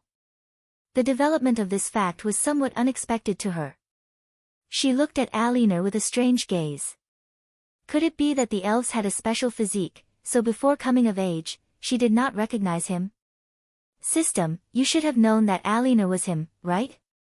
The system admitted very quickly, yes, host. Gu Xingyin laughed angrily, but you didn't tell me. Even when she mistakenly thought that her lover was the emperor or the golden dragon, the system did not stand up and tell her. The system's tone was very righteous, host, you did not ask me. This is not part of my job scope. Gu Xingyin. I don't want to talk to you now, please let me be alone. System, Gu Xingyin was a little troubled. She watched Alinur grow up, and looking at the way he relied on her, it was obvious that he was facing a trusted elder. Such an obedient child, she did not have the heart to do anything to him. Allenby felt that ever since his coming-of-age ceremony, Her Majesty had been looking at him strangely. Whether it was when he was communicating with her or when he was playing the harp for her, she would often look at him with an inexplicable gaze, as if she was somewhat conflicted. Alan felt a little uneasy. Could it be that Her Majesty doesn't like my adult appearance? She preferred the soft and adorable type who would tug at her sleeves and act coquettishly. Unfortunately, one's appearance was not something one could control, and there was no way for him to revert back to his previous appearance. Alan Eyre thought with some distress. If Gu Xingyin knew what he was thinking, she would probably stop him immediately. Please don't. If it was raising a child, it wouldn't be a problem to raise an obedient, delicate, and cute child. But if it was a lover, that scene was really too much to imagine. However, Gu Xingyin was soon attracted by another matter. In this world, she Lily, the human girl with the protagonist aura, was born. Gu Xingyin had been paying special attention to the town where she Lily was born, and there were no abnormalities. Even when she was born, she was no different from an ordinary child. She did not show any heaven-defying luck at this time. Then, when exactly did she Lily start plundering the path of providence? Chapter 486. There was nothing more reassuring than personally verifying it. Moreover, Gu Xingyin brought Allenby with her when she went to the human world. Although she knew that he had become her lover in this world and didn't have to worry about being attracted to and deceived by Cecily like in the original plot, Gu Xingyin still planned to bring him to the human world to see it for himself. Gu Xingyin cast a disguise spell on herself and Allenby. It couldn't be helped. The two of them were simply too eye-catching, and their long green hair and green eyes simply revealed their identities as elves. After the disguise spell was cast, the two of them looked just like ordinary humans with good looks. Although they were still a little eye-catching, they wouldn't cause any trouble. Queen. Helena, what are we doing here? Allenby was still very unaccustomed to directly calling the queen by her name. The elven queen was a figure of worship among the elves. To directly call the queen by her name was simply too much and unforgivable in the eyes of the elves. Gu Xingyin spent a lot of effort, and Allenby himself had a little secret in his heart, to finally get Allenby to agree to directly call her by her name. Gu Xingyin also had her own selfish motives. If her lover didn't even dare to call her by her name, how could she expect him to do anything more disgraceful? I feel that this human baby girl is very unusual, so I specially came to take a look. Gu Xingyin replied. They were standing in a clothing shop in the town. Beside them, a lady was choosing fabric with a maid, and behind her, another maid was carrying a baby. It was Cecily. Unusual. Allenby carefully looked at the baby girl a few times, and didn't find anything wrong with her. However, a sense of vigilance rose in his heart. Her Majesty couldn't have taken a fancy to this baby, right? Although in his eyes, this baby girl wasn't beautiful at all, and couldn't even compare to any little elf in the Starlight Forest, what if the queen liked her? He didn't want another person to compete with him for the queen's favor. He was the only elf raised by the queen, and he was unique. Gu Xingyin didn't expect that Allenby would imagine so many things by himself, and even be wary of a baby like Cecily. Although the process was a bit ridiculous, she had achieved her goal. This way, it was even more impossible for Allenby to get close to Cecily. The two of them settled down as siblings in this small town called Locke. Originally, Gu Xingyin wanted to directly say that they were husband and wife, but this would probably scare Allenby. Slowly, they still had a lot of time, the lifespan of elves. Cecily grew growing day by day, she didn't show any differences from other children's children. Gu Xingyin was now certain that she must have encountered some kind of fortuitous encounter at some point in time. It was very likely that she had obtained some kind of item or cultivation method that gave her the ability to plunder the providence of others. This was not mentioned in the original plot. At the beginning of the plot, Cecily was already a famous genius girl in the magic fantasy continent. All of this depended on Gu Xingyin to figure out by herself. Chapter 487. When she Lily was 6 years old, Gu Xingyin finally found a clue. She Lily was a very lucky girl. She was born into a wealthy family in a small town. Her parents doted on her since she was a child, and she had no siblings to compete with. This also formed her mischievous character. One day, she secretly got rid of the maid who was in charge of looking after her and secretly ran to an abandoned house in her hometown. Creak, the dilapidated door was opened a crack, and a small figure sneaked into the old house that no one had entered for a long time. The thick layer of dust, the messy mess, and the things that ordinary people would hate and avoid were like a small treasure trove to She Lily at this moment. She found a broken rusty sword, a bronze mirror with simple patterns, and some other small things. A bottle in the corner aroused her interest. She laboriously moved away the obstacles around her, and her small body crawled in and took out the bottle. This was a very strange glass bottle. It was transparent, but there was a dark and mysterious unknown black substance inside, which looked like gas. If She Lily was not a 6-year-old girl, but an adult, she would definitely treat such a thing with caution. At least, she would not open it rashly. However, She Lily was not. She just looked at the bottle and found it very interesting. Without hesitation, she directly threw it to the ground. It did not break. This aroused her interest even more. The small child took out the broken sword she had just collected and slashed at the glass bottle, but it still did not break. She tried many methods, such as throwing, knocking, hitting, but it was useless. The bottle still did not move. She Lily pouted and was about to cry. She sat on the ground angrily, but accidentally touched the broken sword with her hand. A drop of blood just happened to slide down her finger and dripped on the bottle. She Lily, who was suddenly injured, really cried this time. She no longer cared about the bottle and the broken sword, and ran out crying. No one knew that the drops of blood on the bottle had slowly seeped into the bottle bit by bit. Then, the bottle that She Lily couldn't open no matter what she did actually shattered just like that. A black stream of air floated out from the bottle, and condensed into the shape of a human face in the air. It seemed to be judging something, and then it chased in the direction She Lily left.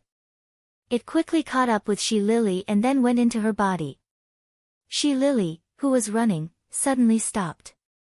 Her face suddenly twisted, and her eyes suddenly became pitch black. A strange smile appeared on her young face. After that, everything seemed to return to normal. "Miss, where have you been?" The panicked maid saw She Lily, and sighed in relief. "I saw a kitten just now. It went over there." She Lily pointed in a random direction. Her hand's fingers were clearly cut by the broken sword, but now there were no marks. The maid was not in the mood to care about the kitten. She bent down, picked up She Lily, and walked in the direction of the house. "Madam is still waiting for you to go back and have dinner with us." She did not see that She Lily, who was in her arms, showed a strange smile. Chapter 488.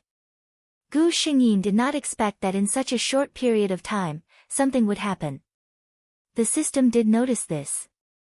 However, compared to everything in this world, it was an illusory body and could not do anything. By the time it notified Gu Xingyin, the black gas had already entered Cecily's body. This black gas must be the source of Cecily's protagonist aura. Gu Xingyin guessed. That night, she cast a concealment spell on herself and came to Cecily's room. Her small body sank into the bedding and she seemed to be sleeping very soundly. She looked just like a normal human little girl. Just as Gu Xingyin was about to step forward and carefully examine her body, Cecily, who was sleeping on the bed, suddenly opened her eyes. That look. That was definitely not something a 6-year-old child should have. Gu Xingyin immediately made that judgment. She watched as Cecily got off the bed and walked towards a room at the side. She simply followed behind her, intending to see what this Cecily wanted to do. Beside Cecily's room was the room of the maid who was in charge of taking care of her. Gu Xingyin watched as She Lily pushed open the door and walked straight to the maid's bed as if no one was around. She reached her hand into the maid's bedding and pulled out the maid's hand from under the bedding. She pressed the maid's hand against her own small palm. Seeing this, Gu Xingyin seemed to have understood something. She silently chanted an incantation and extended her index finger to each of her eyes. Sure enough, this time she could clearly see that there was an inconspicuous chi flowing from the maid's body through their palms and into Cecily's body. She Lily's immature face revealed a very satisfied expression. For such an expression to appear on a little girl of her age, it must be said that it was very strange. Gu Xingyin thought for a moment. She reached out her hand and quietly pointed outside. Clang! The sound of something falling to the ground could be heard. Then, an impatient voice could be heard. Who is it? It's the middle of the night. Then someone seemed to get up. Lily seemed to be shocked. She looked at the maid reluctantly and retracted her hand, allowing the maid's hand to land heavily on the bed. Throughout the entire process, the maid showed no signs of waking up. Gu Xingyin watched as Lily quickly left the maid's room and returned to her own room. She walked up to the maid and used magic to check her body. There was nothing wrong with the maid's body. It seemed that Cecily's actions had no effect on her body.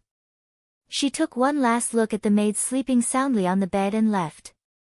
Returning to the courtyard where she lived, Gu Xingyin was surprised to find Alinor standing at her door. 6 years had passed. This man's eyes had not changed at all. However, his eyes were getting deeper and deeper. He was no longer the naive elf who could be seen through at a glance. Gu Xingyin was comforted by this. Whether Alinor was her lover or not, after being the elf queen for so many years, Gu Xingyin hoped that these pure and beautiful elves would be more careful. Otherwise, when something really happened, they would be at a disadvantage. Your Majesty. Alinor did not ask anything. He just stared at her, making Gu Xingyin feel a lot of pressure. Chapter 489. Gu Xingyin thought for a while and told Alan about Lily in a very vague way. Of course, she could not say anything about the plot and Elamir. She just said that she was lucky enough to see the future under the holy tree. This human girl called Cecily would bring a great disaster to the elven race, so she came to have a look. Elamir was speechless for a long time. His first reaction was to heave a sigh of relief. Her Majesty was not interested in that human. Immediately, he realized how selfish his thoughts were. At this moment, he was only thinking about his own affairs. Compared to the disaster of the entire elven race, the latter was obviously much more important. He hurriedly asked, "Have you found the reason?" Gu Xingyin shook her head and said, "I have a clue, but I haven't found the real reason." It was already very late, and Gu Xingyin did not say much to Elamir. The two of them went to rest. The next day, there was a rumor that a maid in Cecily's house was almost hit by a carriage when she went out. Fortunately, the coachman reined in the horse, and she was only slightly scratched. However, it was not over yet. When the maid went to buy something, a scabbard flew out of a weapon shop and hit her head. When she went to the clinic for treatment, she stepped on something on the ground and broke her leg. Everyone in the small town wondered if the maid had done something wrong and angered the gods. Otherwise, how could there be so many coincidences? The maid was also very scared. Even when she was carried to the clinic, she kept putting her hands together and praying to the gods. When Gu Xingyin heard the news, she frowned. Sure enough, from this time, Cecily had begun to rob others of their luck. No, was this Lily, the real Lily? Or was it two different names? To really figure out this matter, she had to find the source directly. Gu Xingyin acted like a strong person that night. She forced the sleeping Cecily to a deserted place. She put Cecily on the ground. "I know you're awake, no need to pretend," Gu Xingyin said lightly. Lily's eyes trembled. She opened her eyes and glanced at Gu Xingyin. Then, she looked around and burst into tears. "Who are you? Where is this place? I want to find my mother." Gu Xingyin gave her acting skills a thumbs up in his heart. If she had not seen with her own eyes how she robbed others of their luck in the middle of the night, she would have been fooled. "Don't cry, I know you're not Cecily. Who are you?" When he said this, Gu Xingyin used his magic power. His voice seemed to directly question one's soul, causing one's expression to turn cold. She Lily put away her expression and looked at Gu Xingyin seriously for the first time. However, she used camouflage magic. In this world, not many people could see through the camouflage magic of the Elven Queen. Cecily knew in her heart that this person was more powerful than she thought, so she stopped pretending. Why would a person like you come to a place like Locktown? And why would you target a poor person like me? Poor person? Gu Xingyin sneered. No, you're not a poor person. You're just good at turning ordinary people into poor people. She exposed what the person in front of her was doing. Chapter 490.